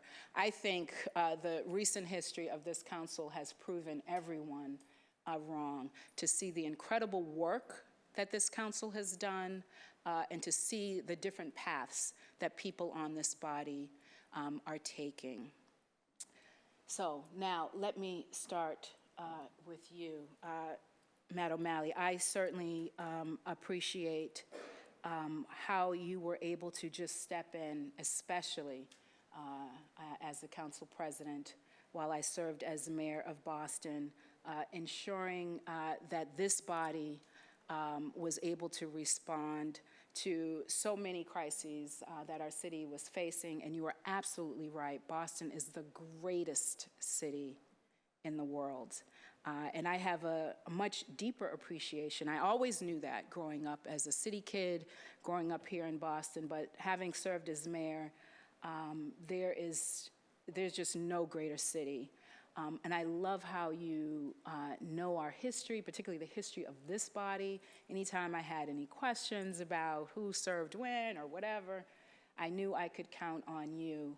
And I really just appreciate all of the ways that you show up and you try to bring people together in consensus building, all of the ways that you have represented your district, but really the city of Boston as a whole. As I served as mayor, there was a question around some legislation and whether I wanted to introduce it or have the council introduce it. And, you know, I knew it was for you to introduce. I didn't want the Berto legislation to, be a casualty of a political fight with the mayor's race. And I knew that you would have that care and concern with that legislation, and you would make sure that it would get through this body and that we could sign it. And it is a great accomplishment. And so I am glad that you get to have your swan song with some great work under your belt. So thank you. Anissa. Anissa, I've said this to you before, and many people have said it today. You are such a hard worker. I really appreciate how you show up, and you show up. As a district counselor, I knew I could see you in the space. You are probably maybe the most fun counselor. I think so. You are the one, if you are the one, whether it is who do you want to hang out with and have a good time, or who do you want with you in a dark alley, both times it is you. It is you who I would want by my side. And I know things haven't always been easy, but I appreciate all of the ways that you have shown, that you have come through for kids in particular, kids and families, your advocacy around the school budget with nurses and social workers, the work we did together around Madison Park, the way you fight for the homeless community here in Boston, you have done incredible work, and I hope you realize that, and I hope others realize and recognize that.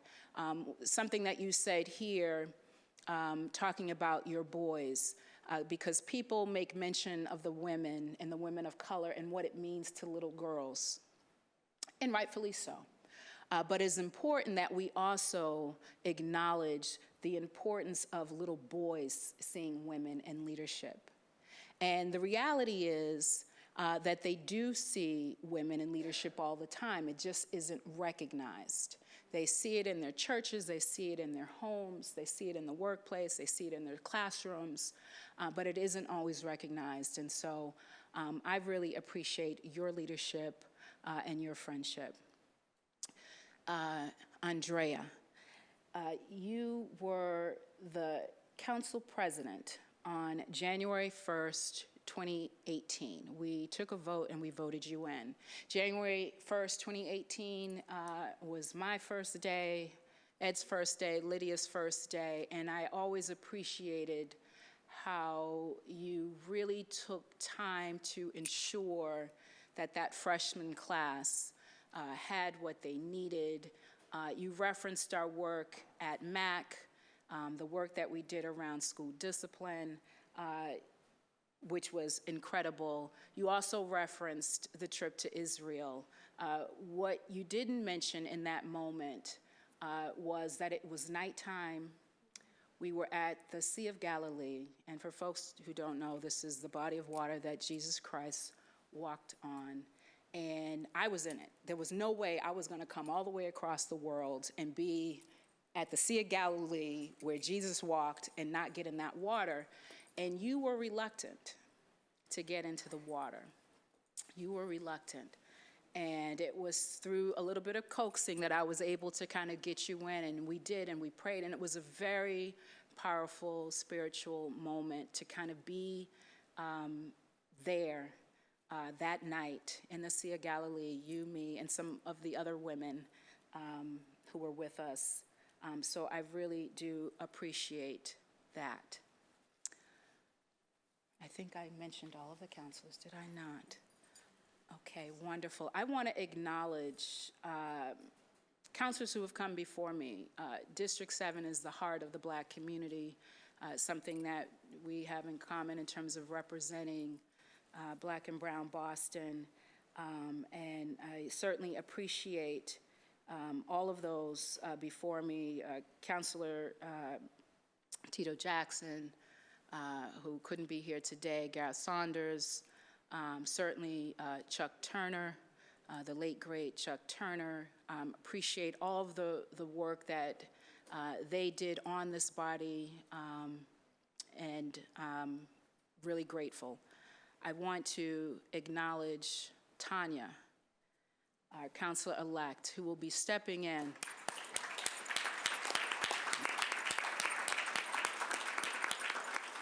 to represent District 7. When I served as mayor and decided to run, it was not an easy decision because I love my district so much, and I was really worried what's going to happen, who will be there. And so I made a bunch of phone calls and tried to convince a bunch of people to run. Only 2 of them took me up, and one of them, you, were already thinking about jumping in if I wasn't going to run, so I didn't have to really twist your arm.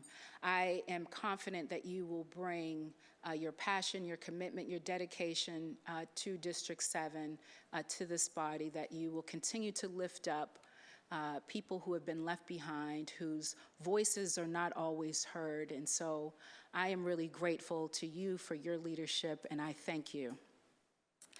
I want to acknowledge my District 7 staff.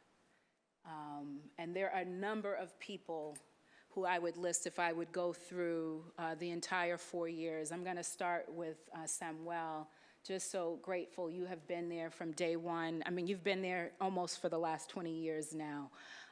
You know, I've only been an elected official for the last 4 years, but was no stranger to this building or this chamber as an advocate, as an organizer, as an activist, who would often testify, and that's how I know John Tobin and so many of the other folks who were on this body before. And you, Samuel, have been kind of the ride or die or the work husband. And I've got a bunch of work husbands now, though, so I really appreciate you for everything that you've done. Kyle, who is here, thank you so much, Kyle. I am grateful for all of the work that you have done over just this past year.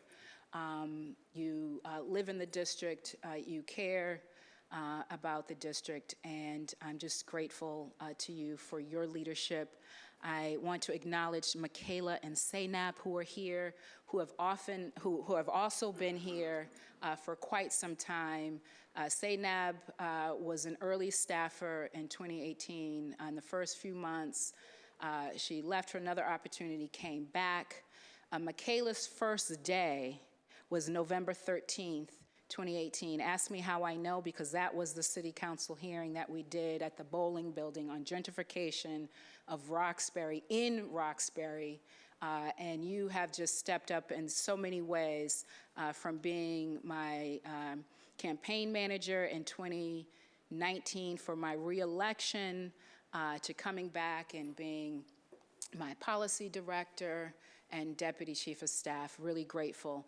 Danny is here with me today, and I'm so grateful for Danny. For folks who don't know, I guess he was another work husband. Danny was my personal assistant, my body person, my ride or die, literally, in the mayor's office, and I'm just so grateful. Before that, he had worked in the District 7 office, back with Tito, then he worked with Mark Siomo, and then I had the good sense to hire him in the district office while I was mayor, and then I said, wait a second, I need him over here with me in the mayor's office. So thank you so much for being here. And there's so many other staffers that I would acknowledge if I had my notes here. People like Noah, people like Chantel, people like the other Danny H., people like Kiera, people like Jasmine, people like Dev, Patrick. Who am I missing? All of the District 7 folks. I will end when I'm done. I will end with my deep, deep love for the district. From Nubian Square to Chester Square, from Grove Hall to Symphony Hall. This district is amazing. You know, I have said a number of times that District 7 was kind of ground zero for the ways that many of the inequities play out in our city. And that is true. But I've also said that we're more than statistics, and talked about the importance of changing the narrative and recognizing the resiliency of the district and all of the ways that this district makes the city of Boston better. It is the heart of our city, literally and figuratively, the heart. And so I am forever, ever grateful to all of the residents of the district, to all of the business owners, to all of the civic association leaders, to everyone who has made the district better. One of the things that I wanted to do was a newsletter, which we did, the first ever for the district, which was great. So really appreciate that. There are two constituents that are here that I want to acknowledge, District 7. One is my mom. So I want to thank you, Mommy.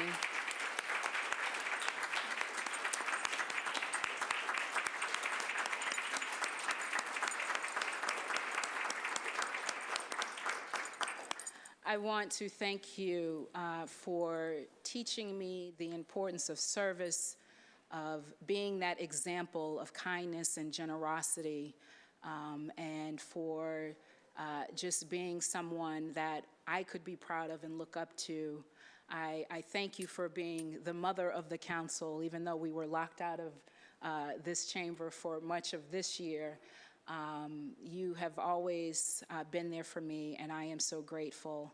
And before I get to the other District 7 constituent, I will acknowledge being joined by my cousin Janice Jackman, who is here, so thank you for being here.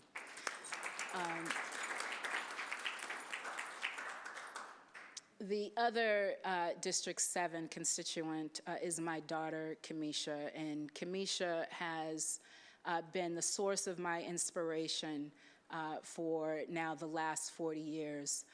Folks, I'm sure, know by now, if they didn't know before, that I became pregnant with my daughter when I was still in high school as a teenager. And at that time, you know, it was just important to figure out how I was going to take care of my daughter and how I was going to graduate on time with my peers. And you have been the reason that I do what I do. You have been the motivation. It was in my desire to create a better world for you that I began on the journey of child advocacy and community organizing. And so I am just so grateful to you and your beautiful children. My grandson just turned 18 on Sunday, if you can believe that. And little Rosie is 7 and Chief is 14, and I am so, so blessed to have you and your children and your husband in my life and in District 7 in our community. So thank you so much. I am so, so grateful to each and every one of you. I will not keep us here any longer. Thank you so much. I am so grateful.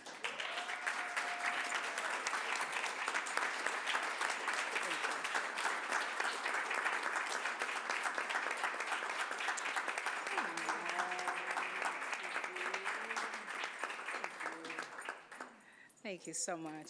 Thank you so much. We'll do a picture? So we're not done with the meeting just yet, so we're not adjourned. Thank you. We will do a picture, though. We will do a picture. I also want to quickly acknowledge IGR. I see Neil leaving. I've had the pleasure of working with the IGR staff as on the council side, on the mayor's side, and I'm really grateful to Neil and Caitlin and Chantel. Thank you so much for your work. I also want to acknowledge Mike. Mike is the 14th counselor.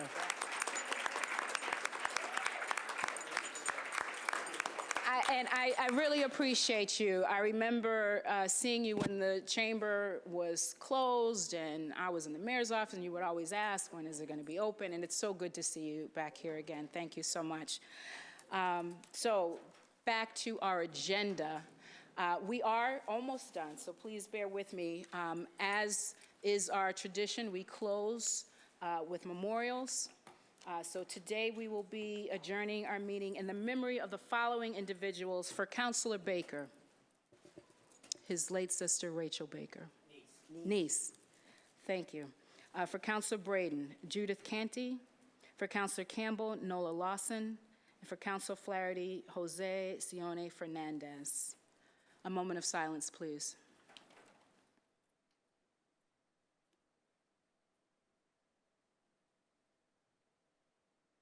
Thank you. We're going to close our council meeting in memory of the aforementioned individuals. The chair now moves for adjournment sine die. That is Latin. Where's Julia for more Latin? All in favor, please indicate by saying aye. Aye. Any opposed, nay. The ayes have it. This council meeting is adjourned. I hope you can stay for a photo.